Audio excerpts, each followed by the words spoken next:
The Mystics of Islam by Reynold A. Nicholson. Editor's note.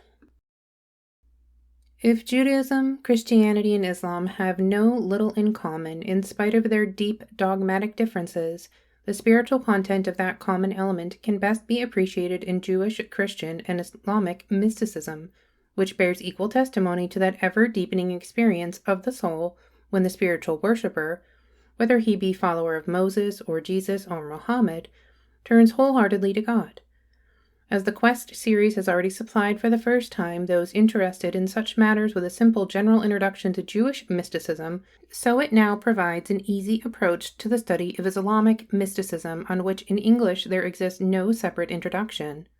But not only have we in the following pages all that the general reader requires to be told at first about Sufism, we have also a large amount of material that will be new even to professional Orientalists.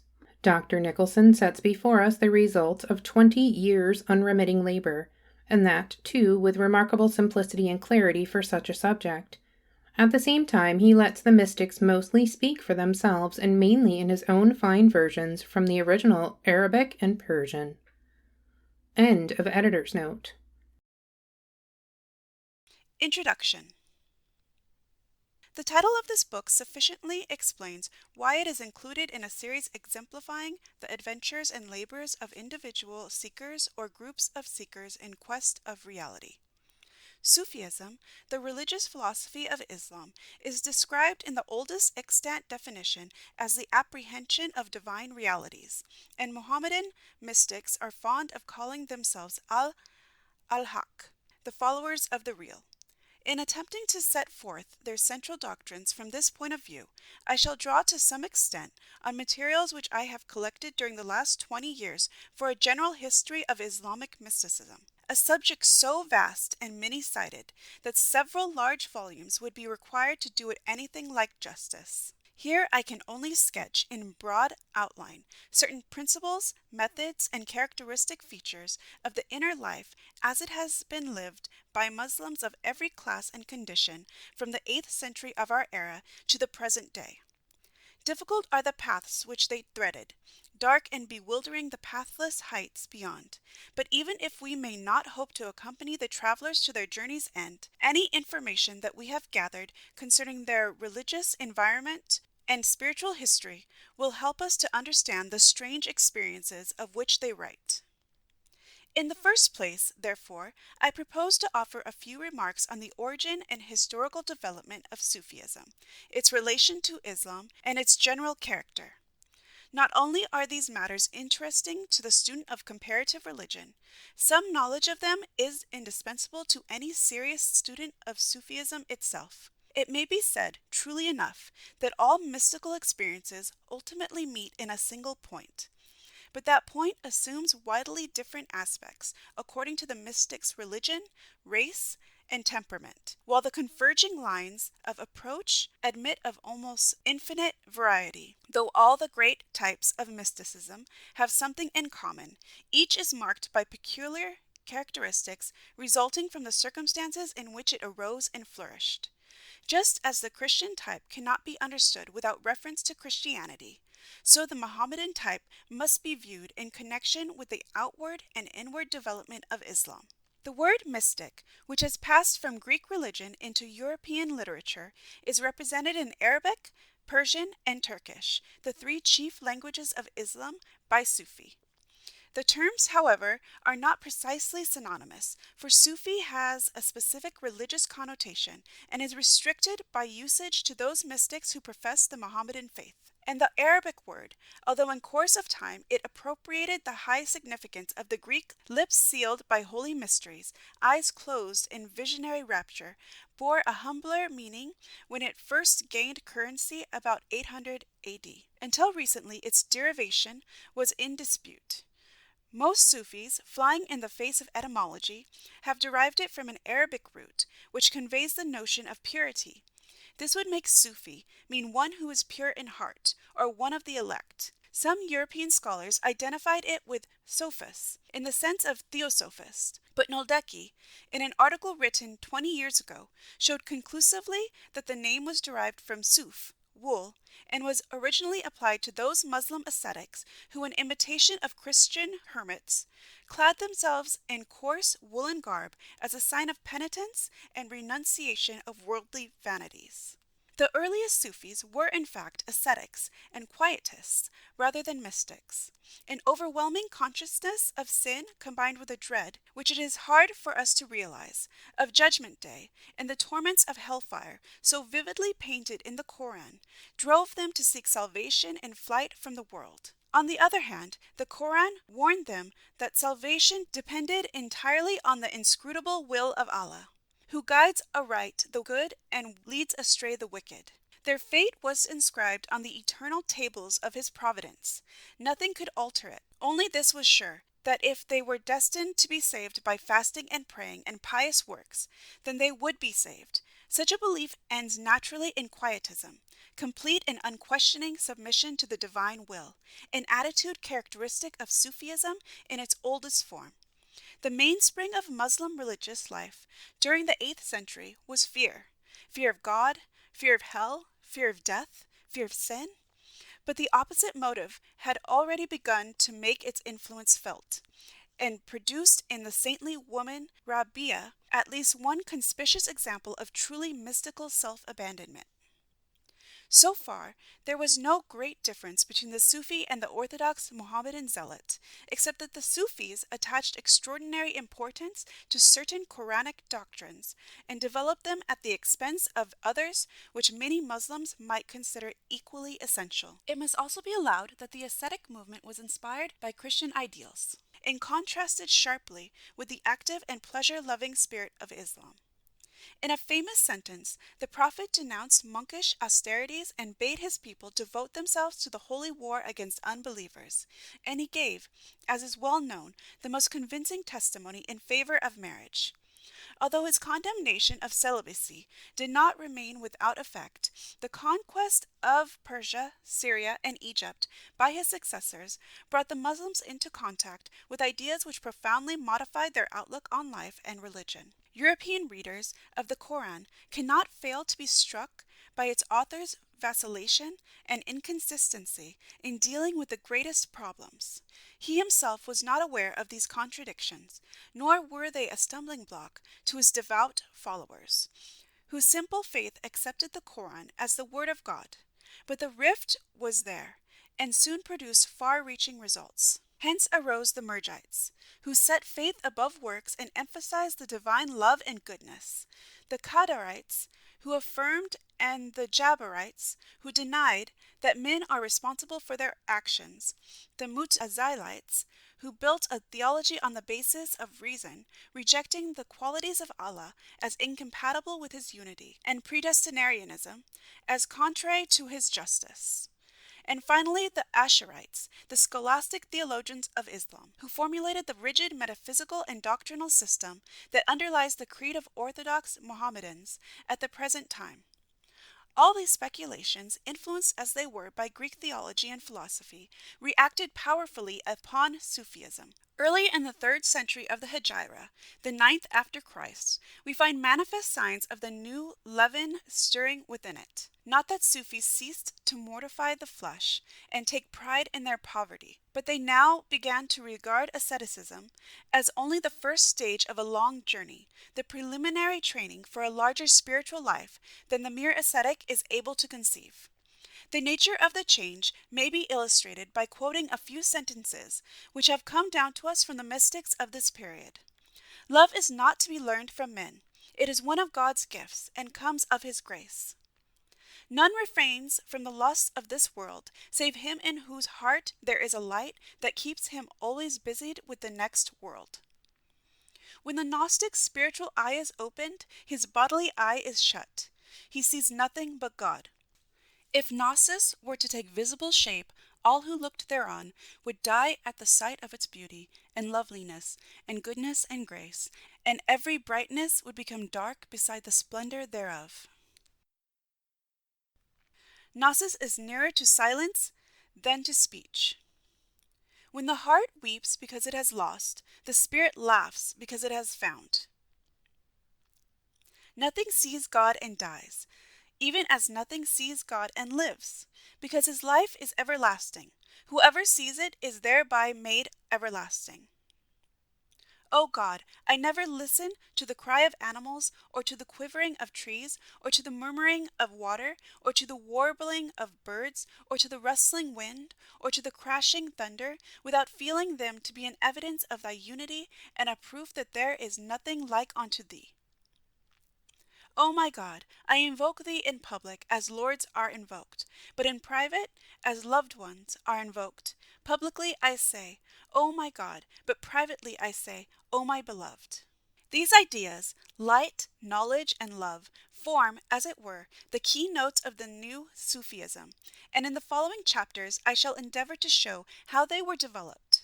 Ultimately, they rest upon a pantheistic faith, which deposed the one transcendent God of Islam and worshipped in his stead one real being who dwells and works everywhere, and whose throne is not less but more in the human heart than in the heaven of heavens.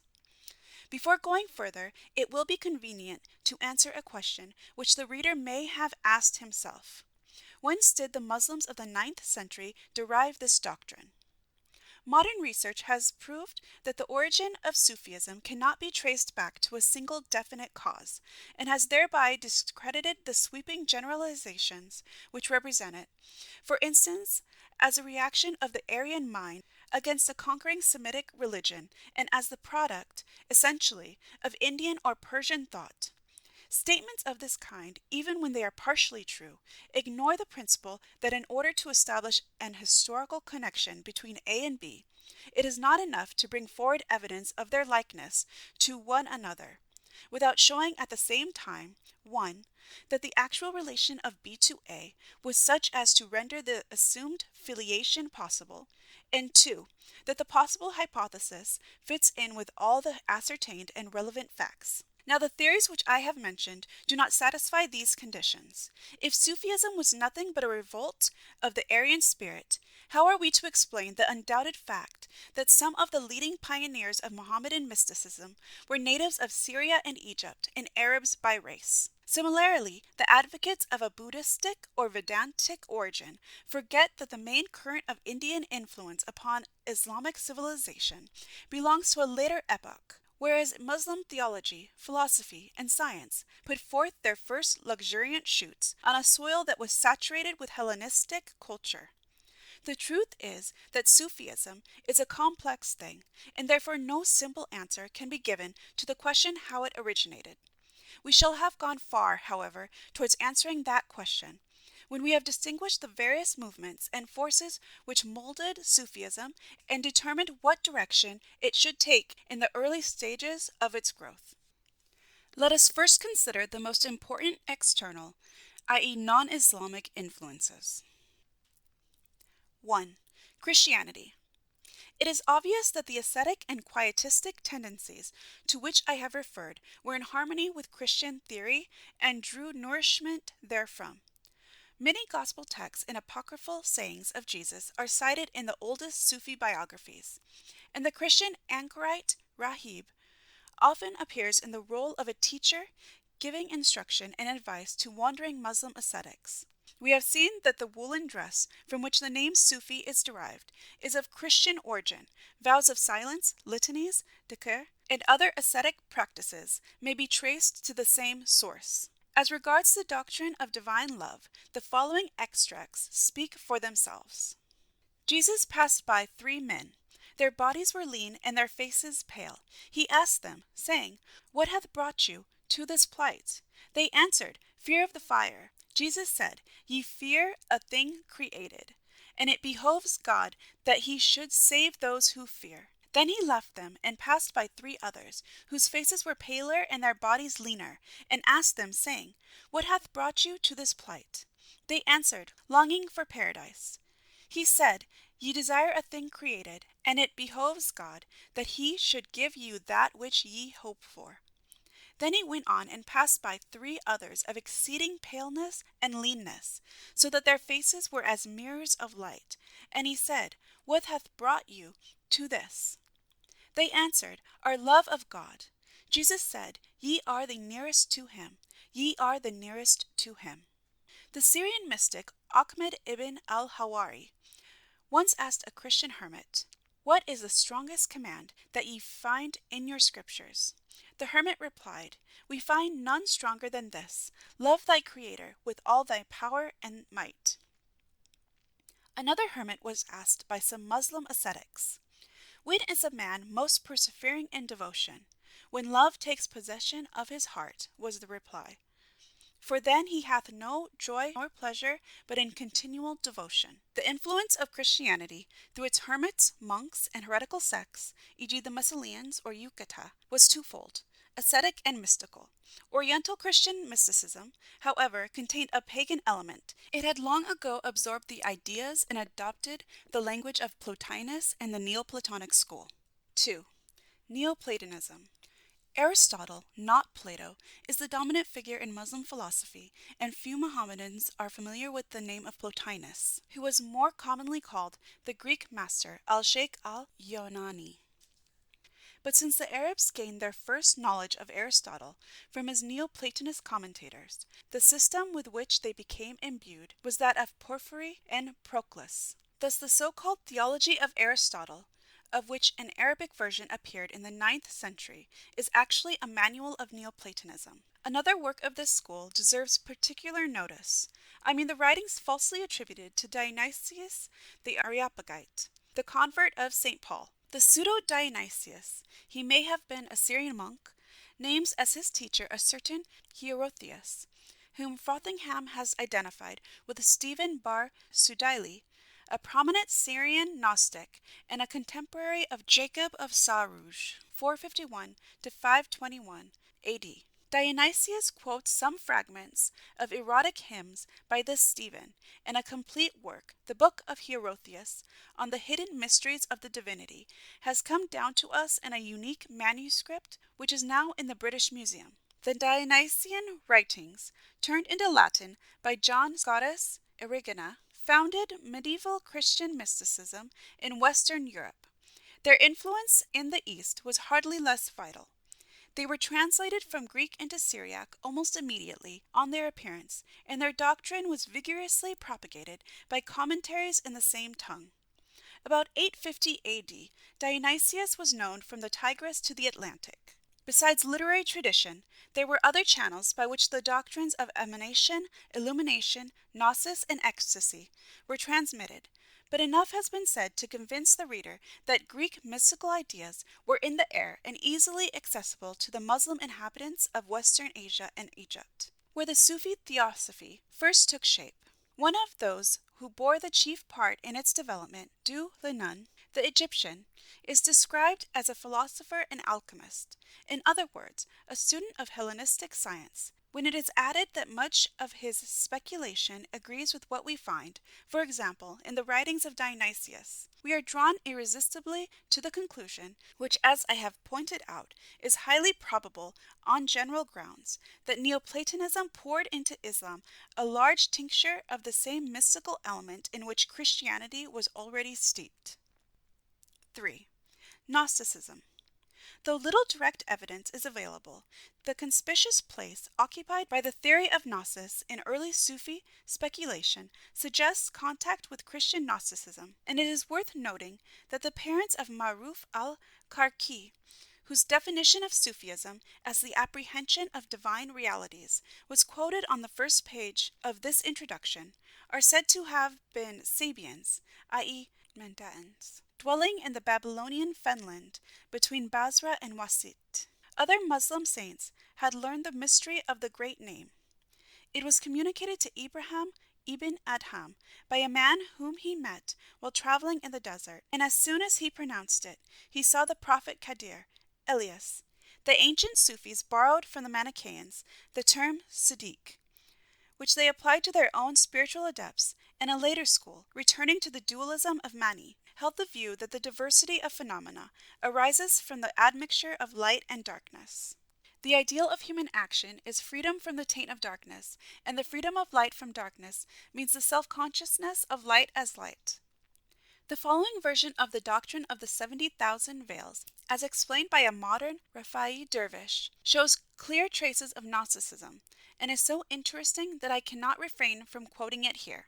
70,000 veils separate Allah, the one reality, from the world of matter and of sense, and every soul passes before his birth through these 70,000. The inner half of these are veils of light, the outer half, veils of darkness. For every one of the veils of light passed through in this journey towards birth, the soul puts off a divine quality, and for every one of the dark veils, it puts on an earthly quality. Thus the child is born weeping, for the soul knows its separation from Allah, the one reality, and when the child cries in its sleep, it is because the soul remembers something of what it has lost. Otherwise, the passage through the veils has brought with it forgetfulness, nisyan, and for this reason man is called insan. He is now, as it were, in prison in his body, separated by these thick curtains from Allah. But the whole purpose of Sufism, the way of the dervish, is to give him an escape from this prison, an apocalypse of the 70,000 veils, a recovery of the original unity with the One. While still in this body, the body is not to be put off, it is to be refined and made spiritual, a help and not a hindrance to the spirit. It is like a metal that has to be refined by fire and transmuted. And the sheikh tells the aspirant that he has the secret of this transmutation. We shall throw you into the fire of spiritual passion, he says, and you will emerge refined. 4. Buddhism. Before the Mohammedan conquest of India in the 11th century, the teaching of Buddha exerted considerable influence in eastern Persia and Transoxana. We hear of flourishing Buddhist monasteries in Balkh, the metropolis of ancient Bactria, a city famous for the number of Sufis who resided in it. Professor Goldsire has called attention to the significant circumstance that the Sufi ascetic Ibrahim ibn Adham appears in Muslim legend as a prince of Balkh, who abandoned his throne and became a wandering dervish, the story of Buddha over again. The Sufis learned the use of rosaries from Buddhist monks, and, without entering into details, it may be safely asserted that the method of Sufism, so far as it is one of ethical self-culture, ascetic meditation, and intellectual abstraction, owes a good deal to Buddhism. But the features which the two systems have in common only accentuate the fundamental difference between them. In spirit, they are poles apart. The Buddhist moralizes himself. The Sufi becomes moral only through knowing and loving God. The Sufi conception of the passing away, fana, of individual self and universal being is certainly, I think, of Indian origin. Its first great exponent was the Persian mystic Bayezid of Bistam, who may have received it from his teacher Abu Ali of Sind. Here are some of his sayings.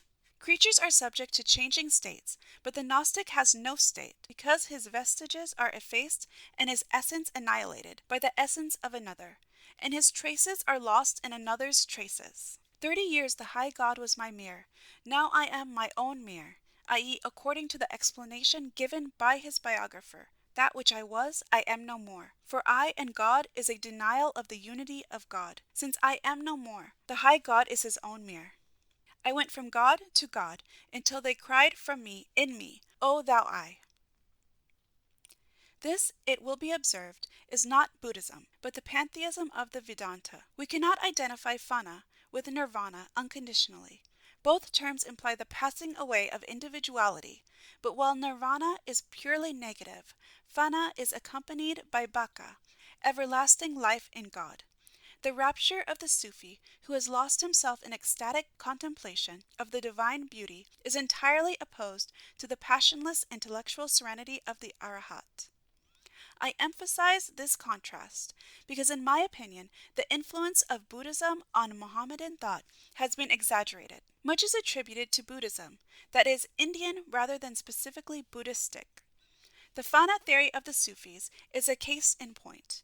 Ordinary Muslims held the followers of Buddha in abhorrence, regarding them as idolaters, and were not likely to seek personal intercourse with them. On the other hand, for nearly 1,000 years before the Mohammedan conquest, Buddhism had been powerful in Bactria and eastern Persia generally. It must therefore have affected the development of Sufism in these regions. While fana in its pantheistic form is radically different from nirvana, the terms coincide so closely in other ways that we cannot regard them as being altogether unconnected. Fana has an ethical aspect. It involves the extinction of all passions and desires, the passing away of evil qualities, and of the evil actions which they produce, is said to be brought about by the continuance of the corresponding good qualities and actions. Compare this with the definition of nirvana given by Professor Rhys Davids: the extinction of that sinful, grasping condition of mind and heart, which would otherwise, according to the great mystery of karma, be the cause of renewed individual existence. That extinction is to be brought about by and runs parallel with the growth of the opposite condition of mind and heart, and it is complete when that opposite condition is reached. Apart from the doctrine of karma, which is alien to Sufism, these definitions of fana, viewed as a moral state, and nirvana agree almost word for word. It would be out of place to pursue the comparison further, but I think we may conclude that the Sufi theory of fana was influenced to some extent by Buddhism as well as by Perso-Indian pantheism. The receptivity of Islam to foreign ideas has been recognized by every unbiased inquirer, and the history of Sufism is only a single instance of the general rule. But this fact should not lead us to seek in such ideas an explanation of the whole question which I am now discussing, or to identify Sufism itself with the extraneous ingredients which it absorbed and assimilated in the course of its development. Even if Islam had been miraculously shut off from contact with foreign religions and philosophies, some form of mysticism would have arisen within it, for the seeds were already there. Of course, we cannot isolate the internal forces working in this direction, since they were subject to the law of spiritual gravitation. The powerful currents of thought discharged through the Mohammedan world by the great non-Islamic systems above mentioned gave a stimulus to various tendencies within Islam, which affected Sufism either positively or negatively. As we have seen, its oldest type is an ascetic revolt against luxury and worldliness. Later on, the prevailing rationalism and skepticism provoked counter-movements towards intuitive knowledge and emotional faith, and also an orthodox reaction which in its turn drove many earnest Muslims into the ranks of the mystics. How, it may be asked, could a religion founded on the simple and austere monotheism of Muhammad tolerate these new doctrines, much less make terms with them? It would seem impossible to reconcile the transcendent personality of Allah with an immanent reality, which is the very life and soul of the universe. Yet Islam has accepted Sufism. The Sufis, instead of being excommunicated, are securely established in the Mohammedan Church, and the legend of the Muslim saints records the wildest excesses of Oriental pantheism. Let us return for a moment to the Quran, that infallible touchstone, by which every Mohammedan theory and practice must be proved. Are any germs of mysticism to be found there? The Quran, as I have said, starts with the notion of Allah, the one eternal and almighty God, far above human feelings and aspirations, the Lord of his slaves, not the father of his children, a judge meting out stern justice to sinners, and extending his mercy only to those who avert his wrath by repentance, humility, and unceasing works of devotion, a God of fear rather than of love. This is one side, and certainly the most prominent side, of Muhammad's teaching. But while he set an impassable gulf between the world and Allah, his deeper instinct craved a direct revelation from God to the soul. There are no contradictions in the logic of feeling. Muhammad, who had in him something of the mystic, felt God both as far and near, both as transcendent and immanent. In the latter aspect, Allah is the light of the heavens and the earth, a being who works in the world and in the soul of man. If my servants ask thee about me, lo, I am near. Quran 2:182. We, God, are nearer to him than his own neck vein. 50:15. And in the earth are signs to those of real faith, and in yourselves what? Do ye not see? 51:20-21. It was a long time ere they saw the Muslim consciousness, haunted by terrible visions of the wrath to come, slowly and painfully awoke to the significance of those liberating ideas. The verses which I have quoted do not stand alone, and however unfavorable to mysticism the Koran as a whole may be, I cannot assent to the view that it supplies no basis for a mystical interpretation of Islam. This was worked out in detail by the Sufis, who dealt with the Koran in very much the same way as Philo treated the Pentateuch. But they would not have succeeded so thoroughly in bringing over the mass of religious Muslims to their side unless the champions of orthodoxy had set about constructing a system of scholastic philosophy that reduced the divine nature to a purely formal, changeless, in absolute unity. A bare will devoid of all affections and emotions, a tremendous and incalculable power with which no human creature could have any communion or personal intercourse whatsoever. That is the God of Mohammedan theology. That was the alternative to Sufism. Therefore, all thinking, religious Muslims are mystics, as Professor D.B. MacDonald, one of our best authorities on the subject, has remarked. And he adds, all too are pantheists, but some do not know it.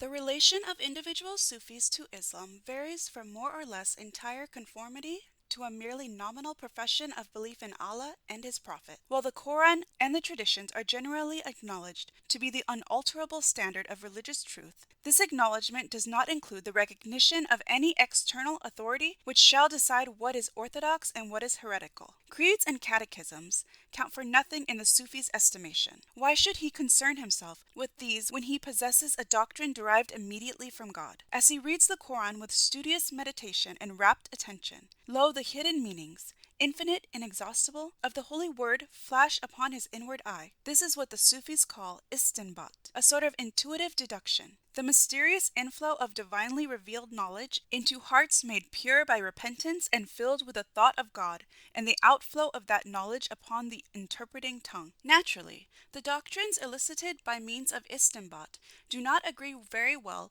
either with Mohammedan theology or with each other, but the discord is easily explained. Theologians who interpret the letter cannot be expected to reach the same conclusions as mystics, who interpret the spirit, and if both classes differ amongst themselves, that is a merciful dispensation of divine wisdom, since theological controversy serves to extinguish religious error, while the variety of mystical truth corresponds to the manifold degrees and modes of mystical experience. In the chapter on the Gnosis, I shall enter more fully into the attitude of the Sufis towards positive religion. It is only a rough and ready account of the matter to say that many of them have been good Muslims, many scarcely Muslims at all, and a third party, perhaps the largest, Muslims after a fashion. During the early Middle Ages, Islam was a growing organism, and gradually became transformed under the influence of diverse movements, of which Sufism itself was one. Mohammedan orthodoxy, in its present shape, owes much to Ghazali, and Ghazali was a Sufi. Through his work and example, the Sufistic interpretation of Islam has in no small measure been harmonized with the rival claims of reason and tradition. But just because of this, he is less valuable than mystics of a purer type to the student who wishes to know what Sufism essentially is. Although the numerous definitions of Sufism, which occur in Arabic and Persian books on the subject, are historically interesting, their chief importance lies in showing that Sufism is undefinable. Jalaluddin Rumi, in his Masnavi, tells a story about an elephant which some Hindus were exhibiting in a dark room. Many people gathered to see it, but as the place was too dark to permit them to see the elephant, they all felt it with their hands, to gain an idea of what it was like. One felt its trunk, and said that the animal resembled a water pipe. Another felt its ear, and said it must be a large fan. Another its leg, and thought it must be a pillar. Another felt its back, and declared that the beast must be like an immense throne. So it is with those who define Sufism. They can only attempt to express what they themselves have felt, and there is no conceivable formula that will comprise every shade of personal and intimate religious feeling. Since, however, these definitions illustrate with convenient brevity certain aspects and characteristics of Sufism, a few specimens may be given.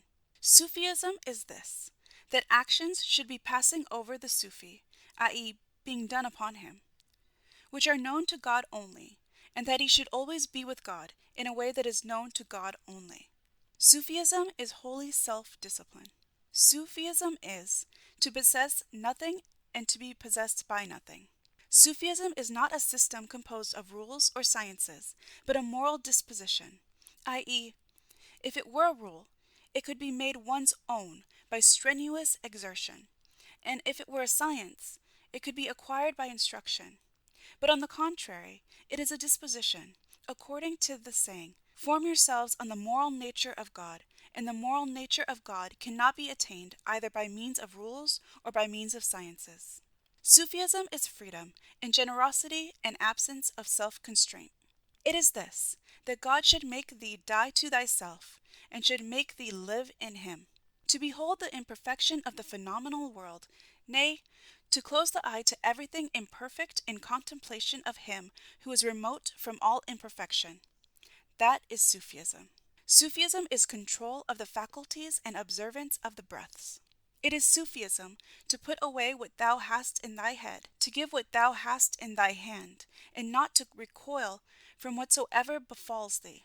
The reader will perceive that Sufism is a word uniting many divergent meanings, and that in sketching its main features, one is obliged to make a sort of composite portrait, which does not represent any particular type exclusively. The Sufis are not a sect. They have no dogmatic system. The tariqas, or paths by which they seek God, are in number as the souls of men, and vary infinitely, though a family likeness may be traced in them all.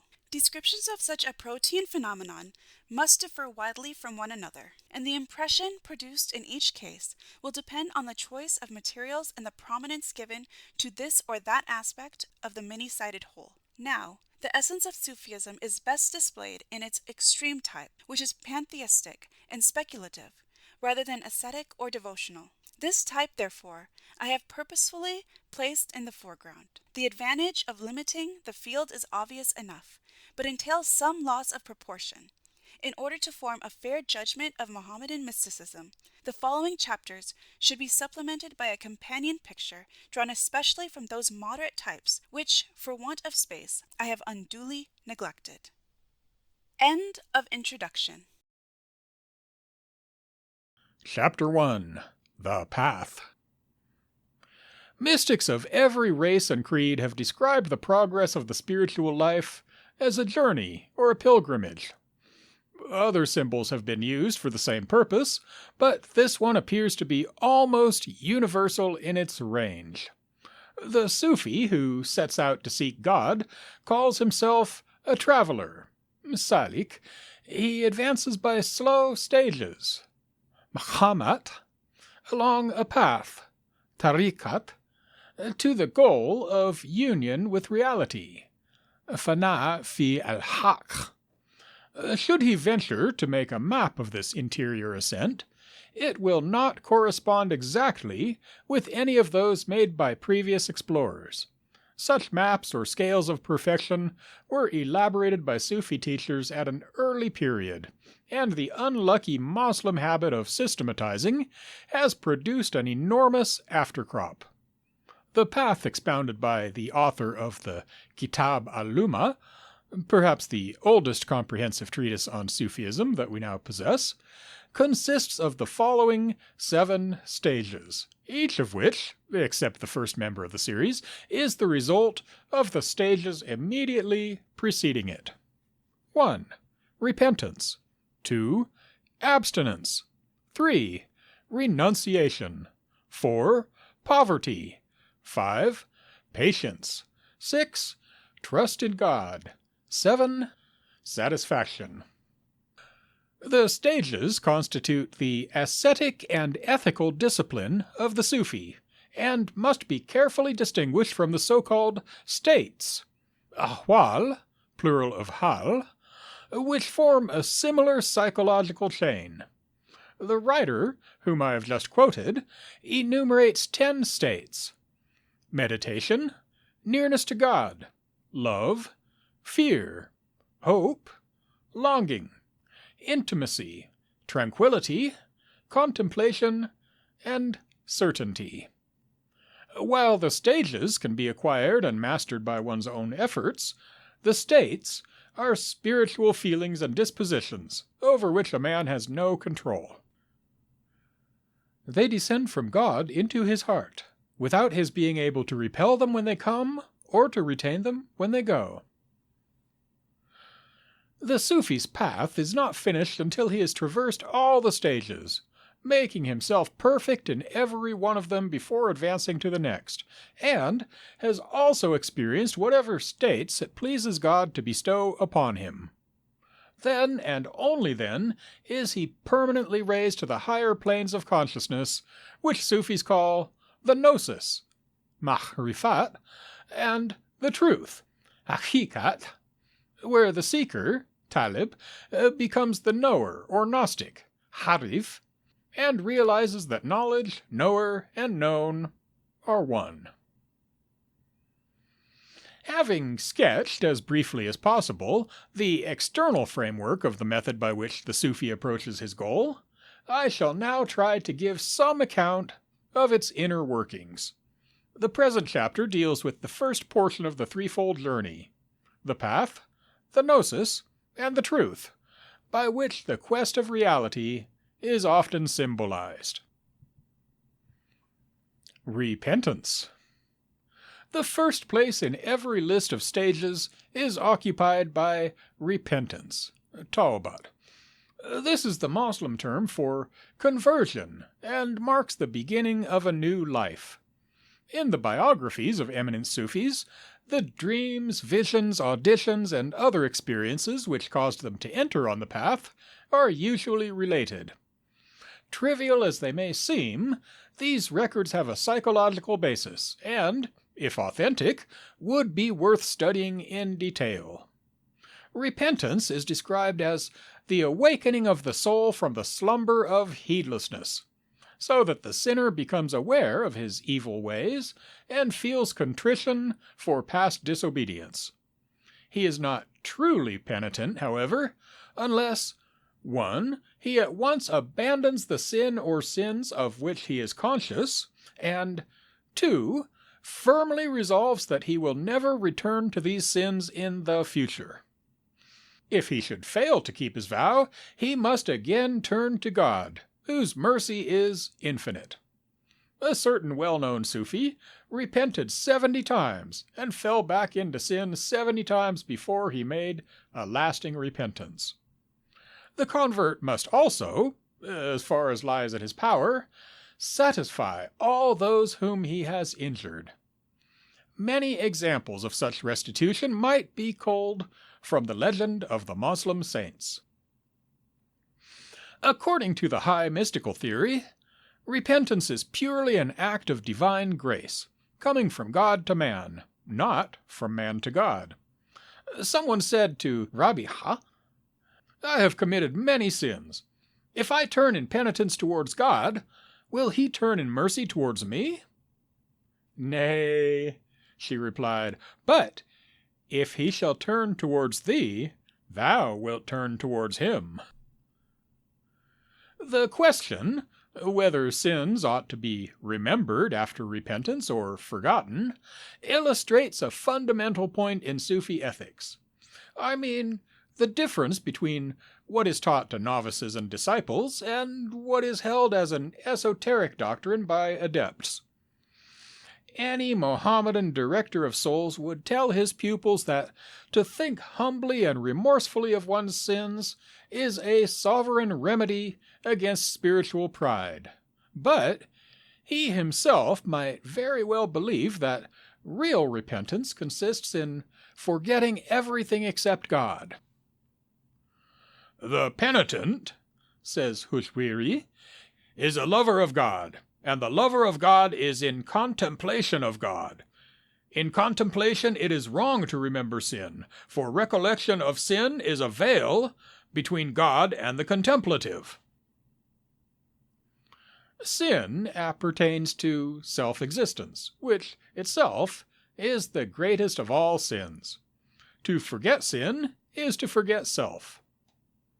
This is only one application of a principle which, as I have said, runs through the whole ethical system of Sufism and will be more fully explained in a subsequent chapter. Its dangers are evident, but we must in fairness allow that the same theory of conduct may not be equally suitable to those who have made themselves perfect in moral discipline and to those who are still striving after perfection.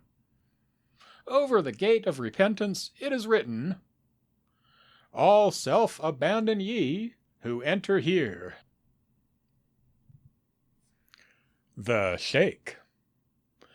The convert now begins what is called by Christian mystics the purgative way.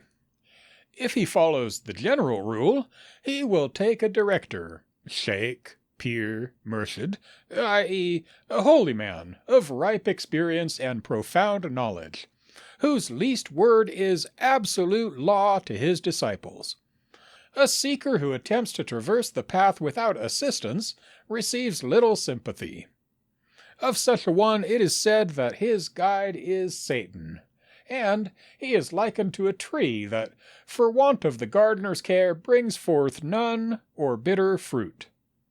Speaking of the Sufi sheikhs, Hushwiri says, "When a novice joins them with the purpose of renouncing the world, they subject him to spiritual discipline for the space of 3 years. If he fulfill the requirements of this discipline, well and good. Otherwise, they declare that he cannot be admitted to the path. The first year is devoted to service of the people, the second year to service of God, and the third year to watching over his own heart. He can serve the people only when he places himself in the rank of servants, and all others in the rank of masters, i.e., he must regard all, without exception, as being better than himself, and must deem it his duty to serve all alike. And he can serve God only when he cuts off all his selfish interests relating either to the present or to the future life, and worships God for God's sake alone, inasmuch as whoever worships God for anything's sake worships himself, not God.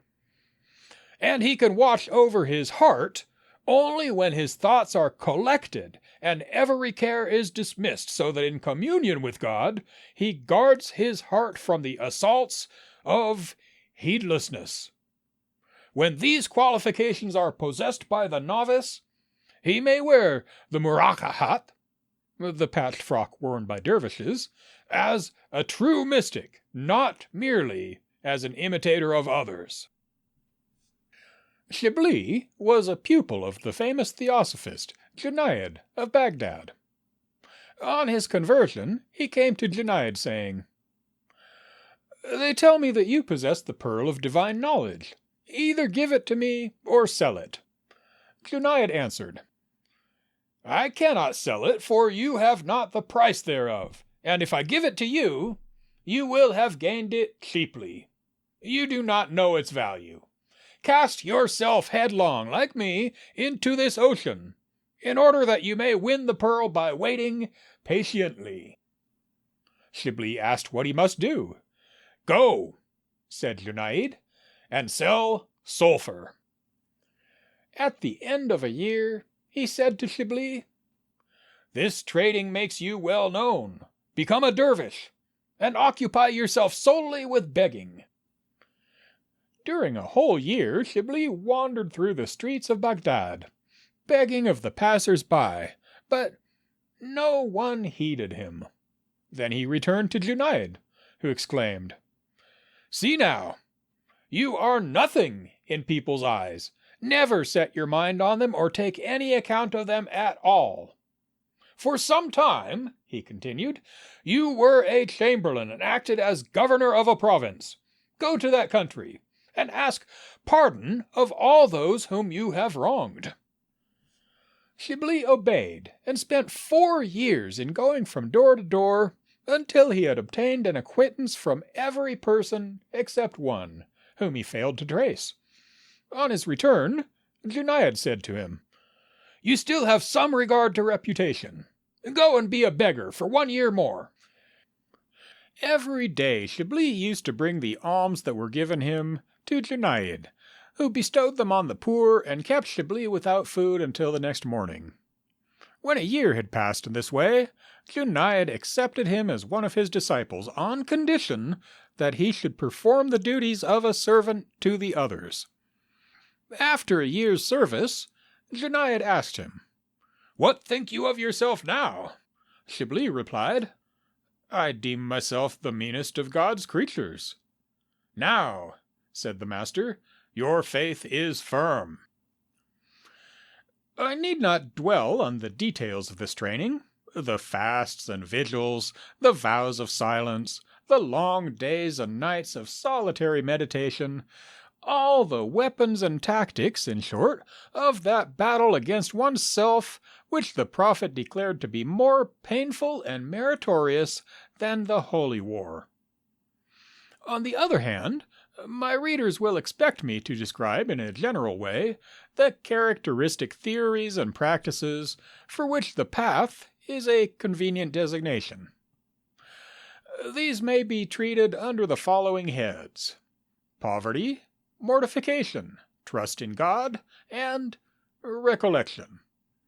Whereas poverty is negative in nature, involving detachment from all that is worldly and unreal, the three remaining terms denote the positive counterpart of that process, namely, the ethical discipline by which the soul is brought into harmonious relations with reality.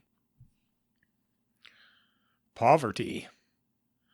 The fatalistic spirit which brooded darkly over the childhood of Islam, the feeling that all human actions are determined by an unseen power and, in themselves, are worthless and vain, caused renunciation to become the watchword of early Moslem asceticism. Every true believer is bound to abstain from unlawful pleasures, but the ascetic acquires merit by abstaining from those which are lawful. At first, renunciation was understood almost exclusively in a material sense. To have as few worldly goods as possible seemed the surest means of gaining salvation.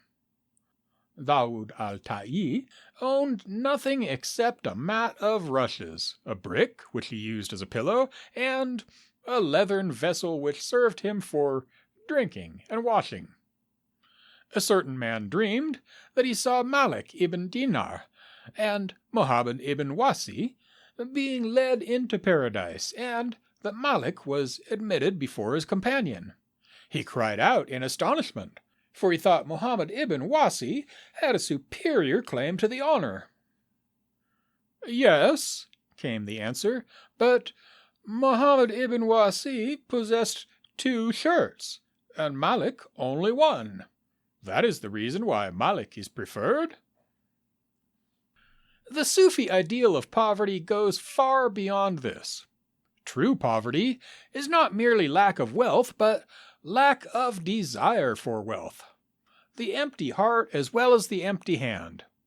The poor man, fakir, and the mendicant, dervish, are names by which the Mohammedan mystic is proud to be known, because they imply that he is stripped of every thought or wish that would divert his mind from God.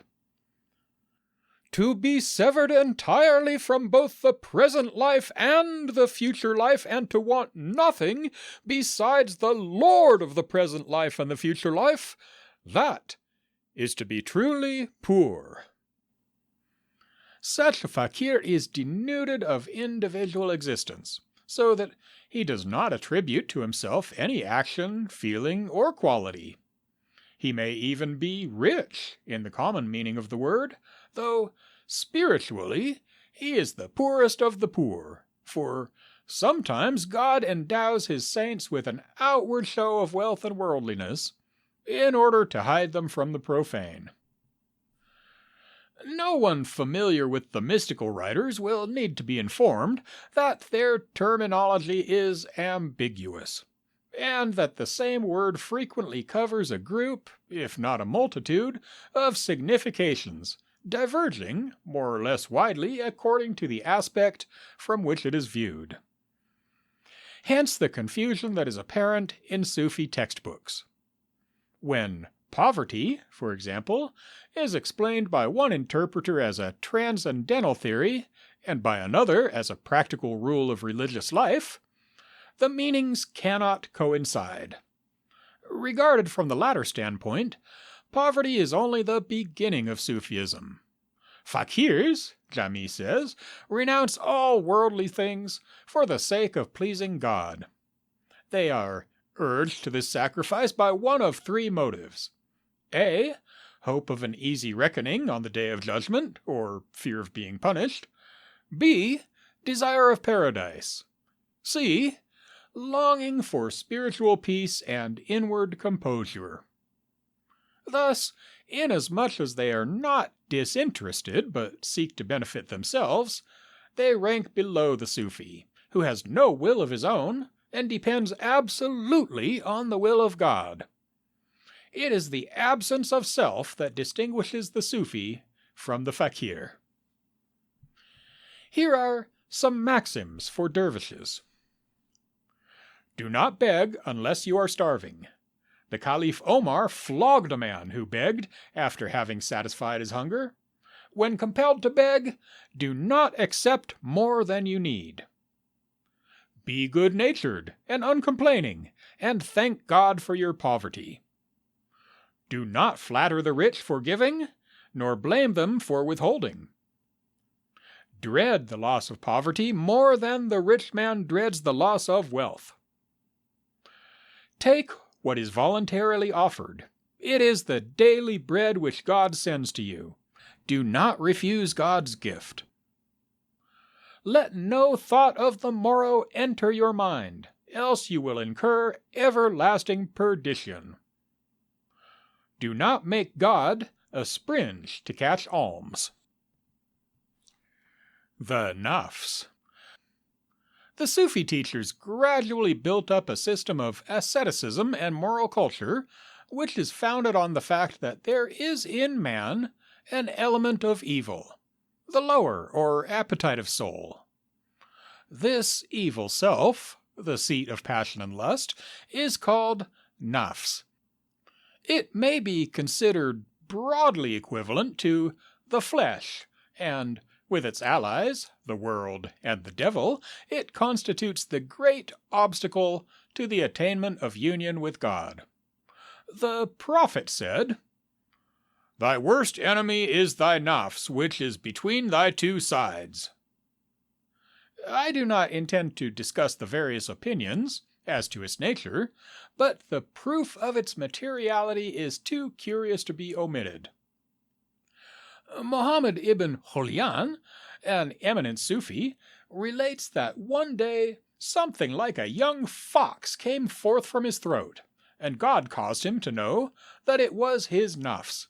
He trod on it, but it grew bigger at every kick that he gave it. He said, "Other things are destroyed by pain and blows. Why dost thou increase?" "Because I was created perverse," it replied. "What is pain to other things is pleasure to me, and their pleasure is my pain." The nafs of Hallaj was seen running behind him in the shape of a dog, and other cases are recorded in which it appeared as a snake or a mouse. Mortification.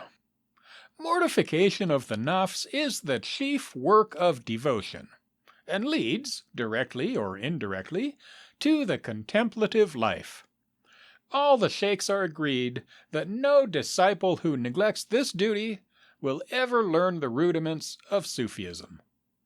The principle of mortification is that the nafs should be weaned from those things to which it is accustomed, that it should be encouraged to resist its passions, that its pride should be broken, and that it should be brought through suffering and tribulation to recognize the vileness of its original nature and the impurity of its actions. Concerning the outward methods of mortification, such as fasting, silence, and solitude, a great deal might be written, but we must now pass on to the higher ethical discipline which completes the path. Self-mortification, as advanced Sufis understand it, is a moral transmutation of the inner man. When they say, "Die before you die," they do not mean to assert that the lower self can be essentially destroyed, but that it can and should be purged of its attributes, which are wholly evil. These attributes, ignorance, pride, envy, uncharitableness, etc., are extinguished and replaced by the opposite qualities, when the will is surrendered to God and when the mind is concentrated on Him. Therefore, dying to self is really living in God. The mystical aspects of the doctrine thus stated will occupy a considerable part of the following chapters. Here We are mainly interested in its ethical import. The Sufi who has eradicated self-will is said, in technical language, to have reached the stages of acquiescence or satisfaction, rida, and trust in God, tawakkul. A dervish fell into the Tigris. Seeing that he could not swim, a man on the bank cried out, "Shall I tell someone to bring you ashore?" "No," said the dervish. "Then do you wish to be drowned?" "No." "What then do you wish?" The dervish replied, "God's will be done. What have I to do with wishing?" Trust in God.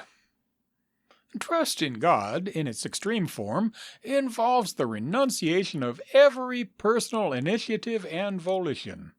Total passivity, like that of a corpse in the hands of the washer who prepares it for burial. Perfect indifference towards anything that is even remotely connected with one's self. A special class of the ancient Sufis took their name from this trust, which they applied, so far as they were able, to matters of everyday life. For instance, they would not seek food, work for hire, practice any trade, or allow medicine to be given them when they were ill.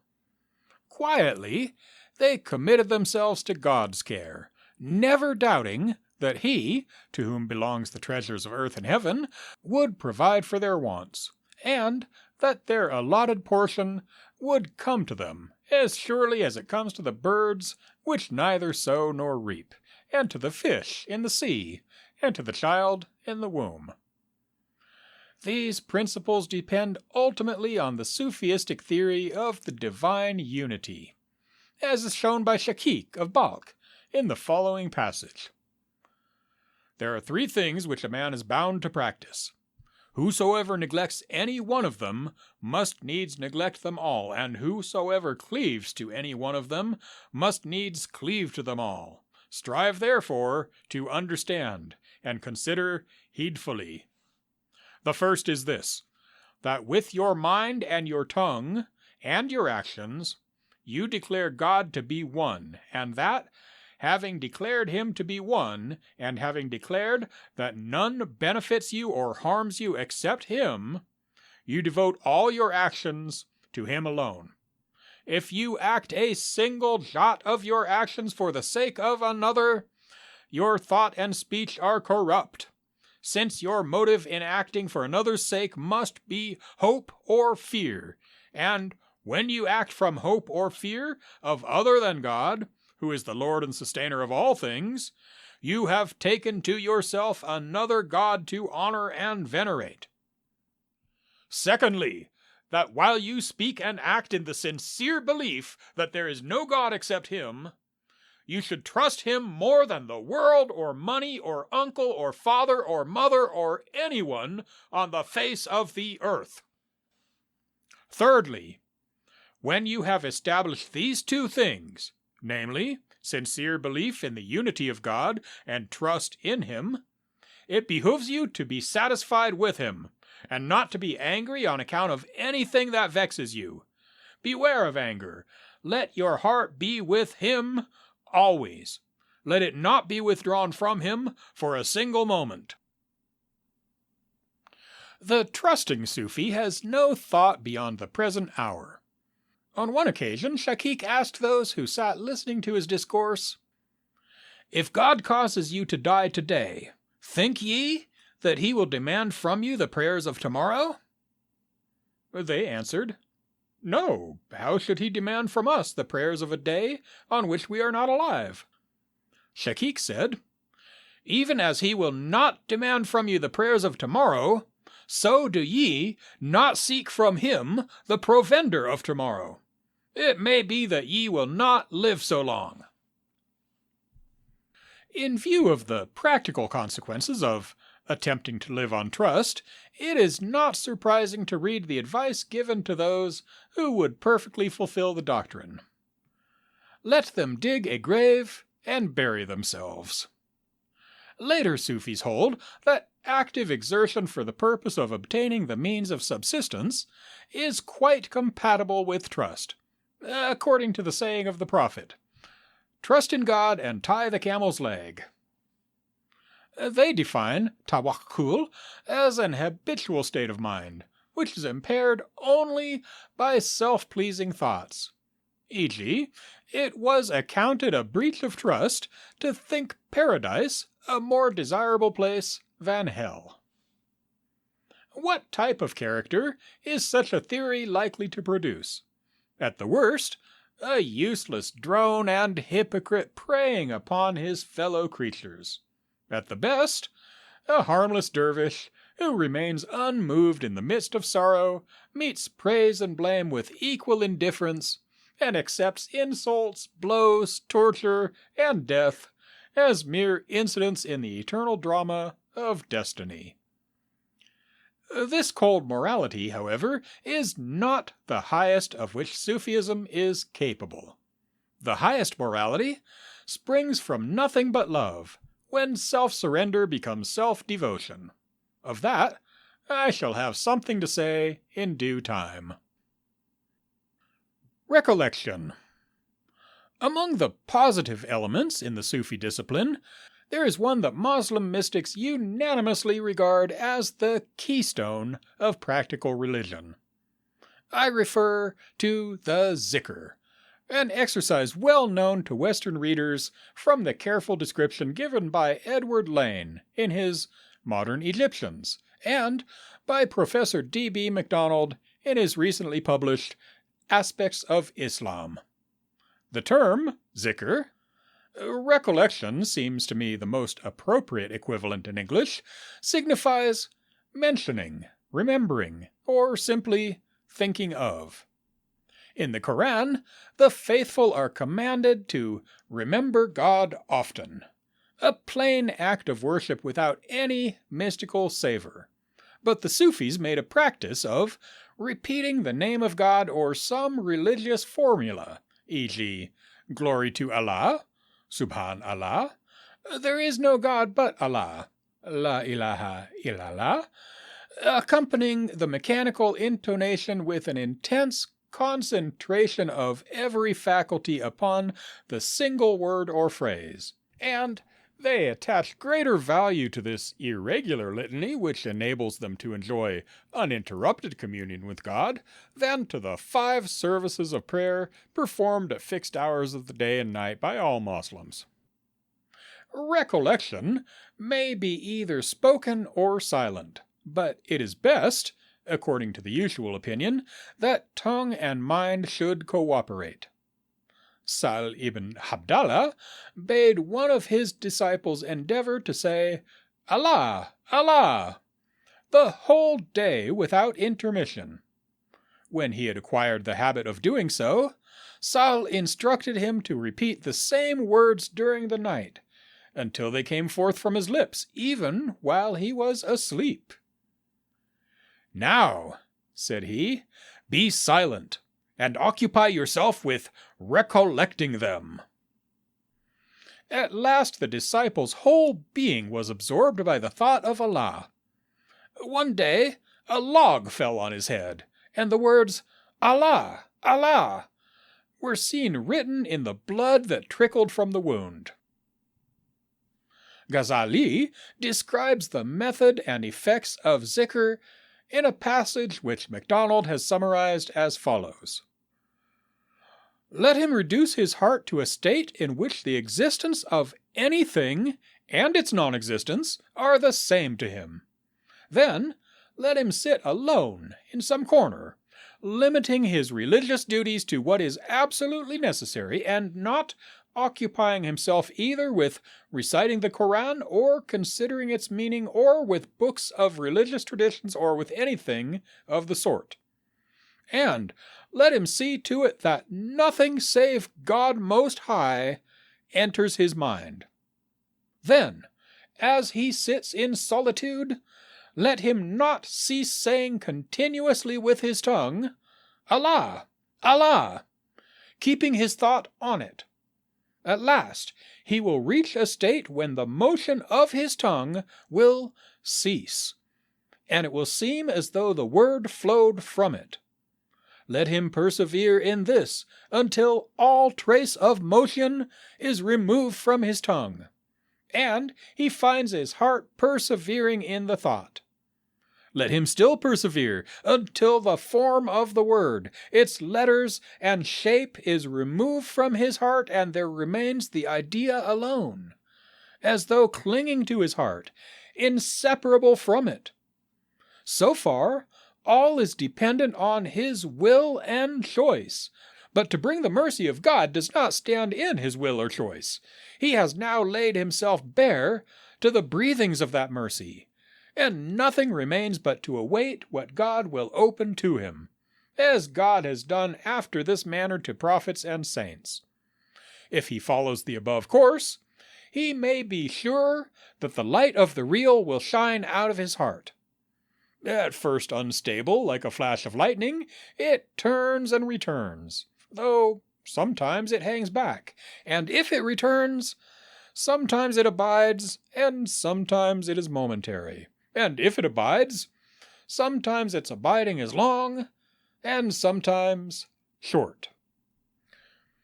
Another Sufi puts the gist of the matter in a sentence thus: the first stage of zikr is to forget self, and the last stage is the effacement of the worshipper in the act of worship, without consciousness of worship, and such absorption in the object of worship as precludes return to the subject thereof.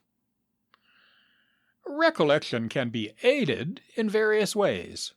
When Chablis was a novice, he went daily into a cellar, taking with him a bundle of sticks. If his attention flagged, he would beat himself until the sticks broke, and sometimes the whole bundle would be finished before evening. Then he would dash his hands and feet against the wall.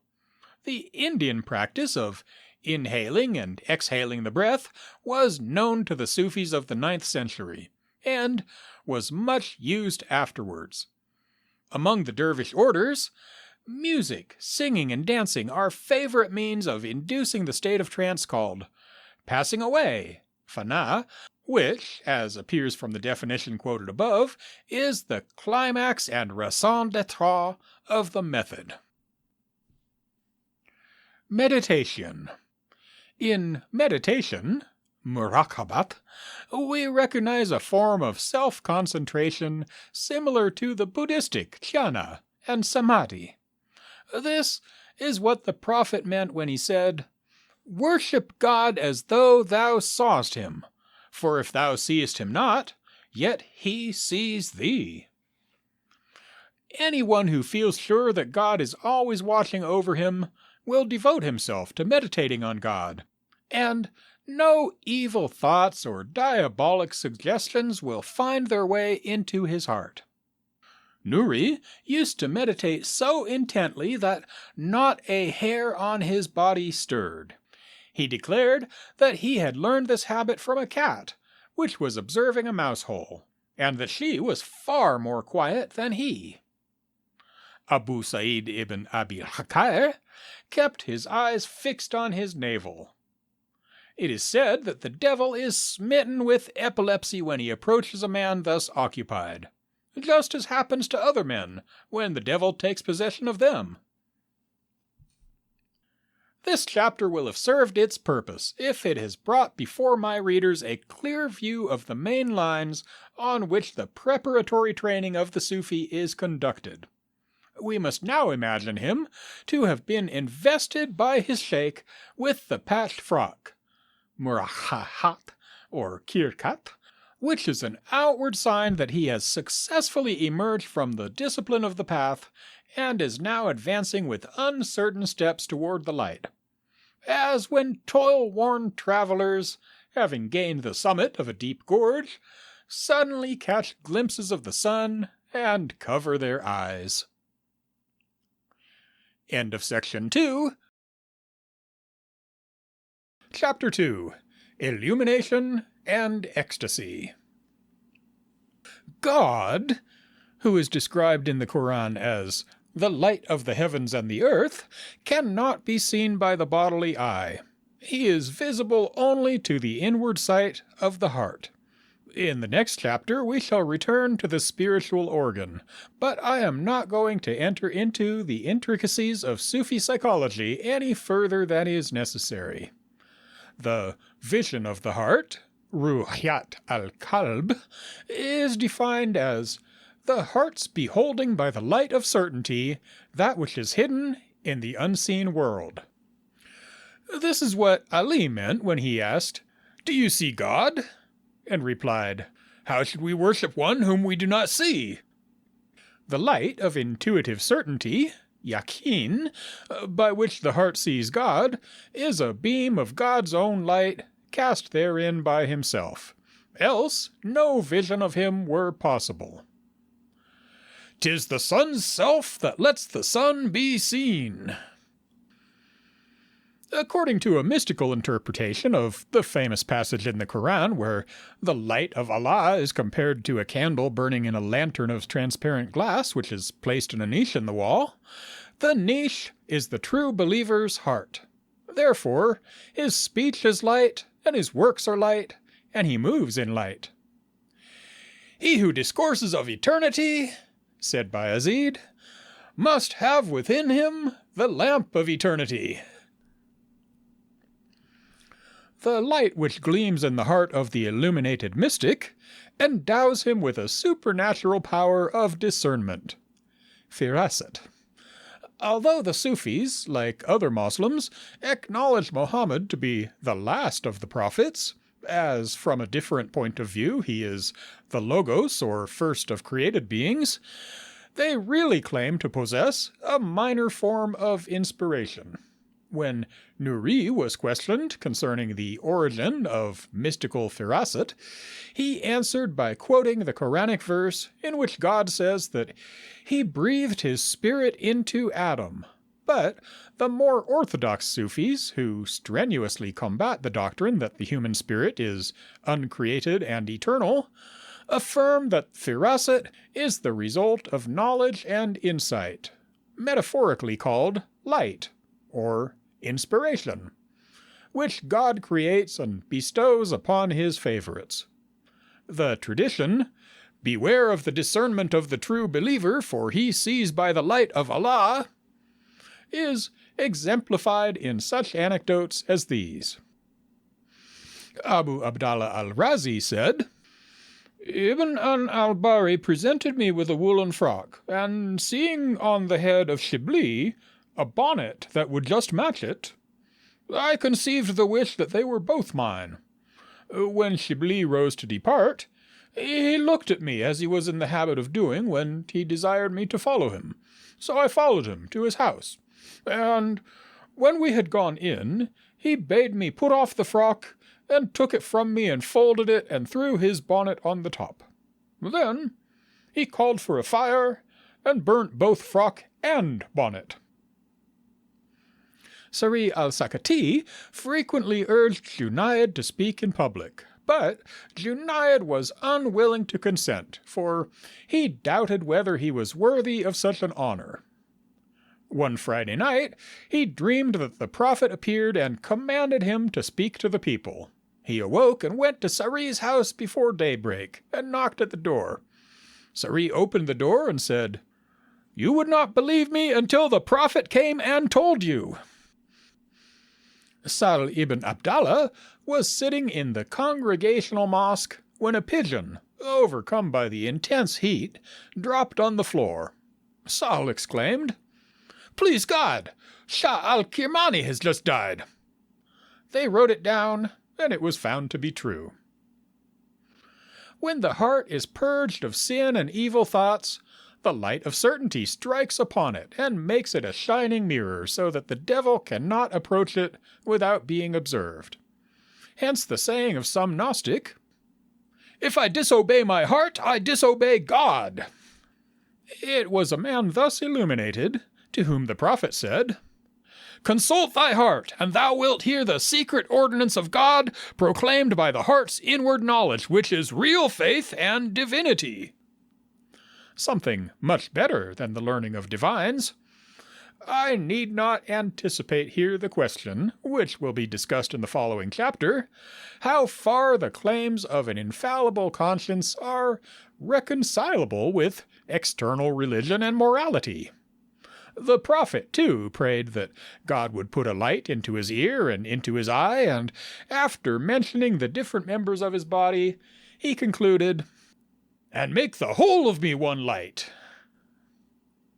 From illumination of gradually increasing splendor, the mystic rises to contemplation of the divine attributes, and ultimately, when his consciousness is wholly melted away, he becomes transubstantiated, Tashahara, in the radiance of the divine essence. This is the station of well-doing, Ihsan, for God is with the well-doers, Quran 29:69. And we have prophetic authority for the statement that well-doing consists in worshipping God as though thou wert seeing him. The reader should be reminded that most, if not all, mystical traditions ascribed to Muhammad were forged and fathered upon him by the Sufis, who represent themselves as the true interpreters of his esoteric teaching. I will not waste the time and abuse the patience of my readers by endeavoring to classify and describe these various grades of illumination, which may be depicted symbolically but cannot be explained in scientific language. We must allow the mystics to speak for themselves. Granted that their teaching is often hard to understand, it conveys more of the truth than we can ever hope to obtain from analysis and dissection. Here are two passages from the oldest Persian treatise on Sufism, the Kashf al-Mahjub of Hujwiri. It is related that Sari al-Sakati said, "O God, whatever punishment thou mayst inflict upon me, do not punish me with the humiliation of being veiled from thee. Because if I am not veiled from thee, my torment and affliction will be lightened by the recollection and contemplation of thee. But if I am veiled from thee, even thy bounty will be deadly to me.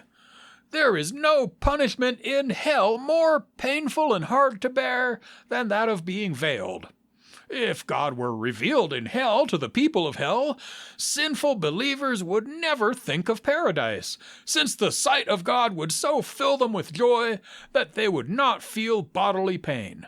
And in paradise there is no pleasure more perfect than unveiledness. If the people there enjoyed all the pleasures of that place and other pleasures 100-fold, but were veiled from God, their hearts would be utterly broken.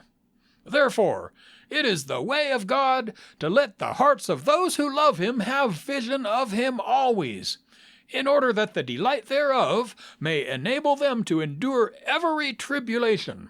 And they say in their visions, we deem all torments more desirable than to be veiled from thee.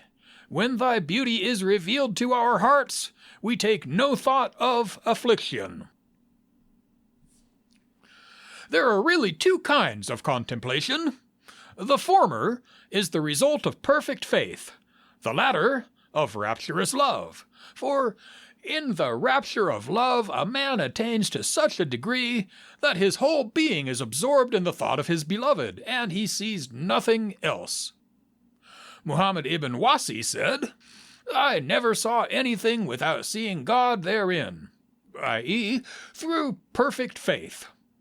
Shibli said, I never saw anything except God, i.e., in the rapture of love and the fervor of contemplation.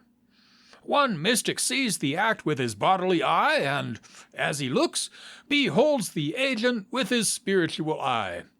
Another is rapt by love of the agent from all things else, so that he sees only the agent. The one method is demonstrative, the other is ecstatic. In the former case, a manifest proof is derived from the evidences of God. In the latter case, the seer is enraptured and transported by desire. Evidences are a veil to him, because he who knows a thing does not care for aught besides, and he who loves a thing does not regard aught besides, but renounces contention with God and interference with him in his decrees and acts. When the lover turns his eye away from created things, he will inevitably see the Creator with his heart. God hath said, "Tell the believers to close their eyes," Quran 24:30, i.e., to close their bodily eyes to lusts and their spiritual eyes to created things. He who is most sincere in self-mortification is most firmly grounded in contemplation. Sal ibn Abdallah of Tustar said, "If anyone shuts his eye to God for a single moment, he will never be rightly guided all his life long, because to regard other than God is to be handed over to other than God, and one who is left at the mercy of other than God is lost. Therefore, the life of contemplatives is the time during which they enjoy contemplation. Time spent in ocular vision they do not reckon as life, for that to them is really death." Thus, when Bayezid was asked how old he was, he replied, 4 years. They said to him, "How can that be?"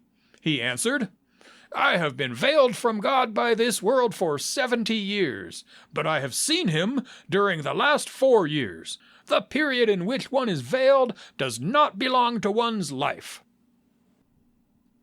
I take the following quotation from the Mawaqif of Nifari, an author with whom we shall become better acquainted as we proceed.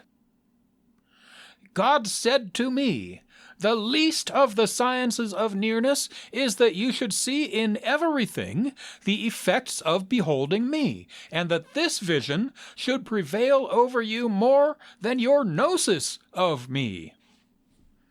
Explanation by the commentator. He means that the least of the sciences of nearness, proximity to God, is that when you look at anything sensibly or intellectually or otherwise, you should be conscious of beholding God with a vision clearer than your vision of that thing. There are diverse degrees in this matter. Some mystics say that they never see anything without seeing God before it. Others say, without seeing God after it, or with it. Or they say that they see nothing but God. A certain Sufi said, "I made the pilgrimage and saw the Kaaba, but not the Lord of the Kaaba." This is the perception of one who is veiled. Then he said, "I made the pilgrimage again, and I saw both the Kaaba and the Lord of the Kaaba." This is contemplation of the self-subsistence through which everything subsists, i.e., he saw the Kaaba subsisting through the Lord of the Kaaba. Then he said, "I made the pilgrimage a third time, and I saw the Lord of the Kaaba, but not the Kaaba." This is the station of waqfat, passing away in the essence. In the present case, the author is referring to contemplation of the self-subsistence. So much concerning the theory of illumination, but as Mephistopheles says, "Grau ist alle Theorie," and though to most of us the living experience is denied, we can hear its loudest echoes and feel its warmest afterglow in the poetry which it has created. Let me translate part of a Persian ode by the dervish poet Baba Kuhi of Shiraz, who died in 1050 A.D. "In the market, in the cloister, only God I saw. In the valley and on the mountain, only God I saw. Him I have seen beside me oft in tribulation, in favor and in fortune. Only God I saw. In prayer and fasting, in praise and contemplation, in the religion of the prophet, only God I saw. Neither soul nor body, accident nor substance, qualities nor causes, Only God I saw. I oped mine eyes, and by the light of his face around me, in all the eye discovered, only God I saw. Like a candle I was melting in his fire, amidst the flames outflashing, only God I saw. Myself with mine own eyes I saw most clearly, but when I looked with God's eyes, only God I saw. I passed away into nothingness, I vanished, and lo, I was the all-living, only God I saw. The whole of Sufism rests on the belief that when the individual self is lost, the universal self is found. Or, in religious language, that ecstasy affords the only means by which the soul can directly communicate and become united with God. Asceticism, purification, love, gnosis, saintship, all the leading ideas of Sufism are developed from this cardinal principle. Among the metaphorical terms commonly employed by the Sufis as more or less equivalent to ecstasy are fana, passing away, wajid, feeling, samah, hearing, zawak, taste, shirub, drinking, ghaibat, absence from self, jatbat, attraction, sukr, intoxication, and hal, emotion. It would be tedious, and not, I think, specially instructive, to examine in detail the definitions of those terms and of many others akin to them, which occur in Sufi textbooks. We are not brought appreciably nearer to understanding the nature of ecstasy when it is described as a divine mystery which God communicates to true believers who behold him with the eye of certainty, or as a flame which moves in the ground of the soul and is produced by love-desire. The Mohammedan theory of ecstasy, however, can hardly be discussed without reference to two of the above-mentioned technical expressions, namely fana and samah. As I have remarked in the introduction, pages 17 through 19, the term fana includes different stages, aspects, and meanings. These may be summarized as follows. 1. A moral transformation of the soul through the extinction of all its passions and desires. 2. A mental abstraction, or passing away of the mind from all objects of perception, thoughts, actions, and feelings through its concentration upon the thought of God. Here, the thought of God signifies contemplation of the divine attributes. 3. The cessation of all conscious thought. The highest stage of fana is reached when even the consciousness of having attained fana disappears. This is what the Sufis call the passing away of passing away, fana al-fana. The mystic is now wrapped in contemplation of the divine essence. The final stage of fana, the complete passing away from self, forms the prelude to baha, continuance or abiding in God, and will be treated with greater fullness in Chapter 6. The first stage closely resembles the Buddhistic nirvana. It is a passing away of evil qualities and states of mind, which involves the simultaneous continuance of good qualities and states of mind. This is necessarily an ecstatic process, inasmuch as all the attributes of self are evil in relation to God. No one can make himself perfectly moral, i.e., perfectly selfless. This must be done for him, through a flash of the divine beauty in his heart. While the first stage refers to the moral self, the second refers to the percipient and intellectual self.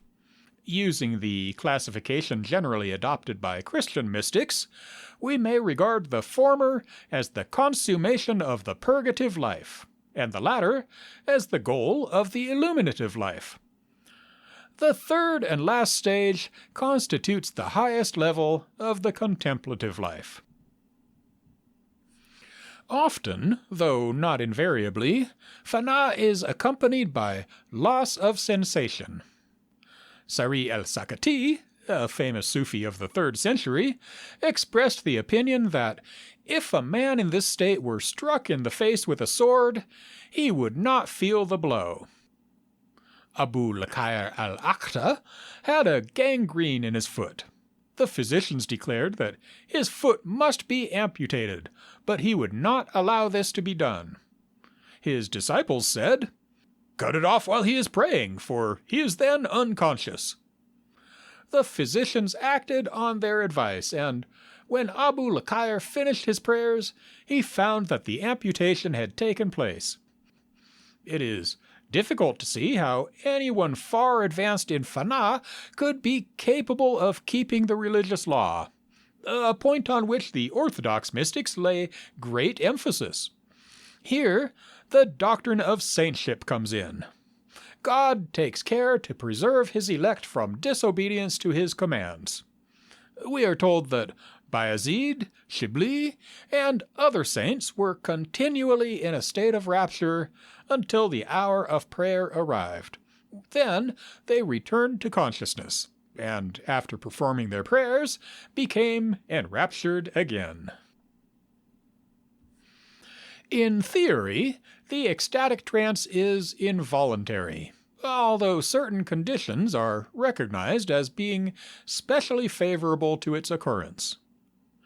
It comes to a man through vision of the majesty of God and through revelation of the divine omnipotence to his heart.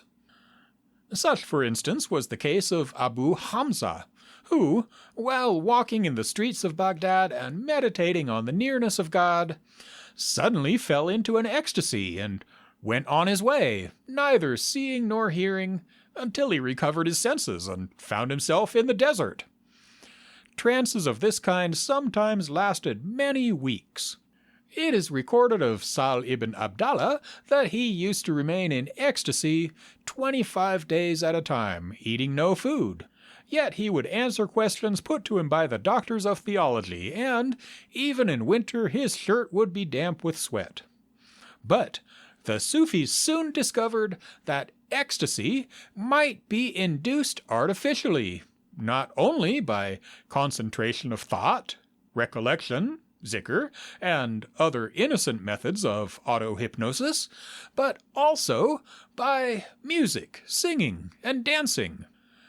These are included in the term samah, which properly means nothing more than audition. That Muslims are extraordinarily susceptible to the sweet influences of sound will not be doubted by anyone who remembers how, in the Arabian Nights, heroes and heroines alike swoon upon the slightest provocation afforded by a singing girl touching her lute and trilling a few lines of passionate verse.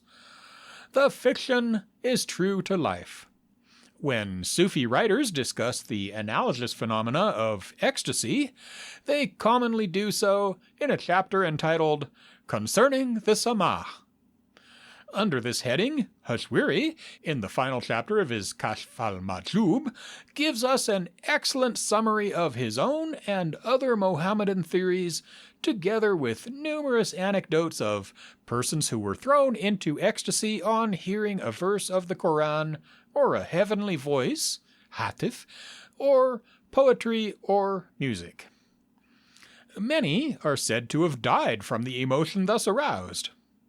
I may add by way of explanation that, according to a well-known mystical belief, God has inspired every created thing to praise him in its own language, so that all the sounds in the universe form, as it were, one vast choral hymn by which he glorifies himself.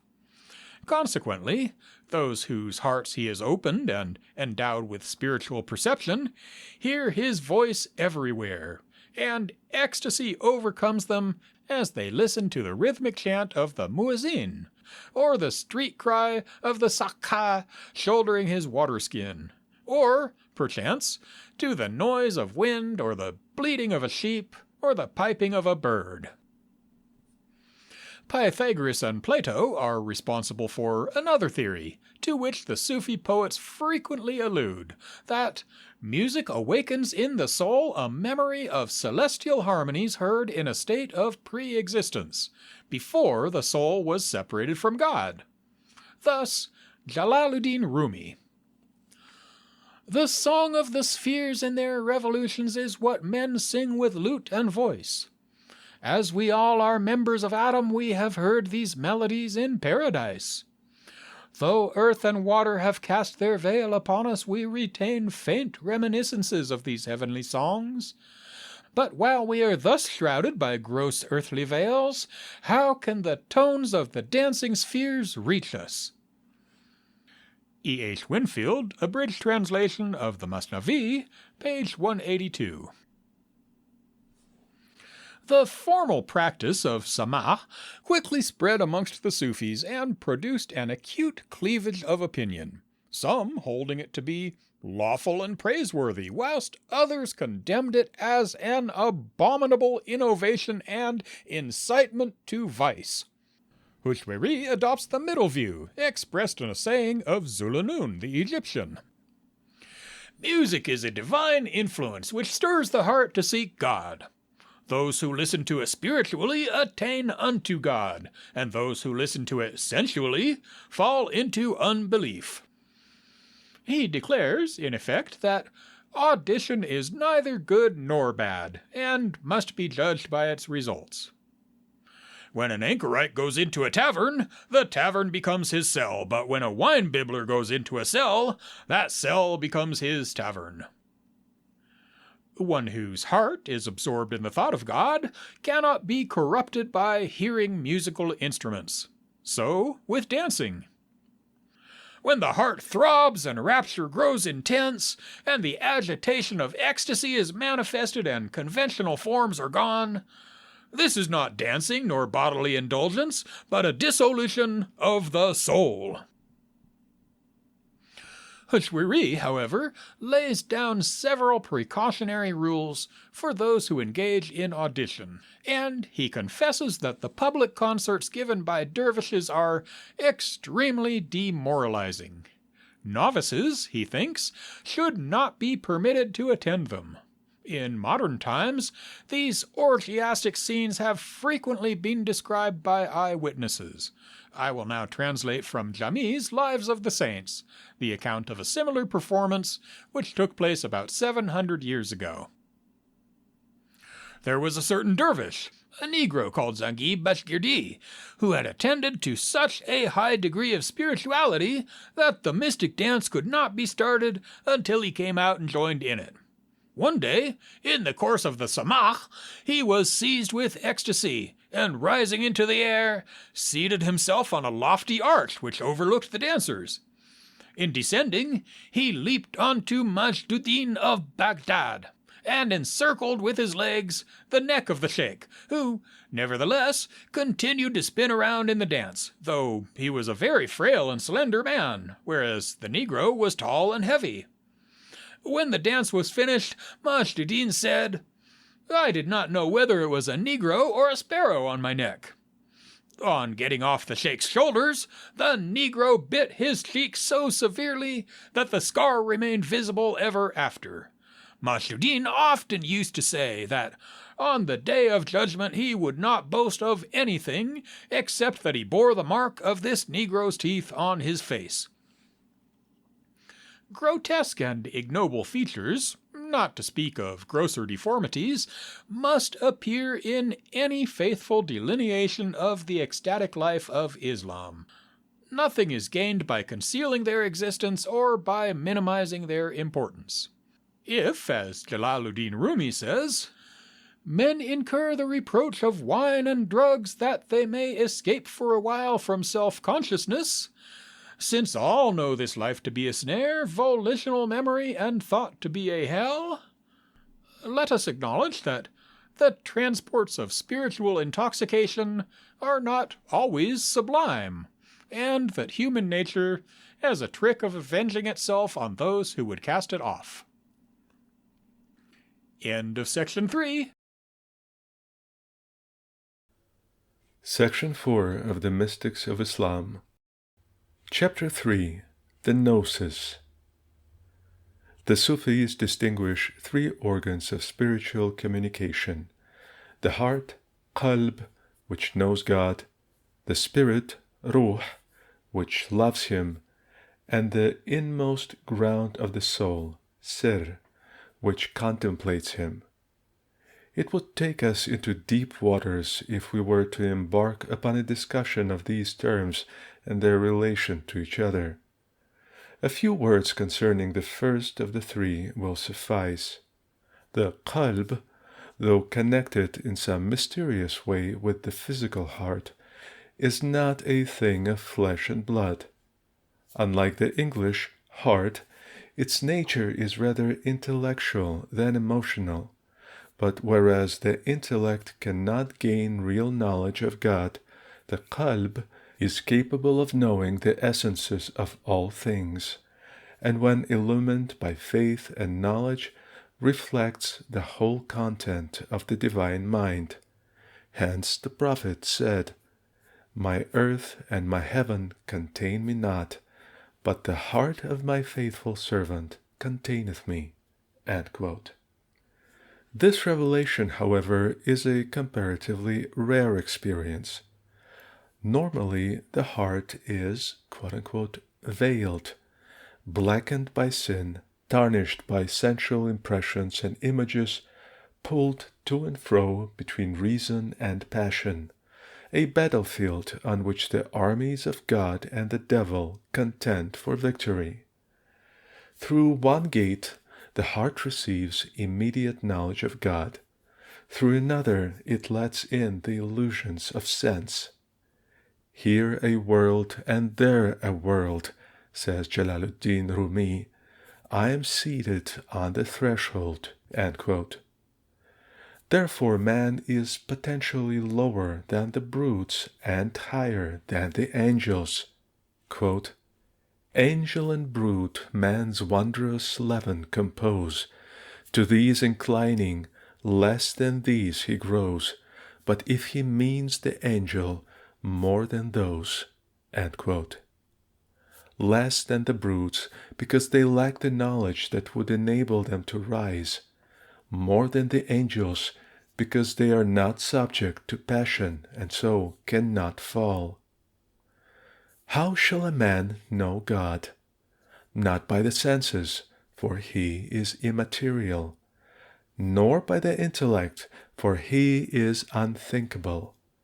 Logic never gets beyond the finite. Philosophy sees double. Book learning fosters self-conceit and obscures the idea of the truth with clouds of empty words. Jalaluddin Rumi, addressing the scholastic theologian, asked scornfully, Do you know a name without a thing answering to it? Have you ever plucked a rose from R-O-S-E? You name his name. Go seek the reality named by it. Look for the moon in the sky, not in the water. If you desire to rise above mere names and letters, make yourself free from self at one stroke. Become pure from all attributes of self, that you may see your own bright essence. Yea, see in your own heart the knowledge of the prophet, without book, without tutor, without preceptor. The knowledge comes by illumination, revelation, inspiration. Look in your own heart, says the Sufi, for the kingdom of God is within you. He who truly knows himself knows God, for the heart is a mirror in which every divine quality is reflected.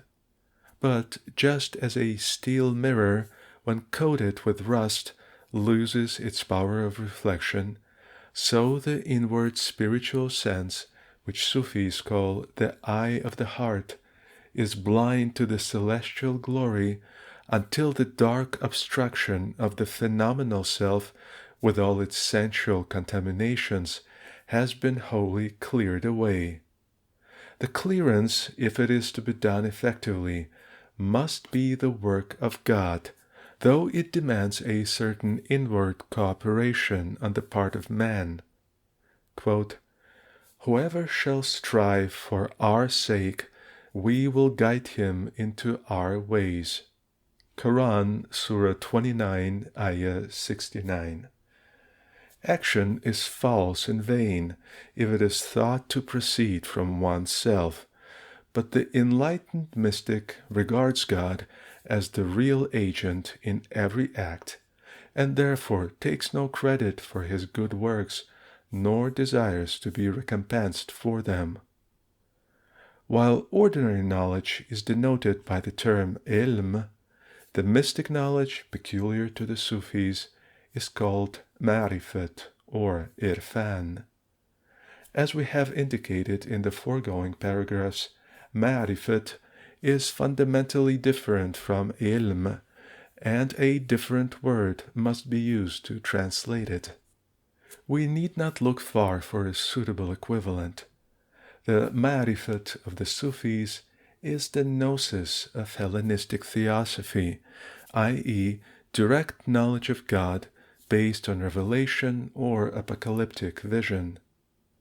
It is not the result of any mental process, but depends entirely on the will and favor of God, who bestows it as a gift from himself upon those whom he has created with the capacity for receiving it.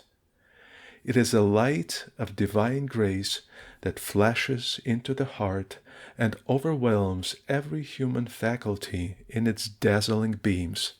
Quote, "He who knows God is dumb." End quote. The relation of gnosis to positive religion is discussed in a very remarkable treatise on speculative mysticism by Nifari, an unknown wandering dervish who died in Egypt in the latter half of the 10th century. His work, consisting of a series of revelations in which God addresses the writer and instructs him concerning the theory of gnosis, is couched in abstruse language and would scarcely be intelligible without the commentary which accompanies it. But its value as an original exposition of advanced Sufism will sufficiently appear from the excerpts given in this chapter. Those who seek God, says Nifari, are of three kinds. Firstly, the worshippers to whom God makes himself known by means of bounty, i.e., they worship him in the hope of winning paradise or some spiritual recompense, such as dreams and miracles. Secondly, the philosophers and scholastic theologians, to whom God makes himself known by means of glory, i.e., they can never find the glorious God whom they seek, wherefore they assert that his essence is unknowable, saying, "We know that we know him not, and that is our knowledge." End quote. Thirdly, the Gnostics, to whom God makes himself known by means of ecstasy, i.e., they are possessed and controlled by a rapture, i.e., they are possessed and controlled by a rapture that deprives them of the consciousness of individual existence. Nifari bids the Gnostic perform only such acts of worship as are in accordance with his vision of God, though in so doing he will necessarily disobey the religious law which was made for the vulgar. His inward feeling must decide how far the external forms of religion are good for him. Quote, "God said to me, Ask me and say, O Lord, how shall I cleave to thee, so that when my day of judgment comes, thou wilt not punish me, nor avert thy face from me? Then I will answer thee and say, Cleave in thy outward theory and practice to the Sunnah, the rule of the Prophet, and cleave in thy inward feeling to the gnosis which I have given thee, and know that when I make myself known to thee, I will not accept from thee anything of the Sunnah, but what my gnosis brings to thee, because thou art one of those to whom I speak. Thou hearest me, and knowest that thou hearest me, and thou seest that I am the source of all things. End quote. The commentator observes that the Sunnah, being general in scope, makes no distinction between individuals, e.g., seekers of paradise and seekers of God, but that in reality it contains exactly what each person requires. The portion specially appropriate in every case is discerned either by means of gnosis, which God communicates to the heart, or by means of guidance imparted by a spiritual director. Quote, "And he said to me, my exoteric revelation does not support my esoteric revelation." End quote. This means that the Gnostic need not be dismayed if his inner experience conflicts with the religious law. The contradiction is only apparent. Religion addresses itself to the common herd of men who are veiled by their minds, by logic, tradition, and so on, whereas gnosis belongs to the elect, whose bodies and spirits are bathed in the eternal light. Religion sees things from the aspect of plurality, but gnosis regards the all-embracing unity. Hence the same act is good in religion, but evil in gnosis, a truth which is briefly stated thus: the good deeds of the pious are the ill deeds of the favorites of God. End quote. Although works of devotion are not incompatible with gnosis, no one who connects them in the slightest degree with himself is a Gnostic. This is the theme of the following allegory. Nefari seldom writes so lucidly as he does here, yet I fancy that few of my readers will find the explanations printed within square brackets altogether superfluous. The revelation of the sea. God bade me behold the sea, and I saw the ships sinking, and the planks floating. Then the planks too were submerged.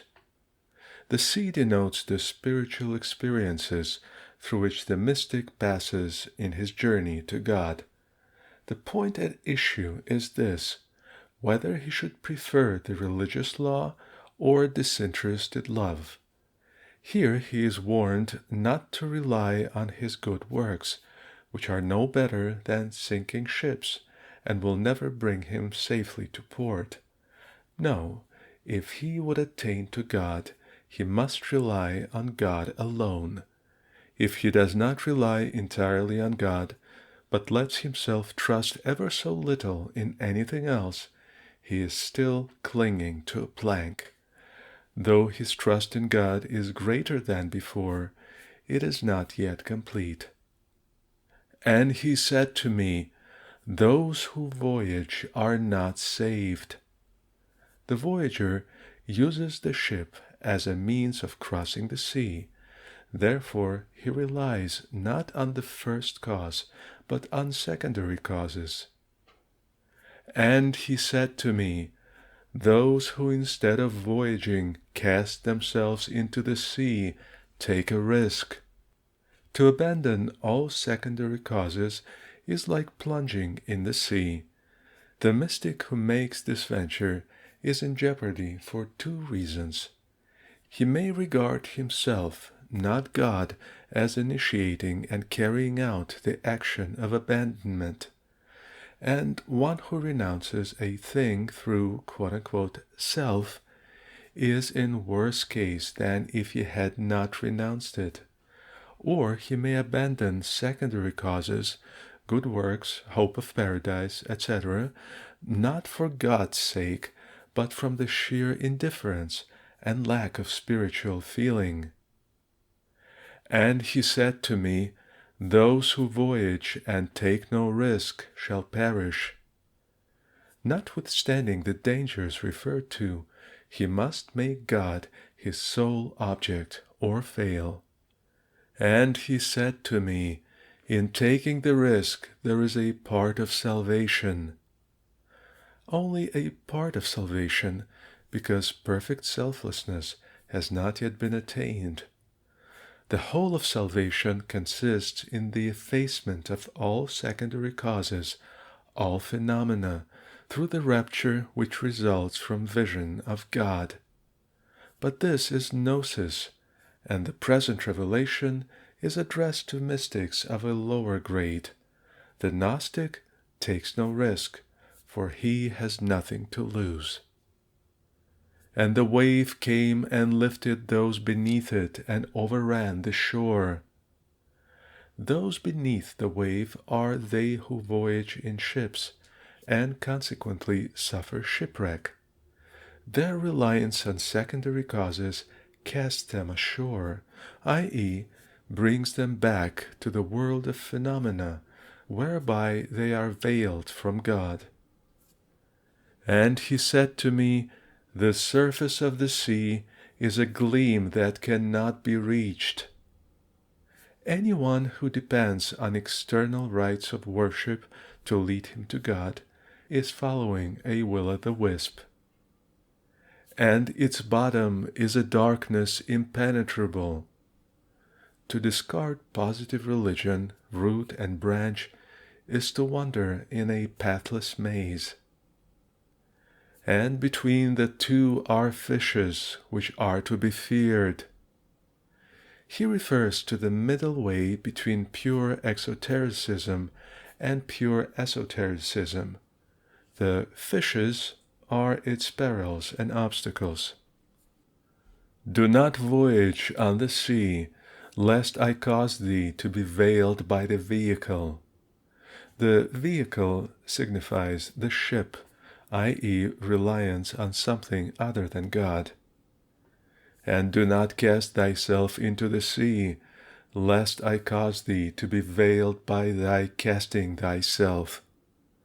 Whoever regards any act as his own act and attributes it to himself is far from God. And he said to me, "In the sea are boundaries. Which of them will bear thee on?" The boundaries are the various degrees of spiritual experience. The mystic ought not to rely on any of these, for they are all imperfect. And he said to me, "If thou givest thyself to the sea and sinkest therein, thou wilt fall a prey to one of its beasts."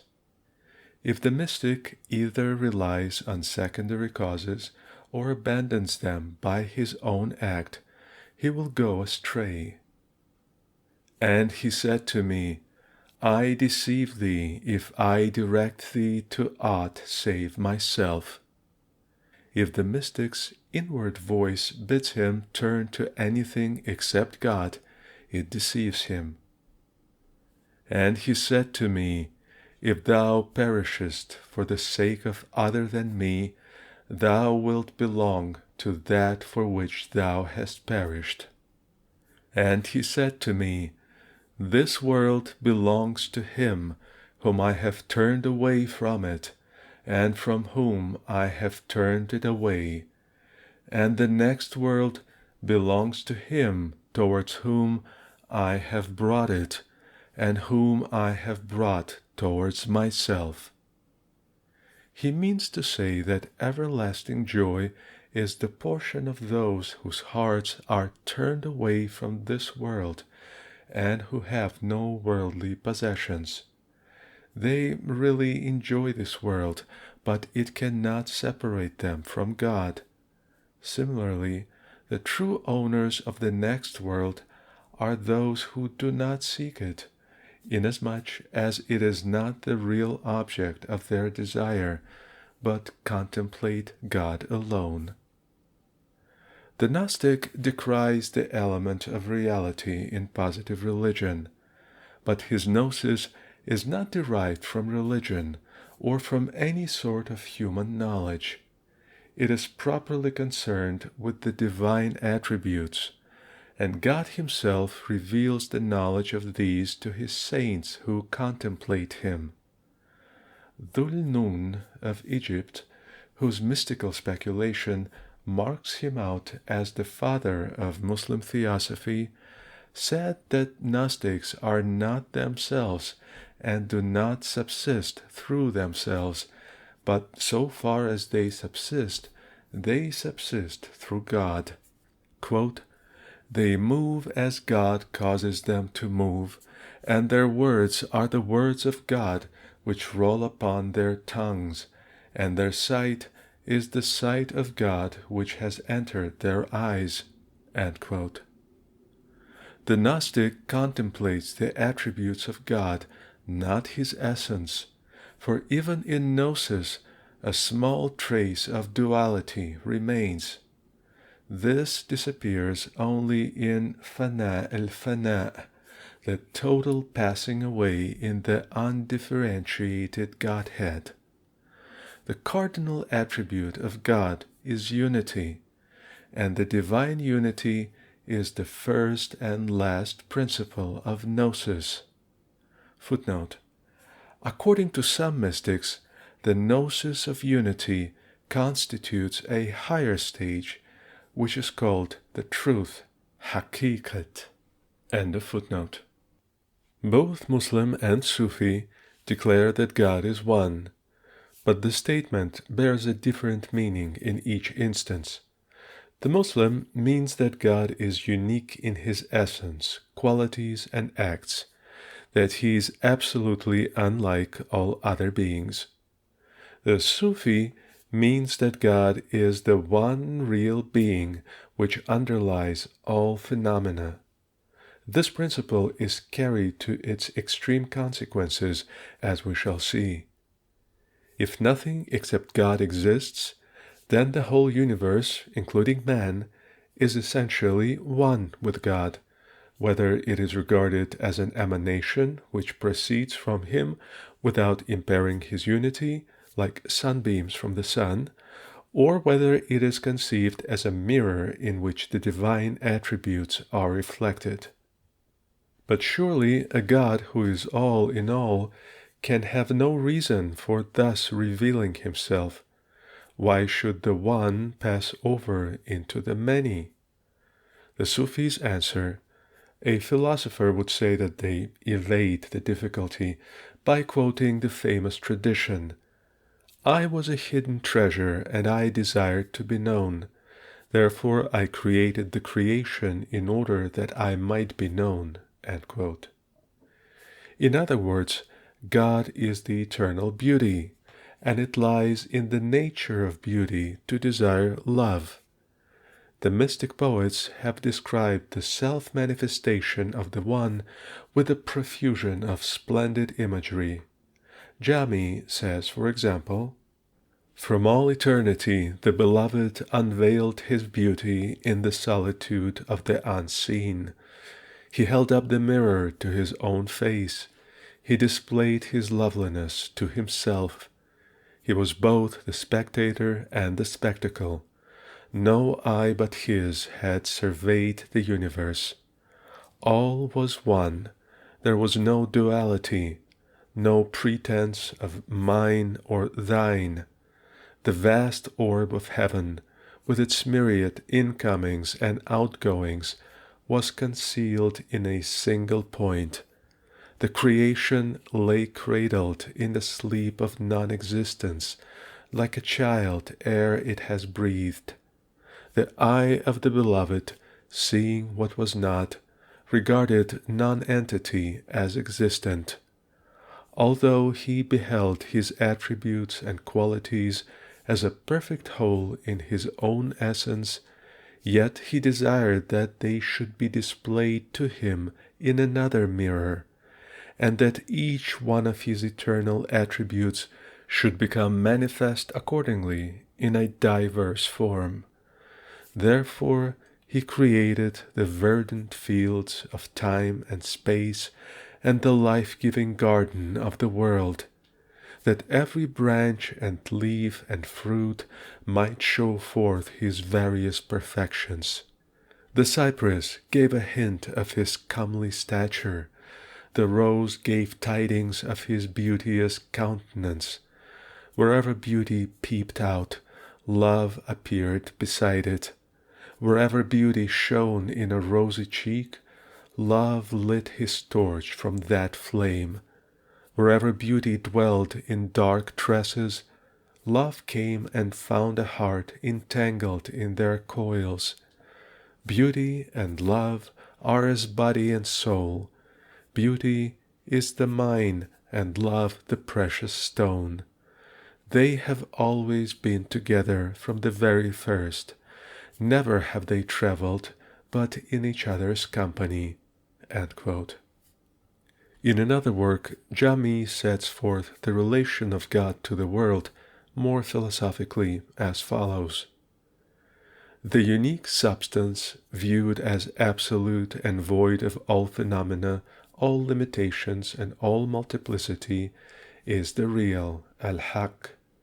On the other hand, viewed in his aspect of multiplicity and plurality, under which he displays himself when clothed with phenomena, he is the whole created universe. Therefore, the universe is the outward, visible expression of the real, and the real is the inner, unseen reality of the universe.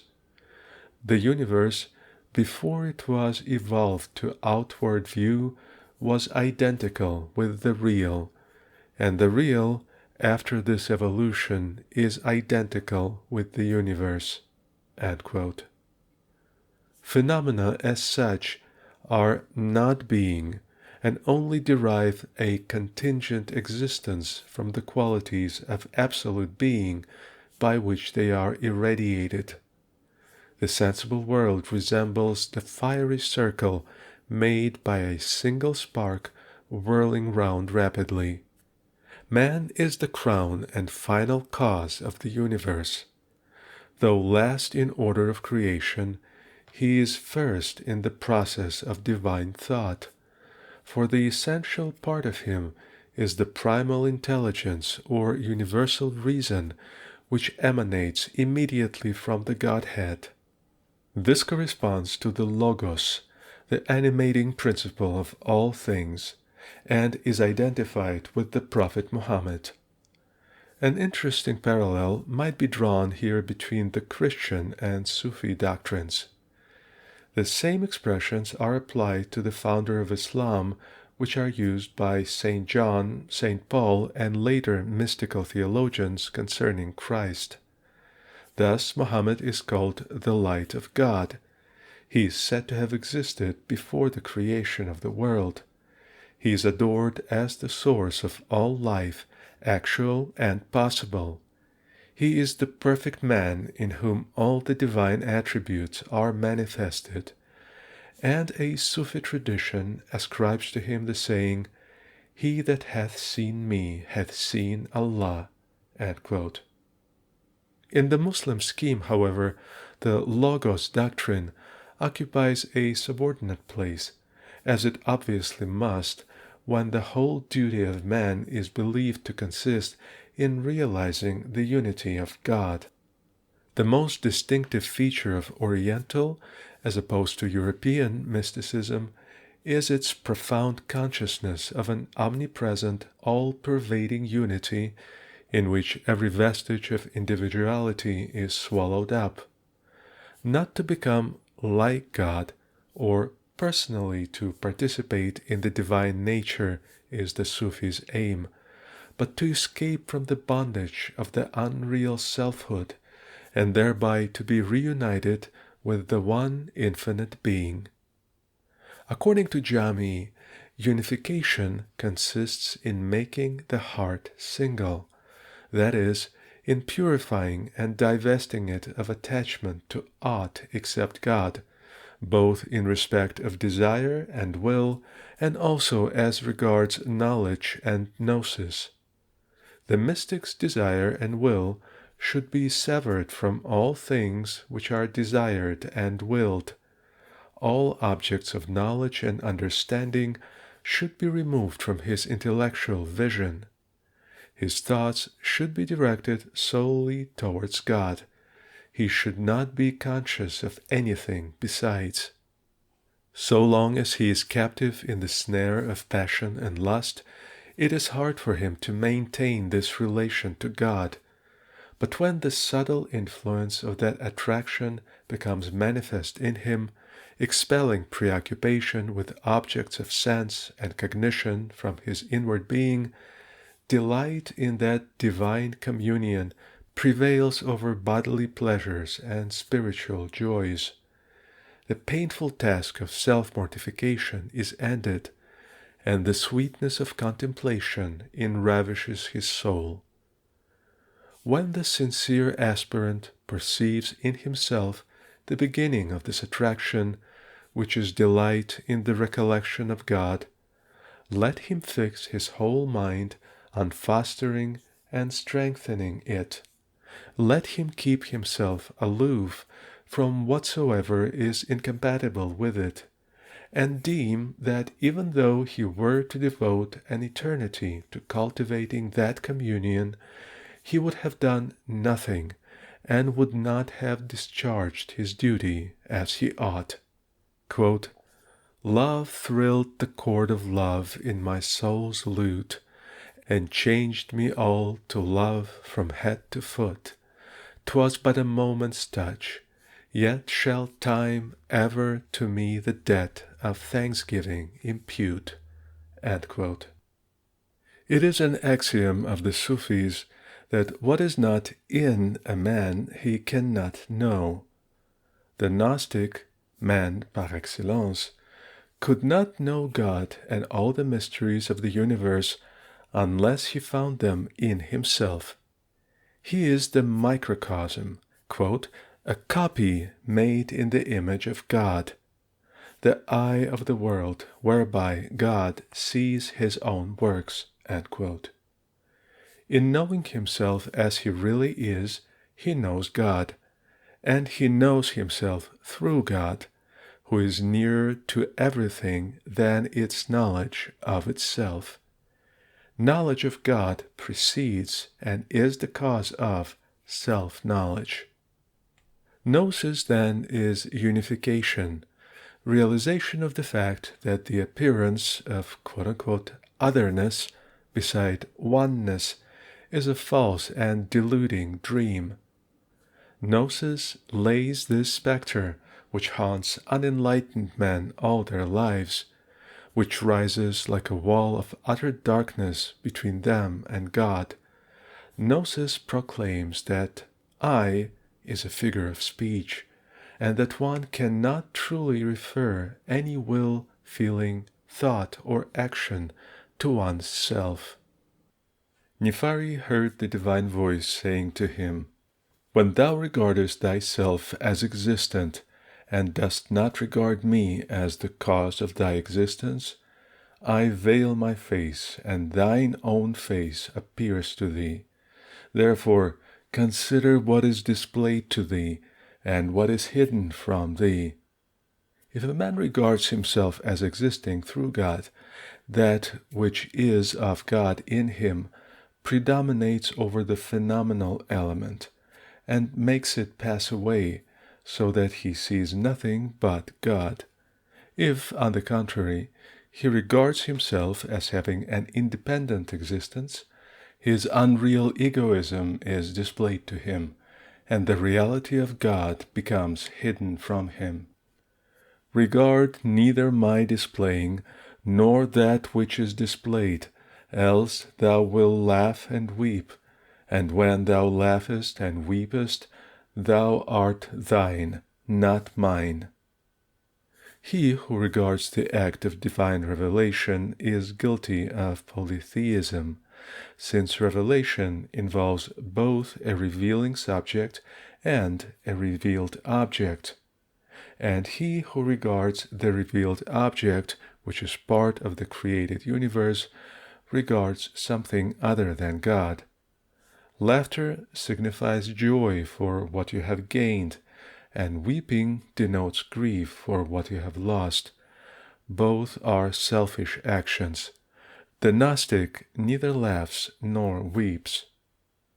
If thou dost not put behind thee all that I have displayed and am displaying, thou wilt not prosper, and unless thou prosper, thou wilt not become concentrated upon me. Prosperity is true belief in God, which requires complete abstraction from created things. Logically, these doctrines annul every moral and religious law. In the Gnostic's vision, there are no divine rewards and punishments, no human standards of right and wrong. For him, the written word of God has been abrogated by a direct and intimate revelation. I do not say, exclaimed Abul Hassan Hurqani, that paradise and hell are non-existent, but I say that they are nothing to me, because God created them both, and there is no room for any created object in the place where I am. End quote. From this standpoint, all types of religion are equal, and Islam is no better than idolatry. It does not matter what creed a man professes or what rite he performs. Quote, the true mosque in a pure and holy heart is builded. There let all men worship God, for there he dwells, not in a mosque of stone. End quote. Amidst all the variety of creeds and worshippers, the Gnostic sees but one real object of worship. Those who adore God in the sun, says Ibn al-Arabi, behold the sun, and those who adore him in living things see a living thing, and those who adore him in lifeless things see a lifeless thing, and those who adore him as a being unique and unparalleled see that which has no like. Do not attach yourself, he continues, to any particular creed exclusively, so that you disbelieve in all the rest. Otherwise you will lose much good, nay, you will fail to recognize the real truth of the matter. God, the omnipresent and omnipotent, is not limited by any one creed, for he says, Quran Surah 2, Ayah 109, wheresoever ye turn, there is the face of Allah. Everyone praises what he believes. His God is his own creature, and in praising it he praises himself. Consequently, he blames the beliefs of others, which he would not do if he were just, but his dislike is based on ignorance. If he knew Junaid's saying, the water takes its color from the vessel containing it, he would not interfere with other man's beliefs, but would perceive God in every form of belief. End quote. And Hafiz sings, more in the spirit of a freethinker perhaps than of the mystic, love is where the glory falls of thy face, on convent walls or on tavern floors, the same unextinguishable flame. Where the turbaned anchorite chanteth Allah day and night, church bells ring the call to prayer, and the cross of Christ is there. End quote. Sufism may join hands with free thought. It has often done so, but hardly ever with sectarianism. This explains why the vast majority of Sufis have been, at least nominally, attached to the Catholic body of the Muslim community. Abdallah Ansari declared that of 2,000 Sufi sheikhs with whom he was acquainted, only 2 were Shiites. A certain man who was a descendant of the Caliph Ali and a fanatical Shiite tells the following story. For 5 years, he said, my father sent me daily to a spiritual director. I learned one useful lesson from him. He told me that I should never know anything at all about Sufism until I got completely rid of the pride which I felt on account of my lineage. End quote. Superficial observers have described Babism as an offshoot of Sufism, but the dogmatism of the one is naturally opposed to the broad eclecticism of the other. In proportion as the Sufi gains more knowledge of God, his religious prejudices are diminished. Sheikh Abdelrahim ibn al-Sabah, who at first disliked living in Upper Egypt with its large Jewish and Christian population, said in his old age that he would as readily embrace a Jew or Christian as one of his own faith. While the innumerable forms of creed and ritual may be regarded as having certain relative value insofar as the inward feeling which inspires them is ever one and the same, from another aspect they seem to be veils of the truth, barriers which the zealous Unitarian must strive to abolish and destroy. Quote, this world and that world are the egg, and the bird within it is in darkness and broken-winged and scorned and despised. Regard unbelief and faith as the white and the yolk of this egg. Between them joining and dividing a barrier which they shall not pass. When he hath graciously fostered the egg under his wing, infidelity and religion disappear. The bird of unity spreads its pinions. End quote. The great Persian mystic Abu Sa'id ibn Abil Khair, speaking in the name of the Calendars or wandering dervishes, expresses their iconoclastic principles with astonishing boldness. Not until every mosque beneath the sun lies ruined will our holy work be done, and never will true Musalman appear till faith and infidelity are one. End quote. Such open declarations of war against the Mohammedan religion are exceptional. Notwithstanding the breadth and depth of the gulf between full-blown Sufism and Orthodox Islam, many, if not most, Sufis have paid homage to the Prophet and have observed the outward forms of devotion which are incumbent on all Muslims. They have invested these rites and ceremonies with a new meaning. They have allegorized them, but they have not abandoned them. Take the pilgrimage, for example. In the eyes of the genuine Sufi, it is null and void unless each of the successive religious acts which it involves is accompanied by corresponding, quote, movements of the heart, end quote. A man who had just returned from the pilgrimage came to Junaid. Junaid said, from the hour when you first journeyed from your home, have you also been journeying away from all sins? He said, no. Then, said Junaid, you have made no journey. At every stage where you halted for the night, did you traverse a station on the way to God? No, he replied. Then, said Junaid, you have not trodden the road stage by stage. When you put on the pilgrim's garb at the proper place, did you discard the qualities of human nature as you cast off your clothes? No. Then you have not put on the pilgrim's garb. When you stood at Arafat, did you stand one moment in contemplation of God? No.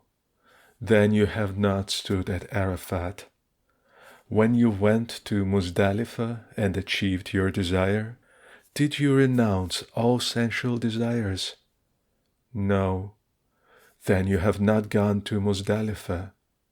When you circumambulated the Kaaba, Did you behold the immaterial beauty of God in the abode of purification? No. Then you have not circumambulated the Kaaba. When you ran between Safa and Marwa, did you attain to purity, Safa, and virtue, Muruwat? No. Then you have not run. When you came to Mina, did all your wishes, Muna, cease? No. Then you have not visited Mina.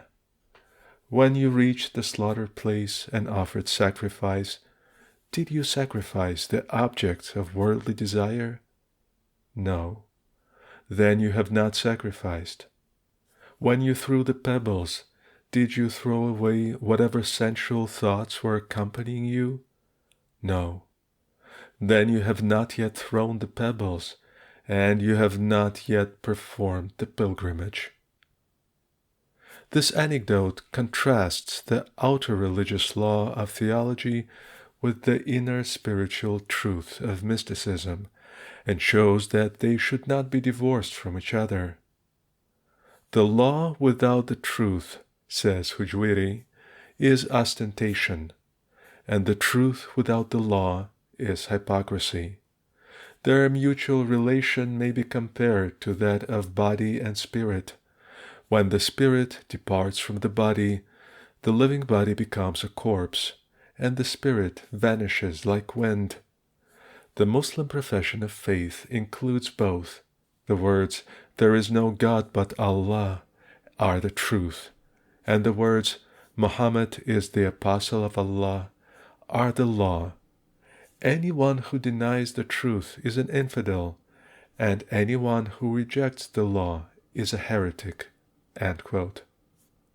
Middle ways, though proverbially safe, are difficult to walk in, and only by a tour de force can the Quran be brought into line with the esoteric doctrine which the Sufis derive from it. Undoubtedly, they have done a great work for Islam.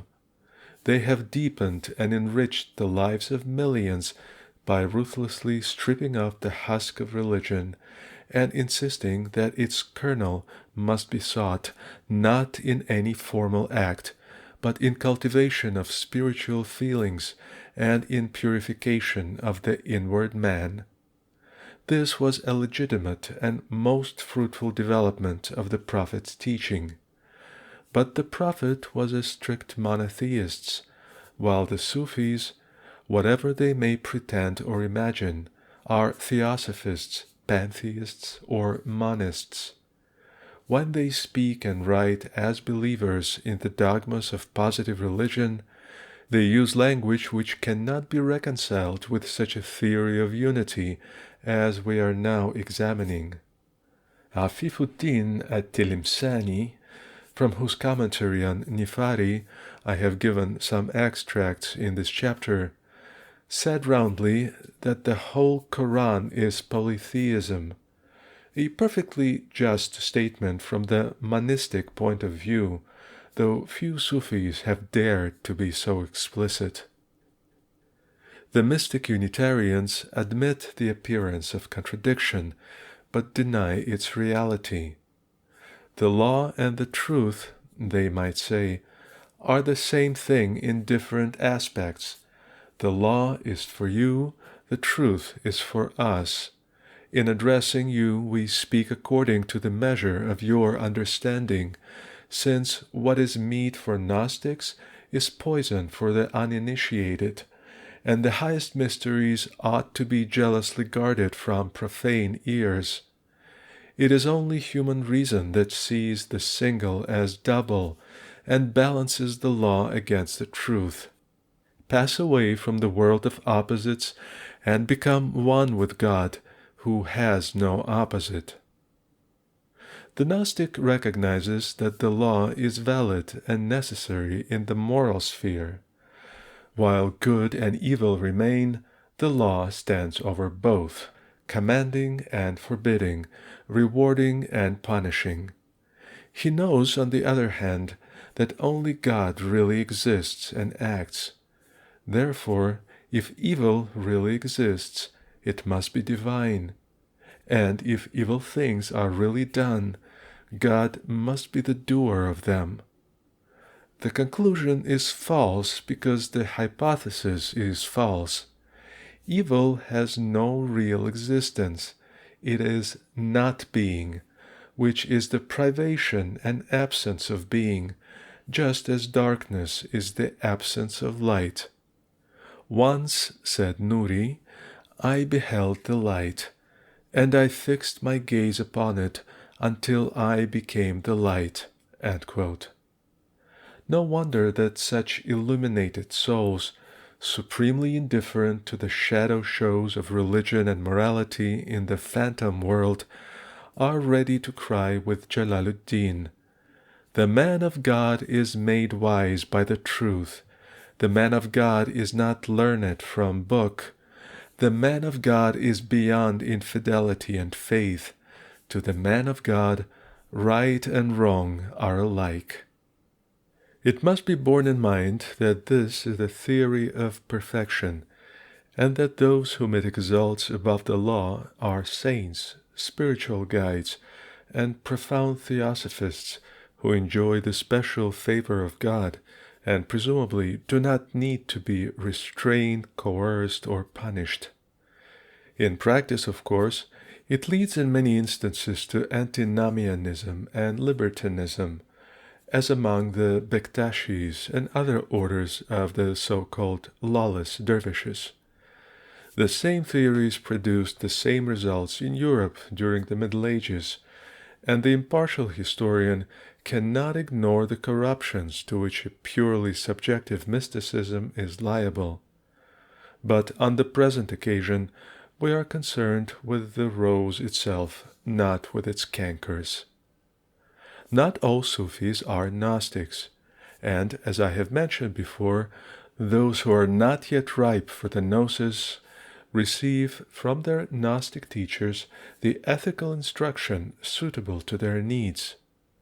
Jalaluddin Rumi, in his collection of lyrical poems entitled The Divan of Shamsi Tabriz, gives free rein to a pantheistic enthusiasm which sees all things under the form of eternity.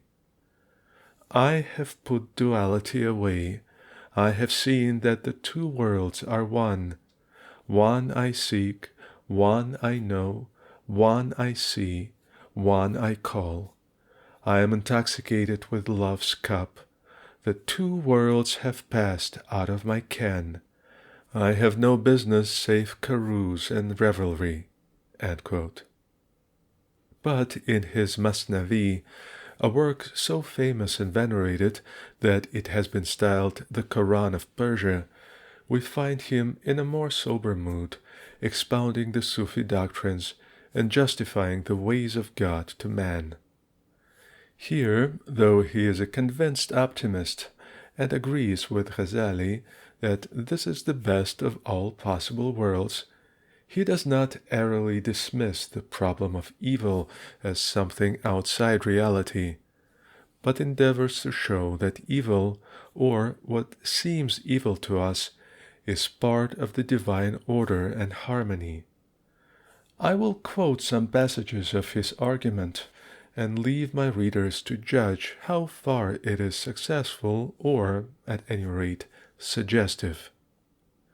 The Sufis, it will be remembered, conceive the universe as a projected and reflected image of God. The divine light, streaming forth in a series of emanations, falls at last upon the darkness of not being, every atom of which reflects some attribute of deity. For instance, the beautiful attributes of love and mercy are reflected in the form of heaven and the angels, while the terrible attributes of wrath and vengeance are reflected in the form of hell and the devils. Man reflects all the attributes, the terrible as well as the beautiful. He is an epitome of heaven and hell. Amar Khayyam alludes to this theory when he says, "Hell is a spark from our fruitless pain, heaven a breath from our time of joy." a couplet which Fitzgerald molded into a magnificent stanza. Heaven but the vision of fulfilled desire, and hell the shadow from a soul on fire, cast on the darkness into which ourselves so late emerged from, shall so soon expire. Jalaluddin, therefore, does in a sense make God the author of evil, but at the same time he makes evil intrinsically good in relation to God, for it is the reflection of certain divine attributes which in themselves are absolutely good. So far as evil is really evil, it springs from not being. The poet assigns a different value to this term in its relation to God and in its relation to man. In respect to God, not being is nothing, for God is real being. But in man, it is the principle of evil which constitutes half of human nature. In the one case, it is a pure negation. In the other, it is positively and actively pernicious. We need not quarrel with the poet for coming to grief in his logic. There are some occasions when intense moral feeling is worth any amount of accurate thinking. It is evident that the doctrine of divine unity implies predestination. Where God is and not beside him, there can be no other agent than he, no act but his. Quote, Thou didst not throw when thou threwest, but God threw. Quran, Surah 8, Ayah 17. Compulsion is felt only by those who do not love. To know God is to love him, and the Gnostic may answer, like the dervish who was asked how he fared, I fare as one by whose majestic will the world revolves. Floods rise and rivers flow, stars in their courses move, yea, death and life hang on his nod, and fly to the ends of earth, his ministers of mourning or of joy. This is the truth, but for the benefit of such as cannot bear it, Jalaluddin vindicates the justice of God by asserting that men have the power to choose how they act, although their freedom is subordinate to the divine will. Approaching the question, why does God ordain and create evil, he points out that things are known through their opposites, and that the existence of evil is necessary for the manifestation of good. Quote, Not being and defect, wherever seen, are mirrors of the beauty of all that is. The bone setter, where should he try his skill but on the patient lying with broken leg? Were no base copper in the crucible, how could the alchemist his craft display? Moreover, the divine omnipotence would not be completely realized if evil had remained uncreated.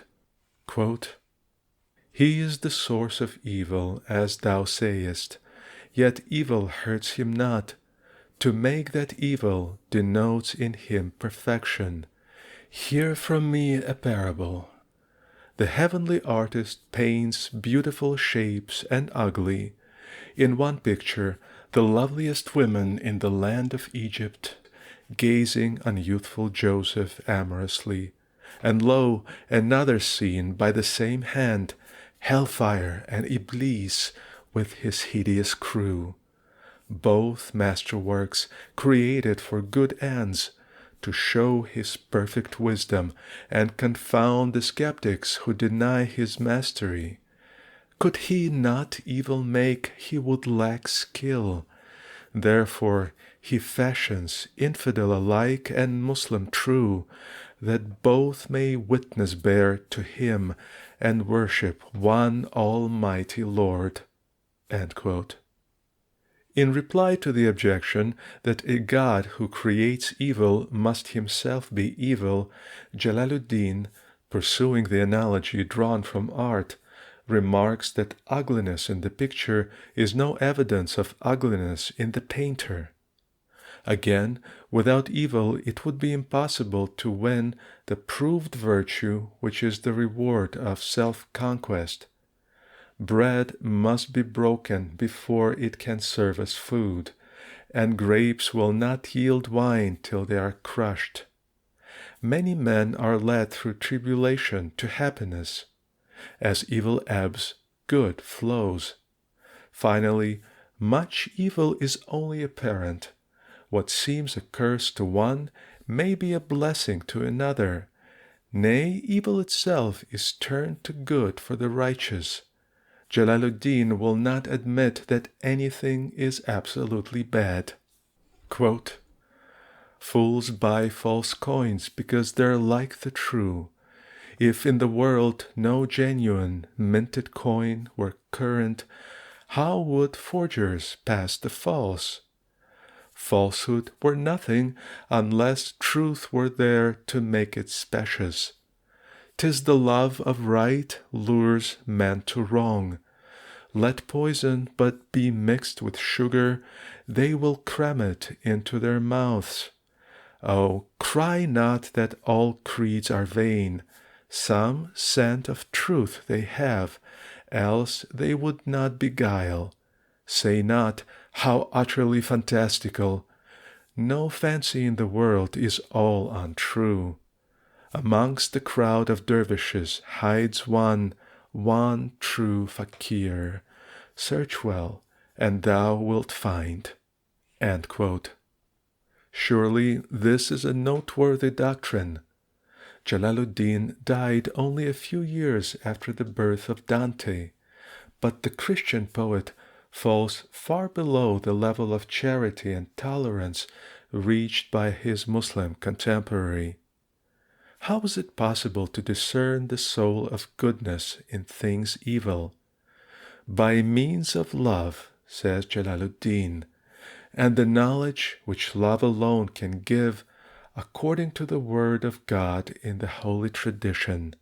Quote, "My servant draws nigh unto me, and I love him. And when I love him, I am his ear, so that he hears by me, and his eye, so that he sees by me, and his tongue, so that he speaks by me, and his hand, so that he takes by me." End quote. Although it will be convenient to treat of mystical love in a separate chapter, the reader must not fancy that a new subject is opening before him. Gnosis and love are spiritually identical. They teach the same truths in different language. End of section 4. Section 5. Divine Love. Anyone acquainted, however slightly, with the mystical poetry of Islam must have remarked that the aspiration of the soul towards God is expressed, as a rule, in almost the same terms which might be used by an Oriental Anacreon or Herrick. The resemblance, indeed, is often so close that, unless we have some clue to the poet's intention, we are left in doubt as to his meaning. In some cases, perhaps, the ambiguity serves an artistic purpose, as in the Odes of Hafiz. But even when the poet is not deliberately keeping his readers suspended between earth and heaven, it is quite easy to mistake a mystical hymn for a drinking song or a serenade. Ibn al-Arabi, the greatest theosophist whom the Arabs have produced, found himself obliged to write a commentary on some of his poems in order to refute the scandalous charge that they were designed to celebrate the charms of his mistress. Here are a few lines. "Oh, her beauty, the tender maid! Its brilliance gives light like lamps to one travelling in the dark. She is a pearl hidden in a shell of hair as black as jet. A pearl for which thought dives and remains unceasingly in the deeps of that ocean. He who looks upon her deems her to be a gazelle of the sandhills because of her shapely neck and the loveliness of her gestures." It has been said that the Sufis invented this figurative style as a mask for mysteries which they desired to keep secret.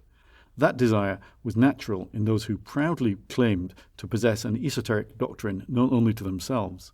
Moreover, a plain statement of what they believed might have endangered their liberties, if not their lives. But, apart from any such motives, the Sufis adopt the symbolic style because there is no other possible way of interpreting mystical experience. So little does knowledge of the infinite revealed in ecstatic vision need an artificial disguise that it cannot be communicated at all except through types and emblems drawn from the sensible world which, imperfect as they are, may suggest and shadow forth a deeper meaning than appears on the surface. Gnostics, says Ibn al-Arabi, cannot impart their feelings to other men. They can only indicate them symbolically to those who have begun to experience the like. What kind of symbolism each mystic will prefer depends on his temperament and character. If he be a religious artist, a spiritual poet, his ideas of reality are likely to clothe themselves instinctively in forms of beauty and glowing images of human love. To him, the rosy cheek of the beloved represents the divine essence manifested through its attributes. Her dark curls signify the one veiled by the many. When he says, "Drink wine that it may set you free from yourself," he means, lose your phenomenal self in the rapture of divine contemplation. I might fill pages with further examples. This erotic and bacchanalian symbolism is not, of course, peculiar to the mystical poetry of Islam, but nowhere else is it displayed so opulently and in such perfection. It has often been misunderstood by European critics, one of whom even now can describe the ecstasies of the Sufis as inspired partly by wine and strongly tinged with sensuality. As regards the whole body of Sufis, the charge is altogether false. No intelligent and unprejudiced student of their writings could have made it, and we ought to have been informed on what sort of evidence it is based. There are black sheep in every flock, and amongst the Sufis we find many hypocrites, debauchees, and drunkards who bring discredit on the pure brethren. But it is just as unfair to judge Sufism in general by the excess of these impostors as it would be to condemn all Christian mysticism on the ground that certain sects and individuals are immoral. God is the saki and the wine. He knows what manner of love is mine, said Jalaluddin. Ibn al-Arabi declares that no religion is more sublime than a religion of love and longing for God. Love is the essence of all creeds. The true mystic welcomes it, whatever guise it may assume. Cupbearer. My heart has become capable of every form. It is a pasture for gazelles, and a convent for Christian monks, and a temple for idols, and the pilgrim's Kaaba, and the tables of the Torah, and the book of the Koran. I follow the religion of love, whichever way his camels take. My religion and my faith is the true religion. We have a pattern in Bishr, the lover of Hind and her sister, and in Qais and Lubna, and in Maya and Ghailan. Commenting on the last verse, the poet writes, Love, qua love, is one and the same reality to those Arab lovers and to me, but the objects of our love are different, for they loved a phenomenon, whereas I love the real. They are a pattern to us because God only afflicted them with love for human beings in order that he might show, by means of them, the falseness of those who pretended to love him, and yet feel no such transport and rapture in loving him as deprived those enamoured men of their reason and made them unconscious of themselves. Most of the great medieval Sufis lived saintly lives, dreaming of God, intoxicated with God. When they tried to tell their dreams, being men, they used the language of men. If they were also literary artists, they naturally wrote in the style of their own day and generation. In mystical poetry, the Arabs yield the palm to the Persians. Anyone who would read The Secret of Sufism, no longer encumbered with theological articles, nor obscured by metaphysical subtleties, let him turn to Attar, Jalaluddin Rumi, and Jami, whose works are partially accessible in English and other European languages. To translate these wonderful hymns is to break their melody and bring their soaring passion down to earth, but not even a prose translation can quite conceal the love of truth and vision of beauty which inspired them. Listen again to Jalaluddin. He comes, a moon whose like the sky ne'er saw, awake or dreaming, crowned with eternal flame no flood can lay. Lo, from the flagon of thy love, O Lord, my soul is swimming, and ruined all my body's house of clay. When first the giver of the grape my lonely heart befriended, wine fired my bosom, and my veins filled up. But when his image all mine eye possessed, a voice descended, Well done, O sovereign wine, and peerless cup. The love thus symbolized is the emotional element in religion, the rapture of the seer, the courage of the martyr, the faith of the saint, the only basis of moral perfection and spiritual knowledge. Practically, it is self-renunciation and self-sacrifice, the giving up of all possessions, wealth, honor, will, life, and whatever else men value, for the beloved's sake, without any thought of reward. I have already referred to love as the supreme principle in Sufi ethics. And now, let me give some illustrations. Love, says Jalaluddin, is the remedy of our pride and self-conceit, the physician of all our infirmities. Only he whose garment is rent by love becomes entirely unselfish. Nuri, Rakam, and other Sufis were accused of heresy and sentenced to death. When the executioner approached Rakam, Nuri rose and offered himself in his friend's place with the utmost cheerfulness and submission. All the spectators were astounded. The executioner said, Young man, the sword is not a thing that people are so eager to meet, and your turn has not yet arrived. Nuri answered, My religion is founded on unselfishness. Life is the most precious thing in the world. I wish to sacrifice for my brethren's sake the few moments which remain. On another occasion, Nuri was overheard praying as follows, O Lord, in thy eternal knowledge and power and will, thou dost punish the people of hell whom thou hast created, and if it be thy inexorable will to make hell full of mankind, thou art able to fill it with me alone and to send them to paradise. In proportion as the Sufi loves God, he sees God in all his creatures and goes forth to them in acts of charity. Pious works are naught without love. Cheer one sad heart, thy loving deed will be more than 1,000 temples raised by thee. One freeman whom thy kindness hath enslaved outweighs by far 1,000 slaves set free. The Muslim legend of the saints abounds in tales of pity shown to animals, including the despised dog, birds, and even insects. It is related that Bayazid purchased some cardamom seed at Hamadan, and before departing, put into his gabardine a small quantity which was left over. On reaching Bistam and recollecting what he had done, he took out the seed and found that it contained a number of ants. Saying, I have carried the poor creatures away from their home, he immediately set off and journeyed back to Hamadan, a distance of several hundred miles. This universal charity is one of the fruits of pantheism, the ascetic view of the world which prevailed amongst the early Sufis, and their vivid consciousness of God as a transcendent personality rather than as an immanent spirit caused them to crush their human affections relentlessly. Here is a short story from the life of Fudail ibn Iyad. It would be touching if it were not so edifying. One day he had in his lap a child 4 years old and chanced to give it a kiss, as is the way of fathers. The child said, Father, do you love me? Yes, said Fudail. Do you love God? Yes. How many hearts have you? 1.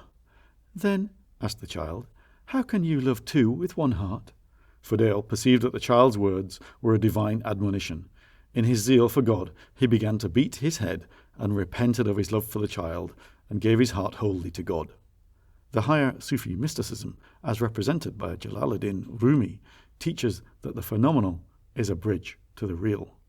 Whether it be of this world or that, thy love will lead thee yonder at the last. And Jami says in a passage which has been translated by Professor Brown, Even from earthly love thy face avert not, since to the real it may serve to raise thee. Ere A, B, C are rightly apprehended, how canst thou con the pages of thy Koran?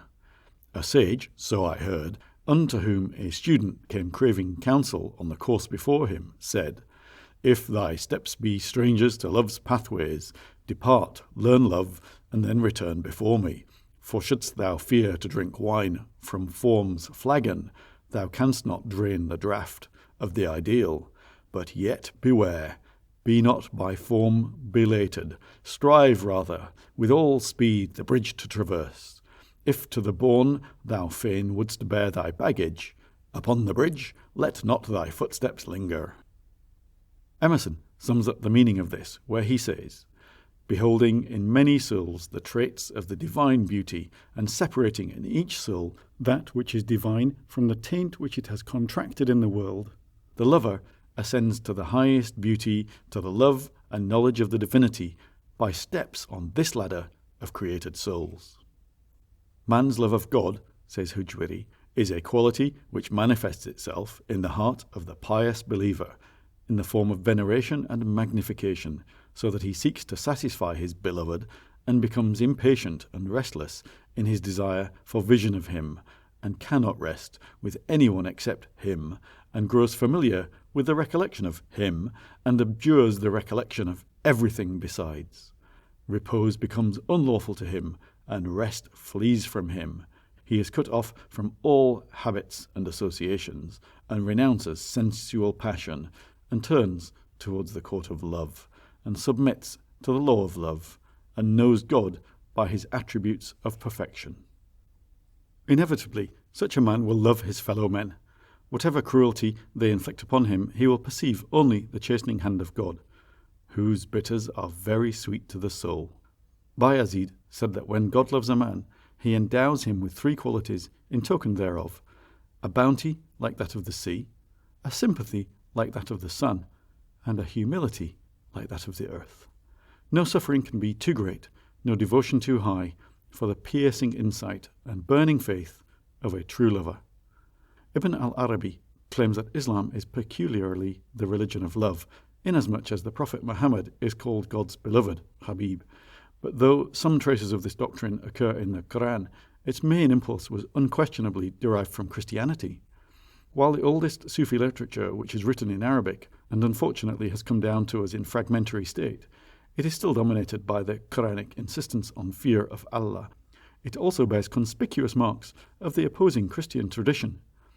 As in Christianity, through Dionysius and other writers of the Neoplatonic school, so in Islam, and probably under the same influence, the devotional and mystical love of God soon developed into ecstasy and enthusiasm, which finds in the sensual imagery of human love the most suggestive medium for its expression.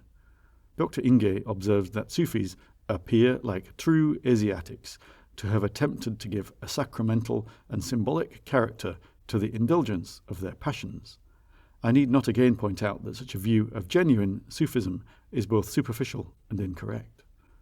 Love, like gnosis, is in its essence a divine gift, not anything that can be acquired. If the whole world wished to attract love, they could not, and if they made the utmost efforts to repel it, they could not. Those who love God are those whom God loves. I fancied that I loved him, said Bayazid, but on consideration I saw that his love preceded mine. Junaid defined love as the substitution of the qualities of the beloved for the qualities of the lover. In other words, love signifies the passing away of the individual self. It is an uncontrollable rapture, a God-sent grace, which must be sought by ardent prayer and aspiration. O thou, in whose bat well curved my heart like a ball is laid, nor ever a hairbreadth swerved from thy bidding nor disobeyed, I have washed mine outward clean, the water I drew and poured. Mine inward is thy domain. Do thou keep it stainless, Lord? Jalaluddin teaches that man's love is really the effect of God's love by means of an apologue. One night, a certain devotee was praying aloud when Satan appeared to him and said, How long wilt thou cry, O Allah? Be quiet, for thou wilt get no answer. The devotee hung his head in silence. After a little while, he had a vision of the Prophet Khadir, who said to him, Ah, why hast thou ceased to call on God? Because, the answer, "Here I am," came not. He replied. Chrea said, "God hath ordered me to go to thee and say this. Was it not I that summoned thee to service? Did not I make thee busy with my name? Thy calling Allah was my here I am. Thy yearning pain, my messenger to thee.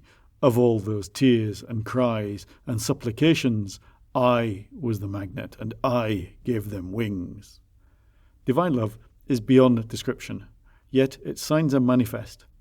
Sari al-Sakati questioned Junaid concerning the nature of love. "Some say," he answered, "that it is a state of concord, and some say that it is altruism, and some say that it is so-and-so." Sari took hold of the skin of his forearm and pulled it, but it would not stretch. Then he said, "I swear by the glory of God, were I to say that this skin hath shriveled on this bone for love of him, I should be telling the truth."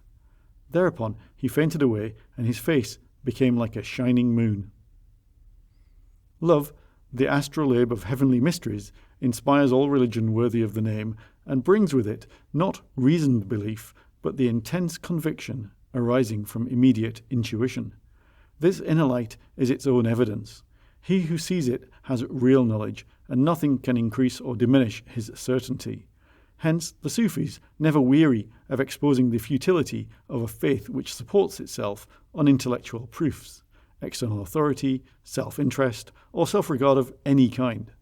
The barren dialectic of the theologian, the canting righteousness of the Pharisee, rooted in forms and ceremony, the less crude but equally undisinterested worship of which the motive is desire to gain everlasting happiness in the life hereafter, the relatively pure devotion of the mystic who, although he loves God, yet thinks of himself as loving, and whose heart is not wholly emptied of otherness. All these are veils to be removed. A few sayings by those who know will be more instructive than further explanation. O God, whatever share of this world thou hast allotted to me, bestow it to thine enemies, and whatever share of the next world thou hast allotted to me, bestow it on thy friends. Thou art enough for me. Rabia. O God, if I worship thee in fear of hell, burn me in hell, and if I worship thee in hope of paradise, exclude me from paradise. But if I worship thee for thine own sake, withhold not thine everlasting beauty. Rabia. Notwithstanding that the lovers of God are separated from him by their love, they have the essential thing, for whether they sleep or wake, they seek and are sought, and are not occupied with their own seeking and loving, but are enraptured in contemplation of their beloved. It is a crime in the lover to regard his love, and an outrage in love to look at one's own seeking while one is face to face with the sought. Bayazid. His love entered and removed all besides him, and left no trace of anything else, so that it remained single, even as he is single. Bayazid. To feel at one with God for a moment is better than all men's acts of worship from the beginning to the end of the world. Shibli. Fear of the fire, in comparison with fear of being parted from the beloved, is like a drop of water cast into the mightiest ocean. Dhul Nun. Unless I have the face of my heart towards thee, I deem prayer unworthy to be reckoned as prayer. If I turn my face to the Kaaba, 'tis for the love of thine, otherwise I am quit both of prayer and Kaaba. Jalaluddin Rumi. Love, again, is the divine instinct of the soul, impelling it to realize its nature and destiny. The soul is the firstborn of God. Before the creation of the universe, it lived and moved and had its being in him, and during its earthly manifestation, it is a stranger in exile, ever pining to return to its home. This is love, to fly heavenward, to rend every instant 100 veils, the first moment to renounce life, the last step to fare without feet, to regard this world as invisible, not to see what appears to one's self.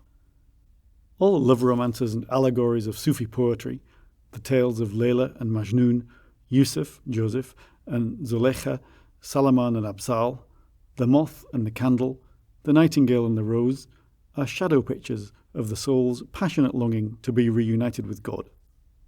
It is impossible, in the brief space at my command, to give the reader more than a passing glimpse of the treasures which the exuberant fancy of the East has heaped together in every room of this enchanted palace.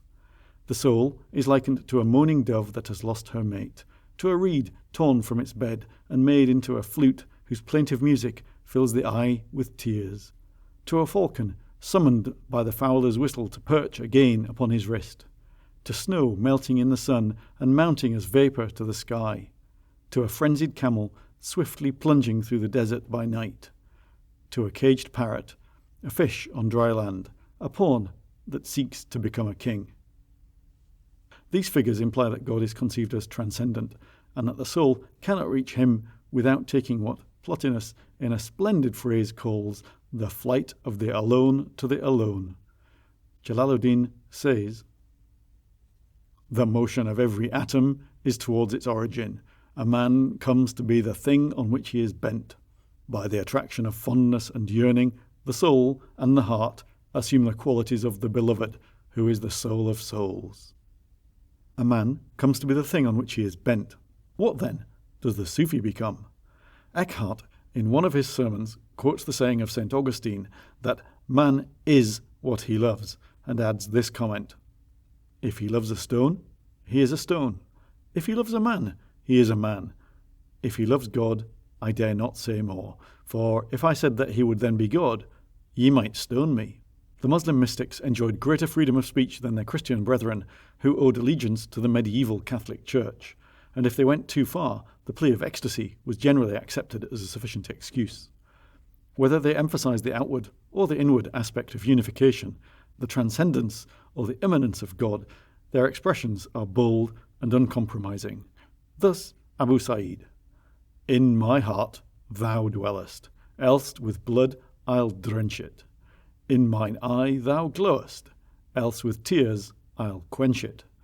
Only to be one with thee my soul desireth, else from out my body by hook or crook I'll wrench it." Jalaluddin Rumi proclaims that the soul's love of God is God's love of the soul, and that in loving the soul, God loves himself, for he draws home to himself that which in its essence is divine. "Our copper," says the poet, "has been transmuted by this rare alchemy," meaning that the base alloy of self has been purified and spiritualized. In another ode he says, "O my soul, I searched from end to end. I saw in thee naught save the beloved. Call me not infidel, O my soul, if I say that thou thyself art he." And yet more plainly, "Ye who in search of God pursue, ye need not search, for God is you, is you. Why seek ye something that was missing ne'er? Save you none is, but you are, where, oh, where? Where is the lover when the beloved has displayed himself? Nowhere and everywhere. His individuality has passed away from him. In the bridal chamber of unity, God celebrates the mystical marriage of the soul." End of section 5. Section 6 of The Mystics of Islam. Chapter 5, Saints and Miracles. Let us suppose that the average Moslem could read English, and that we placed in his hands one of those admirable volumes published by the Society for Psychical Research. In order to sympathize with his feelings on such an occasion, we have only to imagine what our own would be if a scientific friend invited us to study a treatise setting forth the evidence in favor of telegraphy and recording well-attested instances of telegraphic communication. The Moslem would probably see in the telegraph some kind of spirit, an efreet or jinni. Telepathy and similar occult phenomena he takes for granted as self-evident facts. It would never occur to him to investigate them. There is something in the constitution of his mind that makes it impervious to the idea that the supernatural may be subject to law. He believes, because he cannot help believing, in the reality of an unseen world which lies about us. Not in our infancy alone, but always and everywhere. A world from which we are in no wise excluded. Accessible, and in some measure revealed, to all, though free and open intercourse with it is a privilege enjoyed by few. Many are called, but few chosen. Spirits, every night from the body's snare thou freest and makest the tablets clean. Spirits are set free every night from this cage, independent, neither ruled nor ruling. At night, prisoners forget their prison. At night, kings forget their power. No sorrow, no brooding over gain and loss, no thought of this person or that person. This is the state of the Gnostic, even when he is awake. God hath said, Thou wouldst deem them awake while they slept. He is asleep day and night to the affairs of the world, like a pen in the controlling hand of the Lord. The Sufis have always declared and believed themselves to be God's chosen people. The Quran refers in several places to his elect. According to the author of the Kitab al-Lumah, this title belongs firstly to the prophets, elect in virtue of their sinlessness, their inspiration, and their apostolic mission, and secondly, to certain Muslims, elect in virtue of their sincere devotion and self-mortification and firm attachment to the eternal realities. In a word, the saints. While the Sufis are the elect of the Muslim community, the saints are the elect of the Sufis. The Mohammedan saint is commonly known as a wali, plural, awliya. This word is used in various senses derived from its root meaning of nearness. For example, next of kin, patron, protector, friend. It is applied in the Quran to God as the protector of the faithful, to angels or idols who are supposed to protect their worshippers, and to men who are regarded as being specially under divine protection. Mohammed twits the Jews with professing to be protégés of God. Awliya lillah. Notwithstanding its somewhat equivocal associations, the term was taken over by the Sufis and became the ordinary designation of persons whose holiness brings them near to God, and who receive from him, as tokens of his peculiar favor, miraculous gifts, karamat, charismata. They are his friends, on whom no fear shall come, and they shall not grieve. Any injury done to them is an act of hostility against him. The inspiration of the Islamic saints, though verbally distinguished from that of the prophets and inferior in degree, is of the same kind. In consequence of their intimate relation to God, the veil shrouding the supernatural, or, as a Muslim would say, the unseen world from their perceptions, is withdrawn at intervals, and in their fits of ecstasy they rise to the prophetic level. Neither deep learning in divinity, nor devotion to good works, nor asceticism, nor moral purity makes the Mohammedan a saint. He may have all or none of these things, but the only indispensable qualification is that ecstasy and rapture which is the outward sign of passing away from the phenomenal self. Anyone thus enraptured, majdub, is a wali, and when such persons are recognized through their power of working miracles, they are venerated as saints not only after death but also during their lives. Often, however, they live and die in obscurity. Huishwiri tells us that amongst the saints there are 4,000 who are concealed and do not know one another and are not aware of the excellence of their state, being in all circumstances hidden from themselves and from mankind. The saints form an invisible hierarchy on which the order of the world is thought to depend. Its supreme head is entitled the Qutb, Axis. He is the most eminent Sufi of his age and presides over the meetings regularly held by this august parliament, whose members are not hampered in their attendance by the inconvenient fictions of time and space, but come together from all parts of the earth in the twinkling of an eye, traversing seas and mountains and deserts as easily as common mortals step across a road. Below the Qutb stand various classes and grades of sanctity. Huishwiri enumerates them in ascending series as follows: 300 Akhyar, good; 40 Abdal, substitutes; 7 Abrar, pious; 4 Autad, supports; and 3 Nuqaba, overseers. All these know one another, and cannot act save by mutual consent. It is the task of the Autad to go round the world every night, and, if there should be any place on which their eyes have not fallen, next day some flaw will appear in that place, and they must then inform the Qutb, in order that he may direct his attention to the weak spot, and that by his blessing the imperfection may be remedied.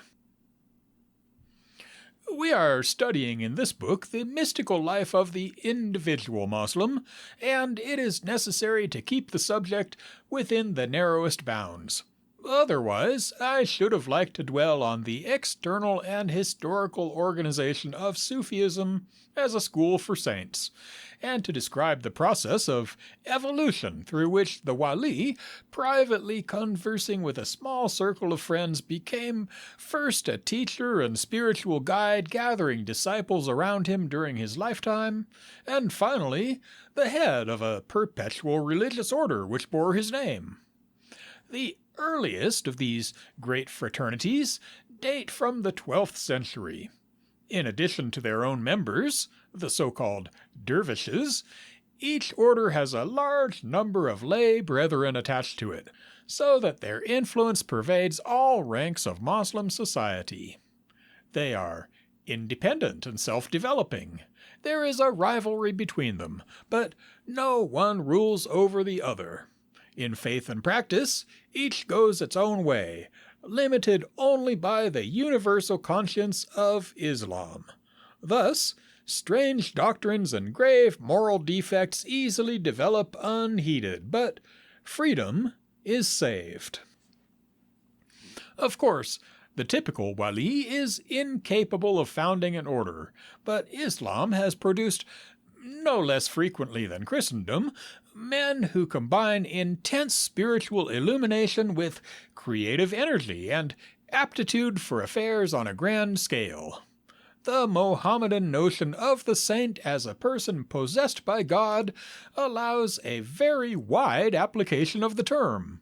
In popular usage, it extends from the greatest Sufi theosophists, like Jalaluddin Rumi and Ibn al-Arabi, down to those who have gained sanctity only by losing sanity, victims of epilepsy and hysteria, half-witted idiots and harmless lunatics.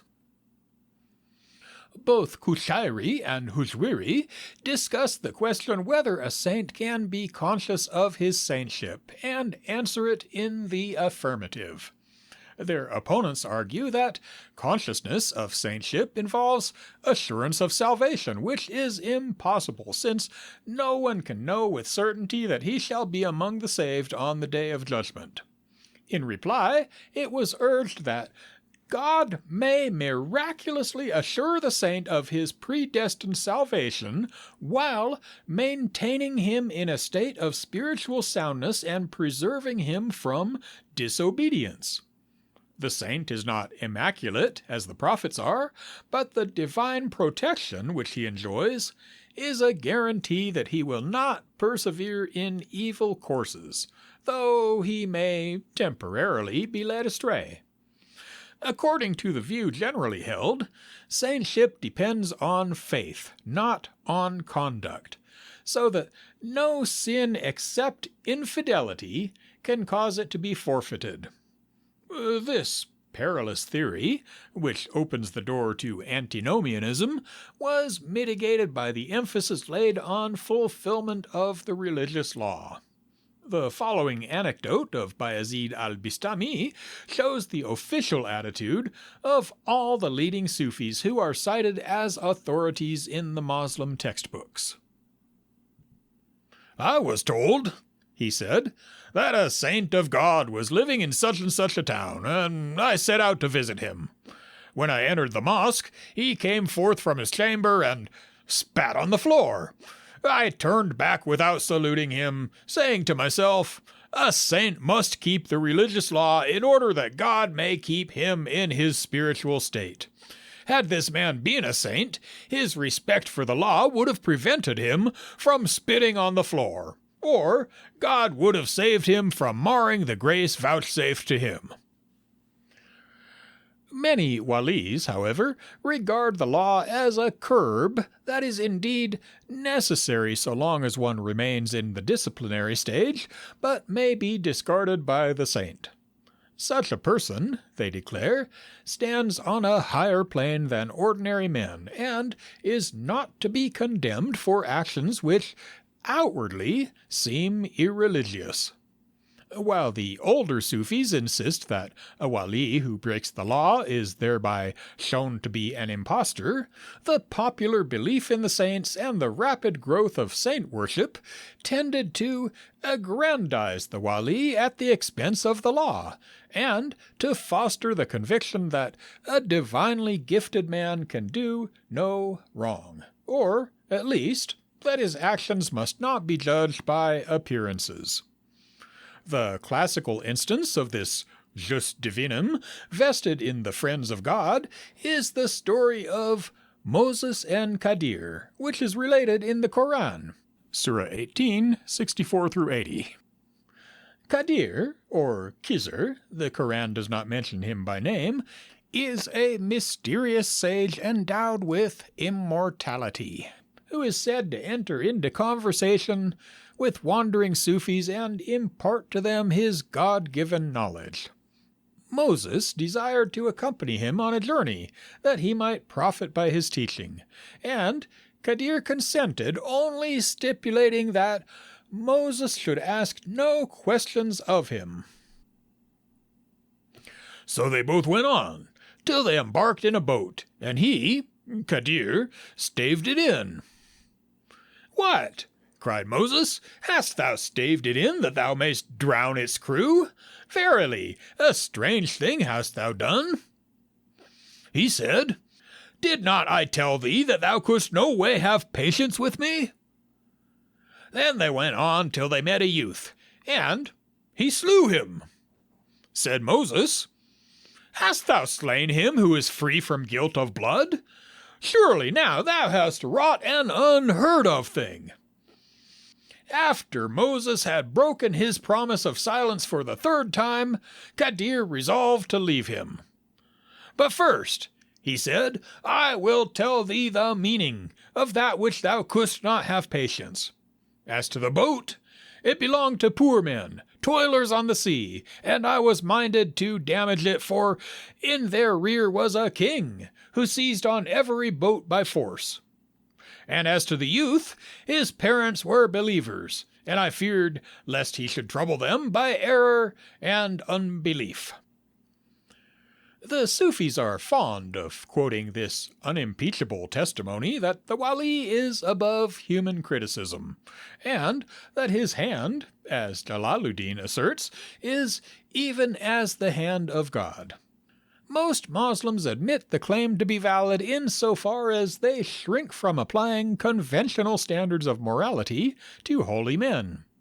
I have explained its metaphysical justification in an earlier chapter. A miracle performed by a saint is termed karamat, i.e., a favor which God bestows upon him, whereas a miracle performed by a prophet is called mu'jizat, i.e., an act which cannot be imitated by anyone. The distinction originated in controversy, and was used to answer those who held the miraculous powers of the saints to be a grave encroachment on the prerogative of the prophet. Sufi apologists, while confessing that both kinds of miracle are substantially the same, take pains to differentiate the characteristics of each. They declare, moreover, that the saints are the prophet's witnesses, and that all their miracles, like a drop trickling from a full skin of honey, are, in reality, derived from him. This is the orthodox view, and is supported by those Mohammedan mystics who acknowledge the law as well as the truth, though in some cases it may have amounted to little more than a pious opinion. We have often noticed the difficulty in which the Sufis find themselves when they try to make a logical compromise with Islam, but the word logic is very misleading in this connection. The beginning of wisdom, for European students of Oriental religion, lies in the discovery that incongruous beliefs, of course, beliefs which our minds cannot harmonize, dwell peacefully together in the Oriental brain, that their owner is quite unconscious of their incongruity, and that, as a rule, he is absolutely sincere. Contradictions which seem glaring to us do not trouble him at all. The thaumaturgic element in ancient Sufism was not so important as it afterwards became in the fully developed saint worship associated with the dervish orders. "A saint would be nonetheless a saint," says Kushairi, "if no miracles were wrought by him in this world." In early Mohammedan Vitae Sanctorum, it is not uncommon to meet with sayings to the effect that miraculous powers are comparatively of small account. It was finally said by Sal ibn Abdallah that the greatest miracle is the substitution of a good quality for a bad one. And the Kitab al-Lumah gives many examples of holy men who disliked miracles and regarded them as a temptation. "During my novitiate," said Bayezid, "God used to bring before me wonders and miracles, but I paid no heed to them. And when he saw that I did so, he gave me the means of attaining to knowledge of himself." Junayd observed that reliance on miracles is one of the veils which hinder the elect from penetrating to the inmost shrine of the truth. This was too high doctrine for the great mass of Moslems, and, in the end, the vulgar idea of saintship triumphed over the mystical and theosophical conception.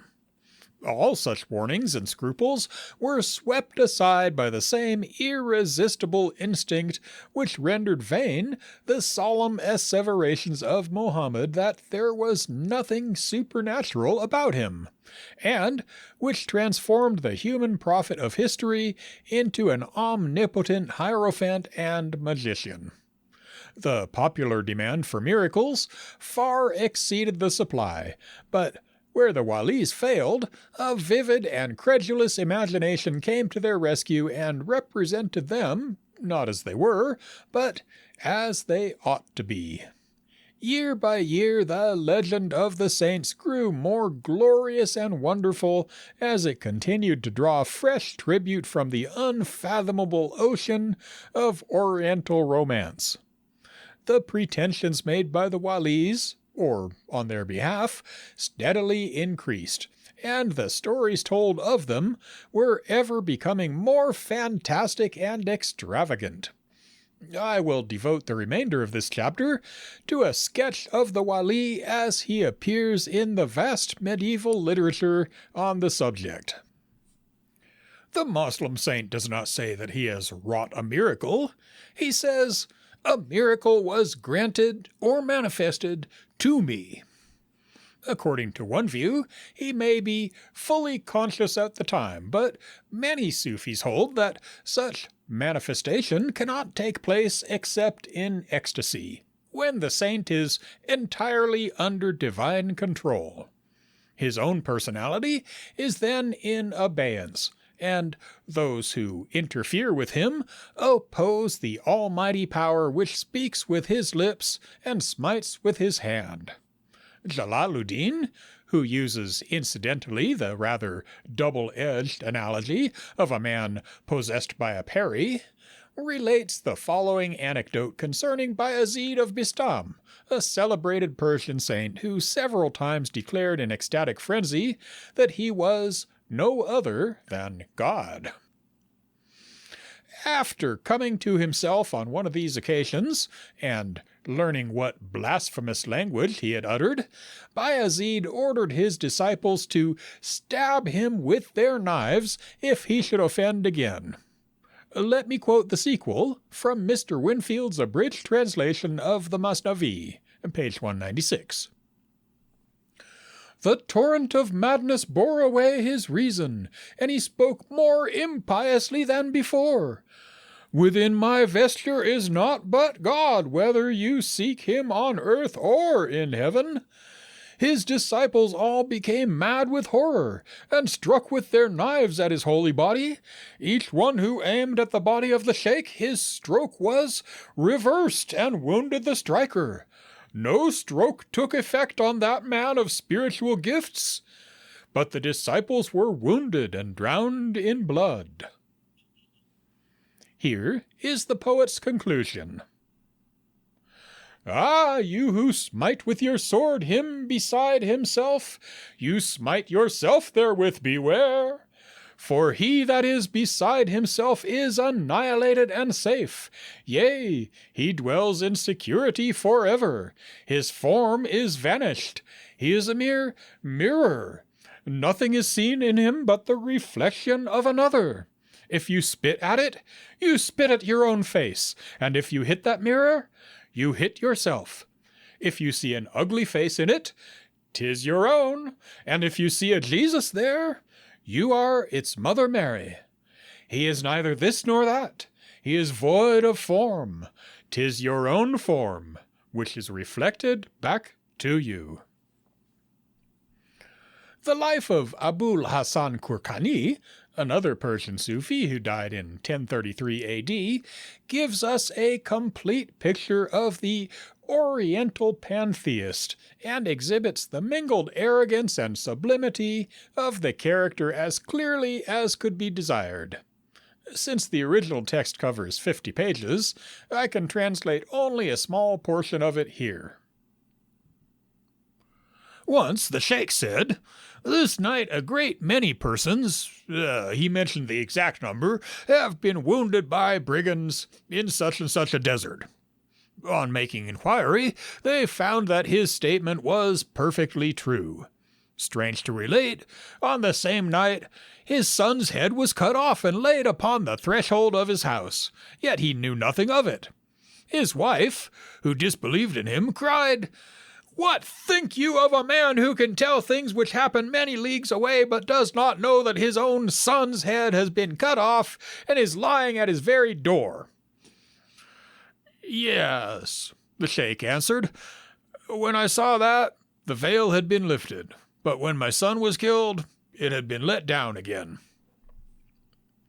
One day, Abul Hasan Kurkani clenched his fist and extended the little finger and said, "Here is the Qibla, if anyone desires to become a Sufi." These words were reported to the Grand Sheikh, who, deeming the coexistence of two Qiblas an insult to the divine unity, exclaimed, "Since a second Qibla has appeared, I will cancel the former one." After that, no pilgrims were able to reach Mecca.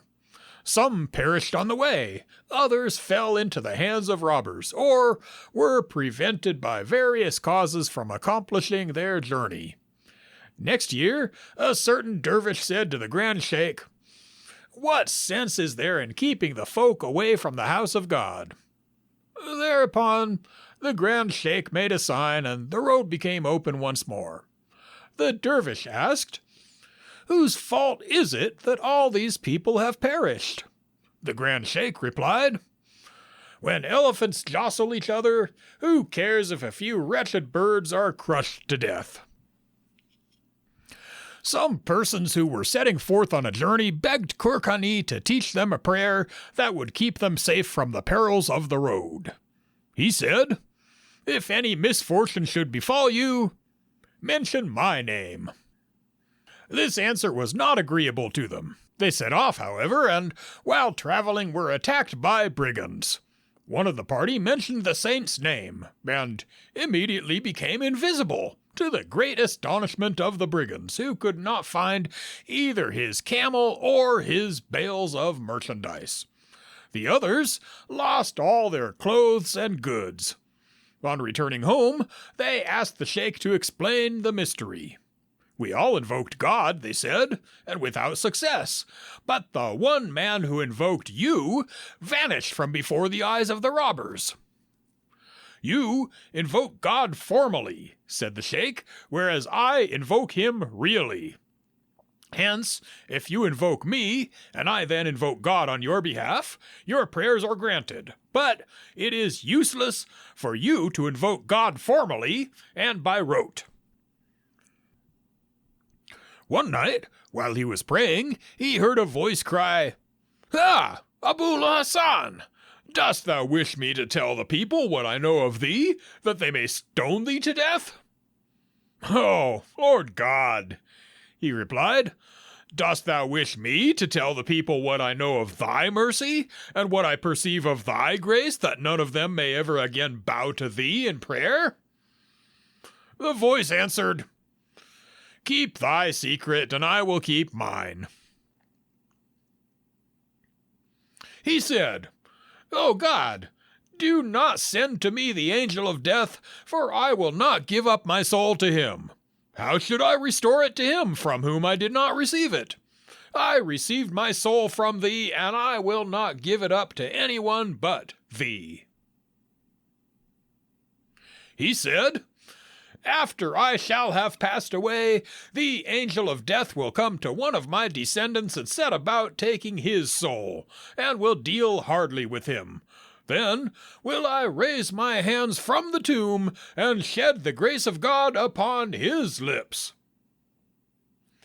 He said, "If I bade the Empyrean move, it would obey, and if I told the sun to stop, it would cease from rolling on its course." He said, "I am not a devotee, nor an ascetic, nor a theologian, nor a Sufi. O God, thou art one, and through thy oneness I am one." He said, "The skull of my head is the Empyrean, and my feet are under the earth, and my 2 hands are east and west." He said, "If anyone does not believe that I shall stand up at the resurrection, and that he shall not enter paradise until I lead him forward, let him not come here to salute me." He said, "Since God brought me forth from myself, paradise is in quest of me, and hell is in fear of me. And if paradise and hell were to pass by this place where I am, both would become annihilated in me, together with all the people whom they contain." He said, "I was lying on my back, asleep. From a corner of the throne of God, something trickled into my mouth, and I felt a sweetness in my inward being." He said, "If a few drops of that which is under the skin of a saint should come forth between his lips, all the creatures of heaven and earth would fall into panic." He said, "Through prayer, the saints are able to stop the fish from swimming in the sea and to make the earth tremble so that people think it is an earthquake." He said, "If the love of God in the hearts of his friends were made manifest, it would fill the world with flood and fire." He said, "He that lives with God hath seen all things visible, and heard all things audible, and done all that is to be done, and known all that is to be known." He said, "All things are contained in me, but there is no room for myself in me." He said, "Miracles are only the first of the 1,000 stages of the way to God." He said, "Do not seek until thou art sought, for when thou findest that which thou seekest, it will resemble thee." He said, "Thou must daily die 1,000 deaths and come to life again, that thou mayst win the life immortal." He said, "When thou givest to God thy nothingness, he gives to thee his all." It would be an almost endless task to enumerate and exemplify the different classes of miracles which are related in the lives of the Mohammedan saints.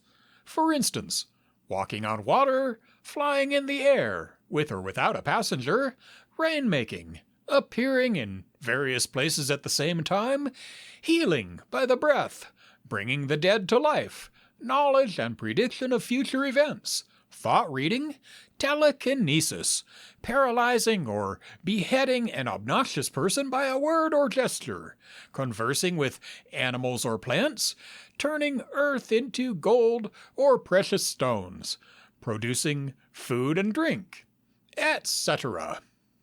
To the Moslem, who has no sense of natural law, all these violations of custom, as he calls them, seem equally credible. We, on the other hand, feel ourselves obliged to distinguish phenomena which we regard as irrational and impossible from those for which we can find some sort of natural explanation. Modern theories of psychical influence, faith healing, telepathy, veridical hallucination, hypnotic suggestion, and the like have thrown open to us a wide avenue of approach to this dark continent in the Eastern mind. I will not, however, pursue the subject far at present, full of interest as it is. In the higher Sufi teaching, the miraculous powers of the saints play a more or less insignificant part, and the excessive importance which they assume in the organized mysticism of the dervish orders is one of the clearest marks of its degeneracy. The following passage, which I have slightly modified, gives a fair summary of the hypnotic process through which a dervish attains to union with God. The disciple must, mystically, always bear his murshid, spiritual director, in mind, and become mentally absorbed in him through a constant meditation and contemplation of him. The teacher must be his shield against all evil thoughts. The spirit of the teacher follows him in all his efforts and accompanies him wherever he may be, quite as a guardian spirit. To such a degree is this carried that he sees the master in all men and in all things, just as a willing subject is under the influence of the magnetizer. This condition is called self-annihilation in the murshid or sheikh. The latter finds, in his own visionary dreams, the degree which the disciple has reached, and whether or not his spirit has become bound to his own. At this stage, the sheikh passes him over to the spiritual influence of the long-deceased pir, or original founder of the order, and he sees the latter only by the spiritual aid of the sheikh. This is called self-annihilation in the peer. He now becomes so much a part of the peer as to possess all his spiritual powers. The third grade leads him, also through the spiritual aid of the sheikh, up to the prophet himself, whom he now sees in all things. This state is called self-annihilation in the prophet. The fourth degree leads him even to God. He becomes united with the deity and sees him in all things. J.P. Brown, The Dervishes, or Oriental Spiritualism, 1868, page 298. An excellent concrete illustration of the process here described will be found in the well-known case of Tawakkul Beg, who passed through all these experiences under the control of Mullah Shah. His account is too long to quote in full. Moreover, it has recently been translated by Professor D.B. MacDonald in his Religious Life and Attitude in Islam, pages 197 and following. I copy from this version one paragraph describing the first of the 4 stages mentioned above. Thereupon he made me sit before him, my senses being as though intoxicated, and ordered me to reproduce my own image within myself. And, after having bandaged my eyes, he asked me to concentrate all my mental faculties on my heart. I obeyed, and in an instant, by the divine favor and by the spiritual assistance of the sheikh, my heart opened. I saw then that there was something like an overturned cup within me. This having been set upright, a sensation of unbounded happiness filled my being. I said to the master, "This cell where I am seated before you, I see a faithful reproduction of it within me, and it appears to me as though another Tawakkul Beg were seated before another Mullah Shah." He replied, "Very good. The first apparition which appears to thee is the image of the master." He then ordered me to uncover my eyes, and I saw him with the physical organ of vision seated before me. He then made me bind my eyes again, and I perceived him with my spiritual sight, seated similarly before me. Full of astonishment, I cried out, "Oh, master! Whether I look with my physical organs or with my spiritual sight, always it is you that I see." Here is a case of auto-hypnotism, witnessed and recorded by the poet Jami. Maulana Sahjuddin of Kashgar, after a little concentration of thought, Tawajjuh, used to exhibit signs of unconsciousness. Anyone ignorant of this circumstance would have fancied that he was falling asleep. When I first entered into companionship with him, I happened one day to be seated before him in the congregational mosque. According to his custom, he fell into a trance. I supposed that he was going to sleep, and I said to him, "If you desire to rest for a short time, you will not seem to me to be far off." He smiled and said, "Apparently, you do not believe that this is something different from sleep." The following anecdote presents greater difficulties. Maulana Nizamuddin Kamush relates that one day his master, Alauddin Attar, started to visit the tomb of the celebrated saint Muhammad ibn Ali Hakim at Termid. "I did not accompany him," said Nizamuddin, "but stayed at home, and by concentrating my mind, Tawajjuh, I succeeded in bringing the spirituality of the saint before me, so that when the master arrived at the tomb, he found it empty. He must have known the cause, for on his return he set to work in order to bring me under his control. I, too, concentrated my mind, but I found myself like a dove and the master like a hawk flying in chase of me. Wherever I turned, he was always close behind. At last, despairing of escape, I took refuge with the spirituality of the prophet, on whom be peace, and became effaced in its infinite radiance. The master could not exercise any further control. He fell ill in consequence of his chagrin, and no one except myself knew the reason. Alauddin's son, Khwaja Hassan Attar, possessed such powers of control that he could at will throw anyone into the state of trance and cause them to experience the passing away, fana, to which some mystics attain only on rare occasions and after prolonged self-mortification. It is related that the disciples and visitors who were admitted to the honor of kissing his hand always fell unconscious to the ground. Certain saints are believed to have the power of assuming whatever shape they please. One of the most famous was Abu Abdallah of Mosul, better known by the name of Khadib Alban. One day, the Cadi of Mosul, who regarded him as a detestable heretic, saw him in a street of the town, approaching from the opposite direction. He resolved to seize him and lay a charge against him before the governor, in order that he might be punished. All at once, he perceived that Khadib Alban had taken the form of a Kurd, and, as the saint advanced towards him, his appearance changed again, this time into an Arab of the desert. Finally, on coming still nearer, he assumed the guise and dress of a doctor of theology, and cried, "O Cadi!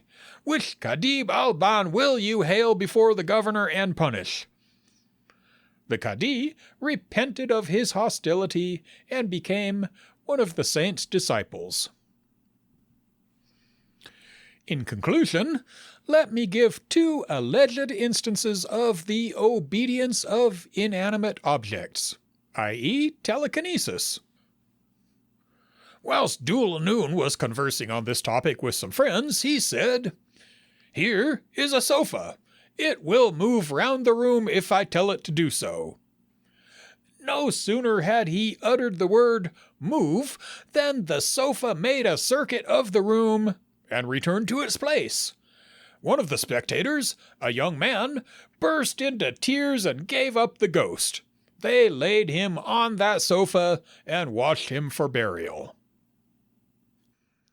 Avicenna paid a visit to Abul Hasan Khurkani and immediately plunged into a long and abstruse discussion.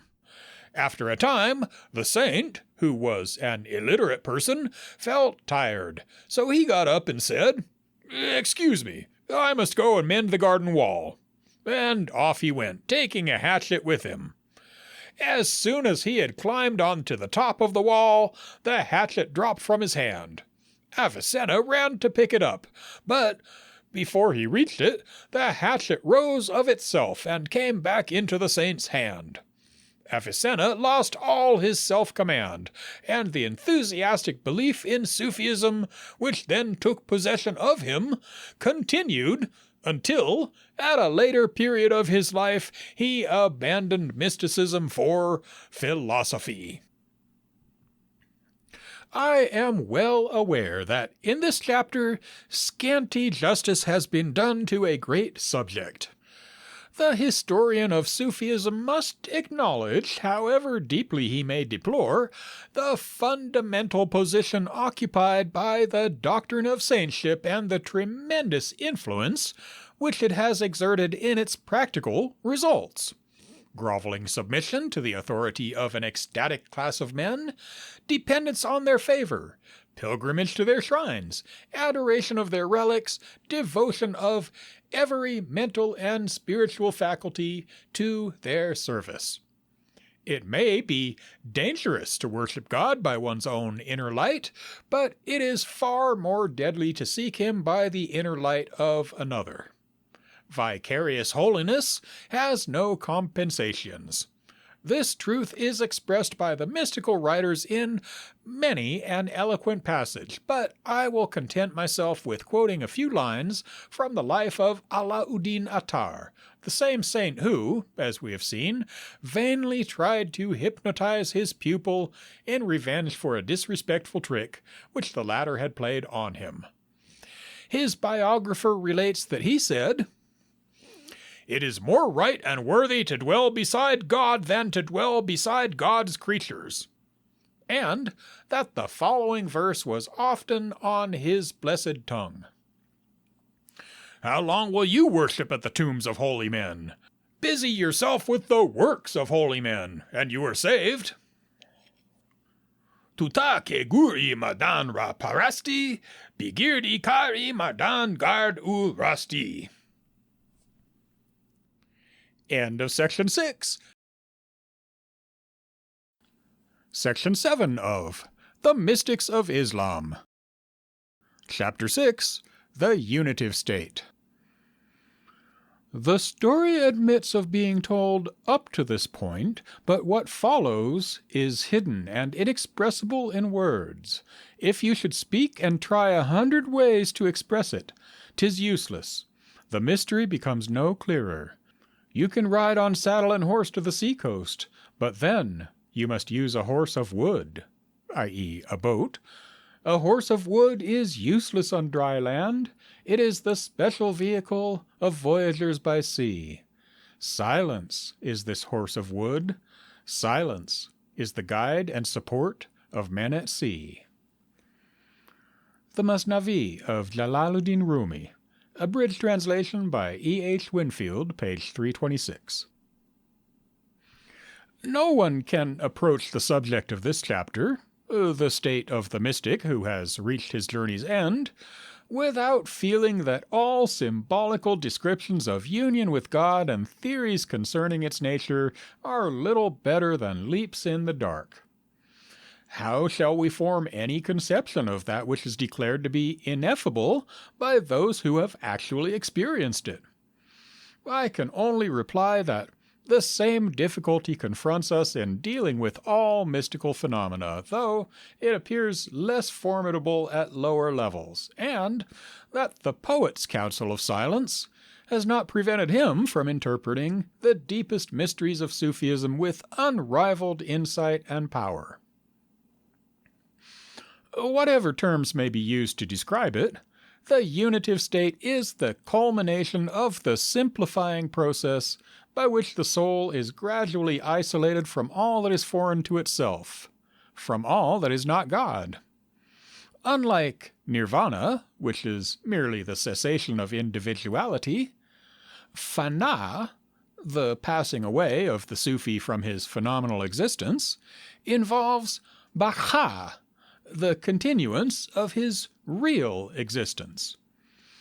He who dies to self lives in God, and fana, the consummation of this death, marks the attainment of baqa, or union with the divine life. Deification, in short, is the Moslem mystic's ultima thule. In the early part of the 10th century, Husayn ibn Mansur, known to fame as Al-Hallaj, the wool carder, was barbarously done to death at Baghdad. His execution seems to have been dictated by political motives, but with these we are not concerned. Amongst the crowd assembled round the scaffold, a few, perhaps, believed him to be what he said he was. The rest witnessed with exultation or stern approval the punishment of a blasphemous heretic. He had uttered in 2 words a sentence which Islam has, on the whole, forgiven but has never forgotten. Ana al-Haq, I am God. The recently published researches of M. Louis Massignon make it possible for the first time to indicate the meaning which Hallaj himself attached to this celebrated formula, and to assert definitely that it does not agree with the more orthodox interpretations offered at a later epoch by Sufis belonging to various schools. According to Hallaj, man is essentially divine. God created Adam in his own image. He projected from himself that image of his eternal love, that he might behold himself as in a mirror. Hence, he bade the angels worship Adam, Quran 2:32, in whom, as in Jesus, he became incarnate. Glory to him who revealed in his humanity, i.e. in Adam, the secret of his radiant divinity, and then appeared to his creatures visibly, in the shape of one who ate and drank, Jesus. Since the humanity, nasut, of God comprises the whole bodily and spiritual nature of man, the divinity, lahut, of God cannot unite with that nature except by means of an incarnation, or, to adopt the term employed by Massignon, an infusion, hulul, of the divine spirit, such as takes place when the human spirit enters the body. Thus, Hallaj says in one of his poems, "Thy spirit is mingled in my spirit, even as wine is mingled with pure water. When anything touches thee, it touches me. Lo, in every case, thou art I." And again, "I am he whom I love, and he whom I love is I. We are two spirits dwelling in one body. If thou seest me, thou seest him, and if thou seest him, thou seest us both." This doctrine of personal deification, in the peculiar form which was impressed upon it by Hallaj, is obviously akin to the central doctrine of Christianity, and therefore, from the Muslim standpoint, a heresy of the worst kind. It survived, unadulterated, only amongst his immediate followers. The hululis, i.e., those who believe in incarnation, are repudiated by Sufis in general, quite as vehemently as by Orthodox Muslims. But, while the former have unhesitatingly condemned the doctrine of hulul, they have also done their best to clear Hallaj from the suspicion of having taught it. 3 main lines of defense are followed. 1. Hallaj did not sin against the truth, but he was justly punished insofar as he committed a grave offense against the law. He betrayed the secret of his Lord by proclaiming to all and sundry the supreme mystery which ought to be reserved for the elect. 2. Hallaj spoke under the intoxicating influence of ecstasy. He imagined himself to be united with the divine essence, when in fact he was only united with one of the divine attributes. 3. Hallaj meant to declare that there is no essential difference or separation between God and his creatures, inasmuch as the divine unity includes all being. A man who has entirely passed away from his phenomenal self exists qua his real self, which is God. In that glory is no I or we or thou. I, we, thou, and he are all one thing. It was not Hallaj who cried, "An al-Haq," but God himself, speaking, as it were, by the mouth of the selfless Hallaj, just as he spoke to Moses through the medium of the burning bush. Quran 20:8-14. The last explanation, which converts an al-Haq into an impersonal, monistic axiom, is accepted by most Sufis as representing the true Hallajian teaching. In a magnificent ode, Jalaluddin Rumi describes how the one light shines in myriad forms through the whole universe, and how the one essence, remaining ever the same, clothes itself from age to age in the prophets and saints who are its witnesses to mankind. Every moment the robber beauty rises in a different shape, ravishes the soul, and disappears. Every instant that loved one assumes a new garment, now of eld, now of youth. Now he plunged into the heart of the substance of the potter's clay. The spirit plunged like a diver. Anon he rose from the depths of mud that is molded and baked. Then he appeared in the world. He became Noah, and at his prayer the world was flooded while he went into the ark.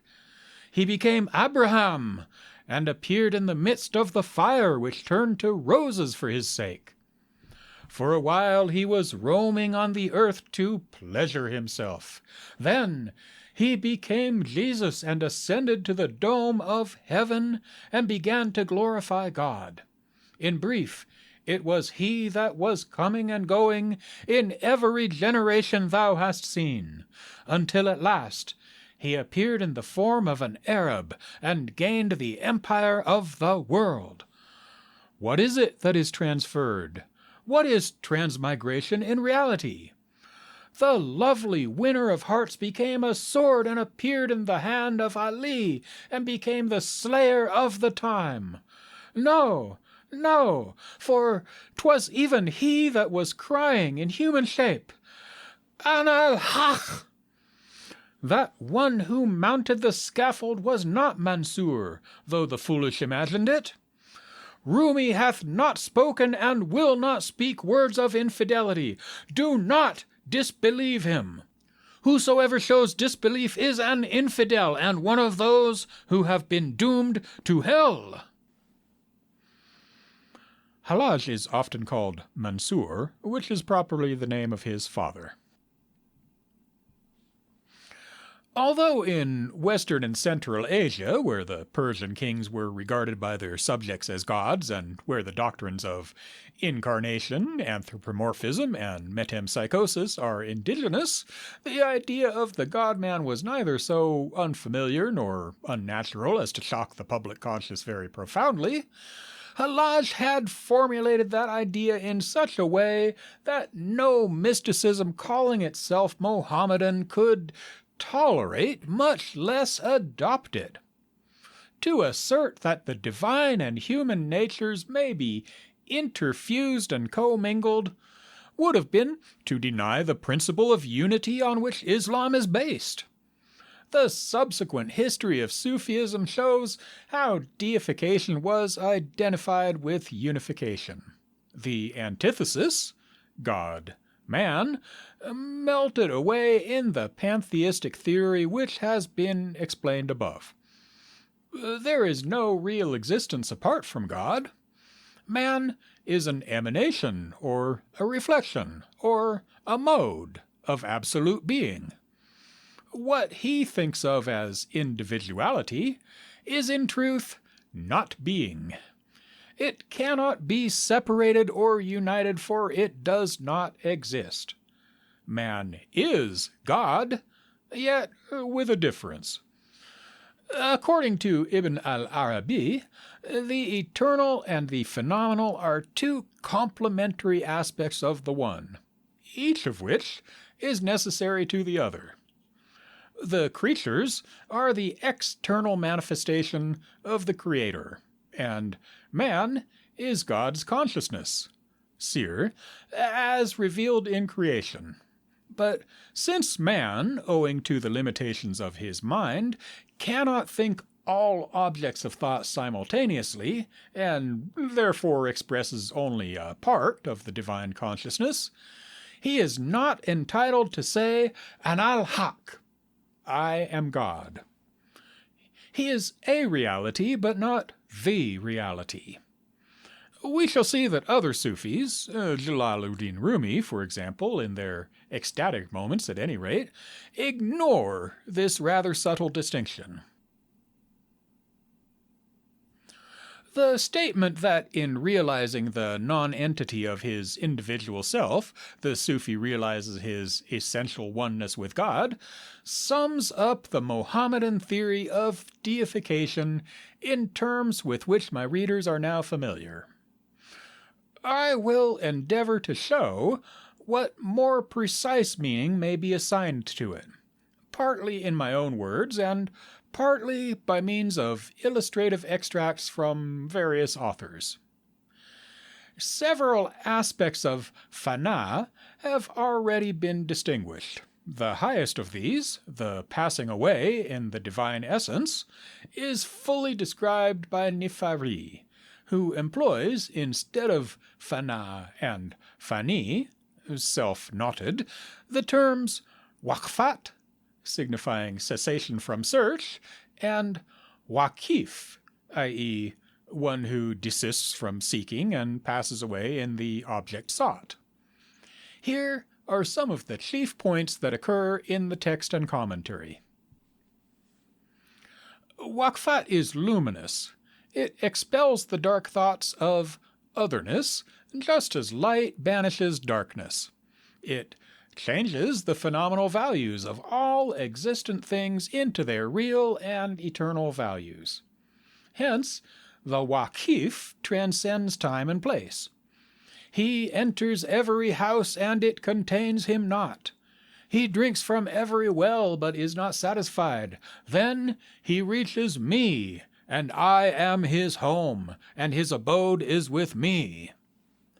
That is to say, he comprehends all the divine attributes and embraces all mystical experiences.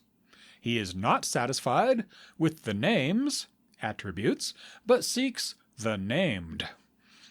He contemplates the essence of God and finds it identical with his own. He does not pray. Prayer is from man to God, but in Waqfat there is nothing but God. The Waqif leaves not a rack behind him, nor any air except God. When even the phenomenon of Waqfat has disappeared from his consciousness, he becomes the very light. Then his praise of God proceeds from God, and his knowledge is God's knowledge, who beholds himself alone, as he was in the beginning. We need not expect to discover how this essentialization, substitution, or transmutation is effected. It is the grand paradox of Sufism, the magnum opus wrought somehow in created man by a being whose nature is entirely devoid of the least taint of creatureliness. As I have remarked above, the change, however it may be conceived, does not involve infusion of the divine essence, hulul, or identification of the divine and human natures, ittihad. Both these doctrines are generally condemned. Abu Nasr al-Sarraj criticizes them in 2 passages of his Kitab al-Lumah as follows. Some mystics of Baghdad have erred in their doctrine that when they pass away from their qualities, they enter into the qualities of God. This leads to incarnation, hulul, or to the Christian belief concerning Jesus. The doctrine in question has been attributed to some of the ancients, but its true meaning is this, that when a man goes forth from his own qualities and enters into the qualities of God, he goes forth from his own will and enters into the will of God, knowing that his will is given to him by God, and that by virtue of this gift he is severed from regarding himself, so that he becomes entirely devoted to God. And this is one of the stages of Unitarians. Those who have erred in this doctrine have failed to observe that the qualities of God are not God. To make God identical with his qualities is to be guilty of infidelity, because God does not descend into the heart, but that which descends into the heart is faith in God and belief in his unity and reverence for the thought of him. In the second passage, he makes use of a similar argument in order to refute the doctrine of ittihad. Some have abstained from food and drink, fancying that when a man's body is weakened, it is possible that he may lose his humanity and be invested with the attributes of divinity. The ignorant persons who hold this erroneous doctrine cannot distinguish between humanity and the inborn qualities of humanity. Humanity does not depart from man any more than blackness departs from that which is black, or whiteness from that which is white, but the inborn qualities of humanity are changed and transmuted by the all-powerful radiance that is shed upon them from the divine realities. The attributes of humanity are not the essence of humanity. Those who inculcate the doctrine of fana mean the passing away of regarding one's own actions and works of devotion through the continuance of regarding God as the doer of these actions on behalf of his servant. Hashwiri characterizes as absurd the belief that passing away, fana, signifies loss of essence and destruction of corporeal substance, and that abiding, bacha, indicates the indwelling of God in man. Real passing away from anything, he says, implies consciousness of its imperfection and absence of desire for it. Whoever passes away from his own perishable will abides in the everlasting will of God. But human attributes cannot become divine attributes or vice versa. The power of fire transforms to its own quality anything that falls into it, and surely the power of God's will is greater than that of fire. Yet fire affects only the quality of iron without changing its substance, for iron can never become fire. In another part of his work, Hashwiri defines union, jam, as concentration of thought upon the desired object. Thus Majnun, the Orlando Furioso of Islam, concentrated his thoughts on Layla, so that he saw only her in the whole world, and all created things assumed the form of Layla in his eyes. Someone came to the cell of Bayazid and asked, "Is Bayazid here?" He answered, "Is anyone here but God?" The principle, in all such cases, Hashwiri adds, is the same, namely, that God divides the one substance of his love and bestows a particle thereof, as a peculiar gift, upon every one of his friends, in proportion to their enravishment with him.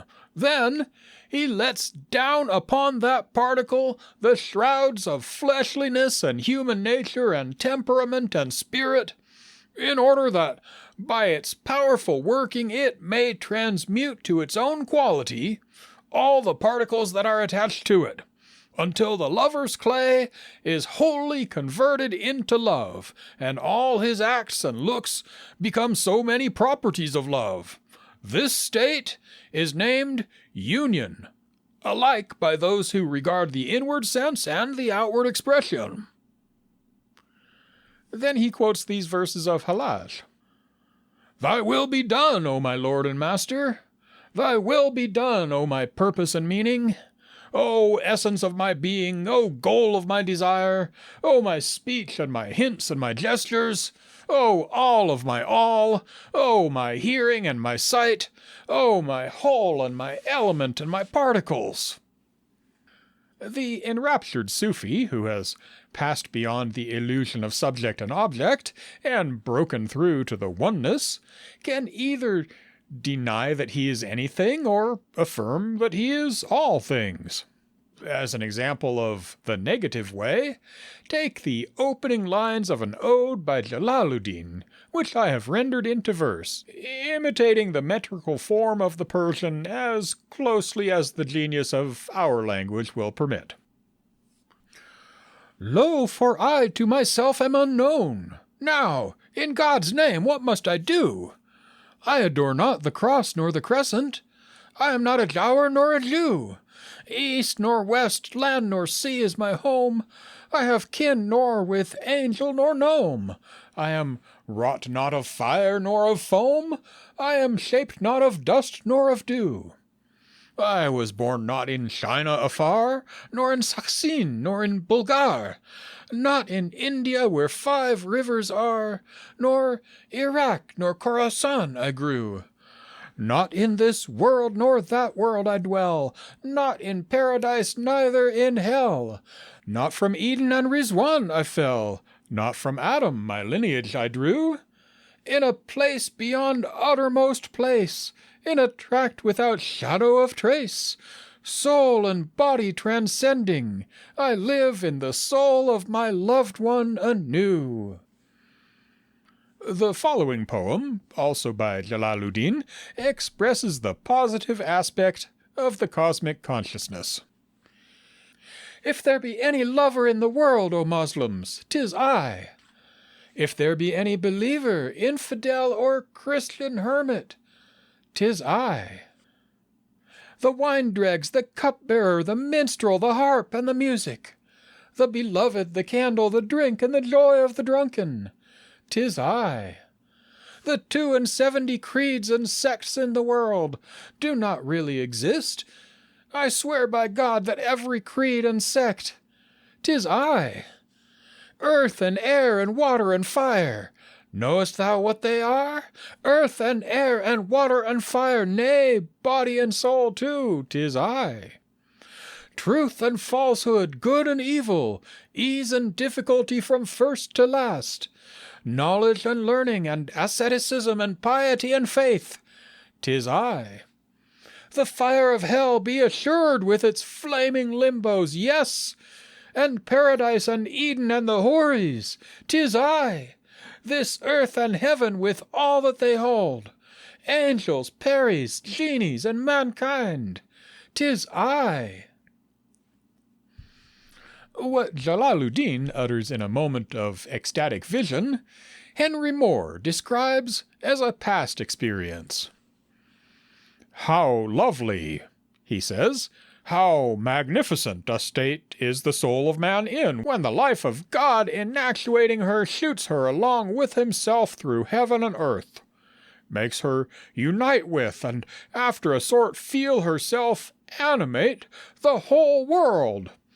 He that is here looks upon all things as one, and on himself, if he can then mind himself, as a part of the whole. For some Sufis, absorption in the ecstasy of fana is the end of their pilgrimage. Thenceforth, no relation exists between them and the world. Nothing of themselves is left in them. As individuals, they are dead. Immersed in unity, they know neither law nor religion nor any form of phenomenal being. But those God-intoxicated devotees who never return to sobriety have fallen short of the highest perfection. The full circle of deification must comprehend both the inward and outward aspects of deity, the one and the many, the truth and the law. It is not enough to escape from all that is creaturely without entering into the eternal life of God, the Creator, as manifested in His works. To abide in God, Baha, after having passed away from selfhood, Fana, is the mark of the perfect man, who not only journeys to God, i.e., passes from plurality to unity, but in and with God, i.e., continuing in the unitive state, he returns with God to the phenomenal world from which he set out and manifests unity in plurality. In this descent, he makes the law his upper garment, and the mystic path his inner garment. For he brings down and displays the truth to mankind while fulfilling the duties of the religious law. Of him it may be said, in the words of a great Christian mystic, he goes towards God by inward love in eternal work, and he goes in God by his fruitive inclination in eternal rest. And he dwells in God, and yet he goes out towards created things in a spirit of love towards all things, in the virtues and in works of righteousness. And this is the most exalted summit of the inner life. Ruysbroeck, quoted in E. Underhill's Introduction to Mysticism, page 522. Hafifuddin Tilimsani, in his commentary on Nifari, describes 4 mystical journeys. The first begins with gnosis and ends with complete passing away, fana. The second begins at the moment when passing away is succeeded by abiding, bacha. He who has attained to this station journeys in the real, by the real, to the real, and he then is a reality, hach. Thus, traveling onward, he arrives at the station of the kutub, which is the station of perfect manhood. He becomes the center of the spiritual universe, so that every point and limit reached by individual human beings is equally distant from his station, whether they be near or far, since all stations revolve round his, and in relation to the kutub, there is no difference between nearness and farness. To one who has gained this supreme position, knowledge and gnosis and passing away are as rivers of his ocean, whereby he replenishes whomsoever he will. He has the right to guide others to God, and seeks permission to do so from none but himself. Before the gate of apostleship was closed, he would have deserved the title of apostle, but in our day his due title is Director of Souls, and he is a blessing to those who invoke his aid, because he comprehends the innate capacities of all mankind, and, like a camel driver, speeds everyone to his home.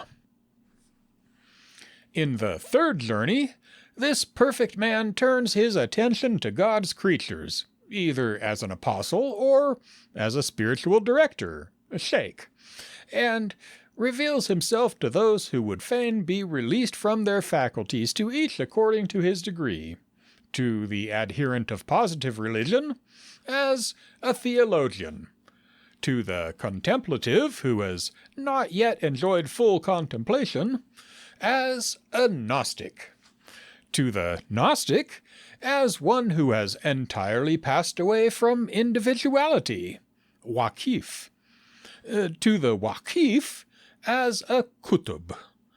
He is the horizon of every mystical station and transcends the furthest range of experience known to each grade of seekers. The fourth journey is usually associated with physical death. The prophet was referring to it when he cried on his deathbed, "I choose the highest companions." In this journey, to judge from the obscure verses in which Hafifuddin describes it, the perfect man, having been invested with all the divine attributes, becomes, so to speak, the mirror which displays God to himself. When my beloved appears, with what eye do I see him? With his eye, not with mine, for none sees him except himself. Ibn al-Arabi. The light in the soul, the eye by which it sees, and the object of its vision, all are one. We have followed the Sufi in his quest of reality to a point where language fails. His progress will seldom be so smooth and unbroken as it appears in these pages. The proverbial headache after intoxication supplies a parallel to the periods of intense aridity and acute suffering that sometimes fill the interval between lower and higher states of ecstasy. Descriptions of this experience, the dark night of the soul, as it is called by Christian authors, may be found in almost any biography of Mohammedan saints. Thus Jami relates in his Nafahat al-Uns that a certain dervish, a disciple of the famous Shihabuddin Suharwardi, was endowed with a great ecstasy in the contemplation of unity and in the station of passing away, Fana. One day he began to weep and lament. On being asked by the Sheikh Shihabuddin what ailed him, he answered, "Lo, I am debarred by plurality from the vision of unity. I am rejected, and my former state, I cannot find it." The Sheikh remarked that this was the prelude to the station of abiding, Baka, and that his present state was higher and more sublime than the one which he was in before. Does personality survive in the ultimate union with God? If personality means a conscious existence distinct, though not separate from God, the majority of advanced Muslim mystics say no. As the raindrop absorbed in the ocean is not annihilated but ceases to exist individually, so the disembodied soul becomes indistinguishable from the universal deity. It is true that when Sufi writers translate mystical union into terms of love and marriage, they do not, indeed they cannot, expunge the notion of personality. But such metaphorical phrases are not necessarily inconsistent with a pantheism which excludes all difference. To be united, here and now, with the world soul is the utmost imaginable bliss for souls that love each other on earth. Happy the moment when we are seated in the palace, thou and I, with two forms and with two figures, but with one soul, thou and I. The colors of the grove and the voice of the birds will bestow immortality at the time when we come into the garden, thou and I.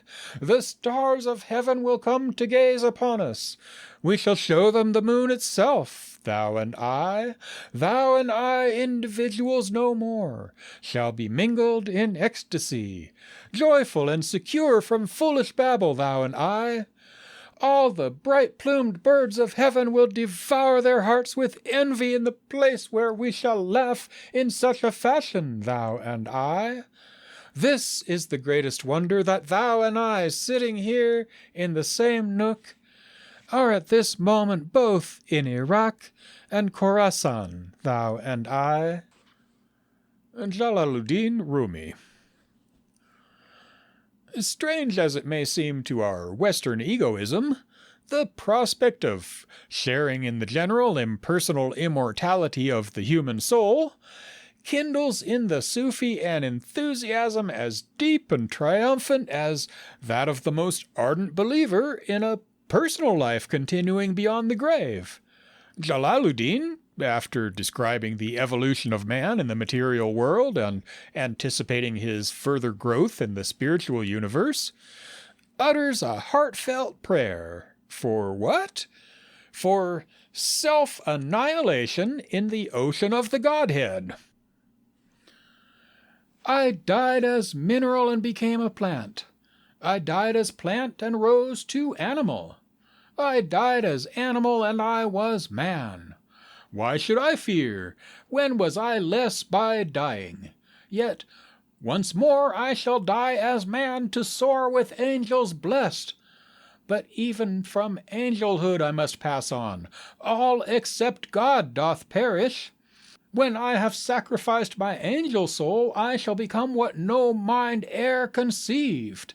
Oh, let me not exist, for non-existence proclaims in organ tones, to him we shall return. End of section 7, read by Phineas, Denver, Colorado, 2025.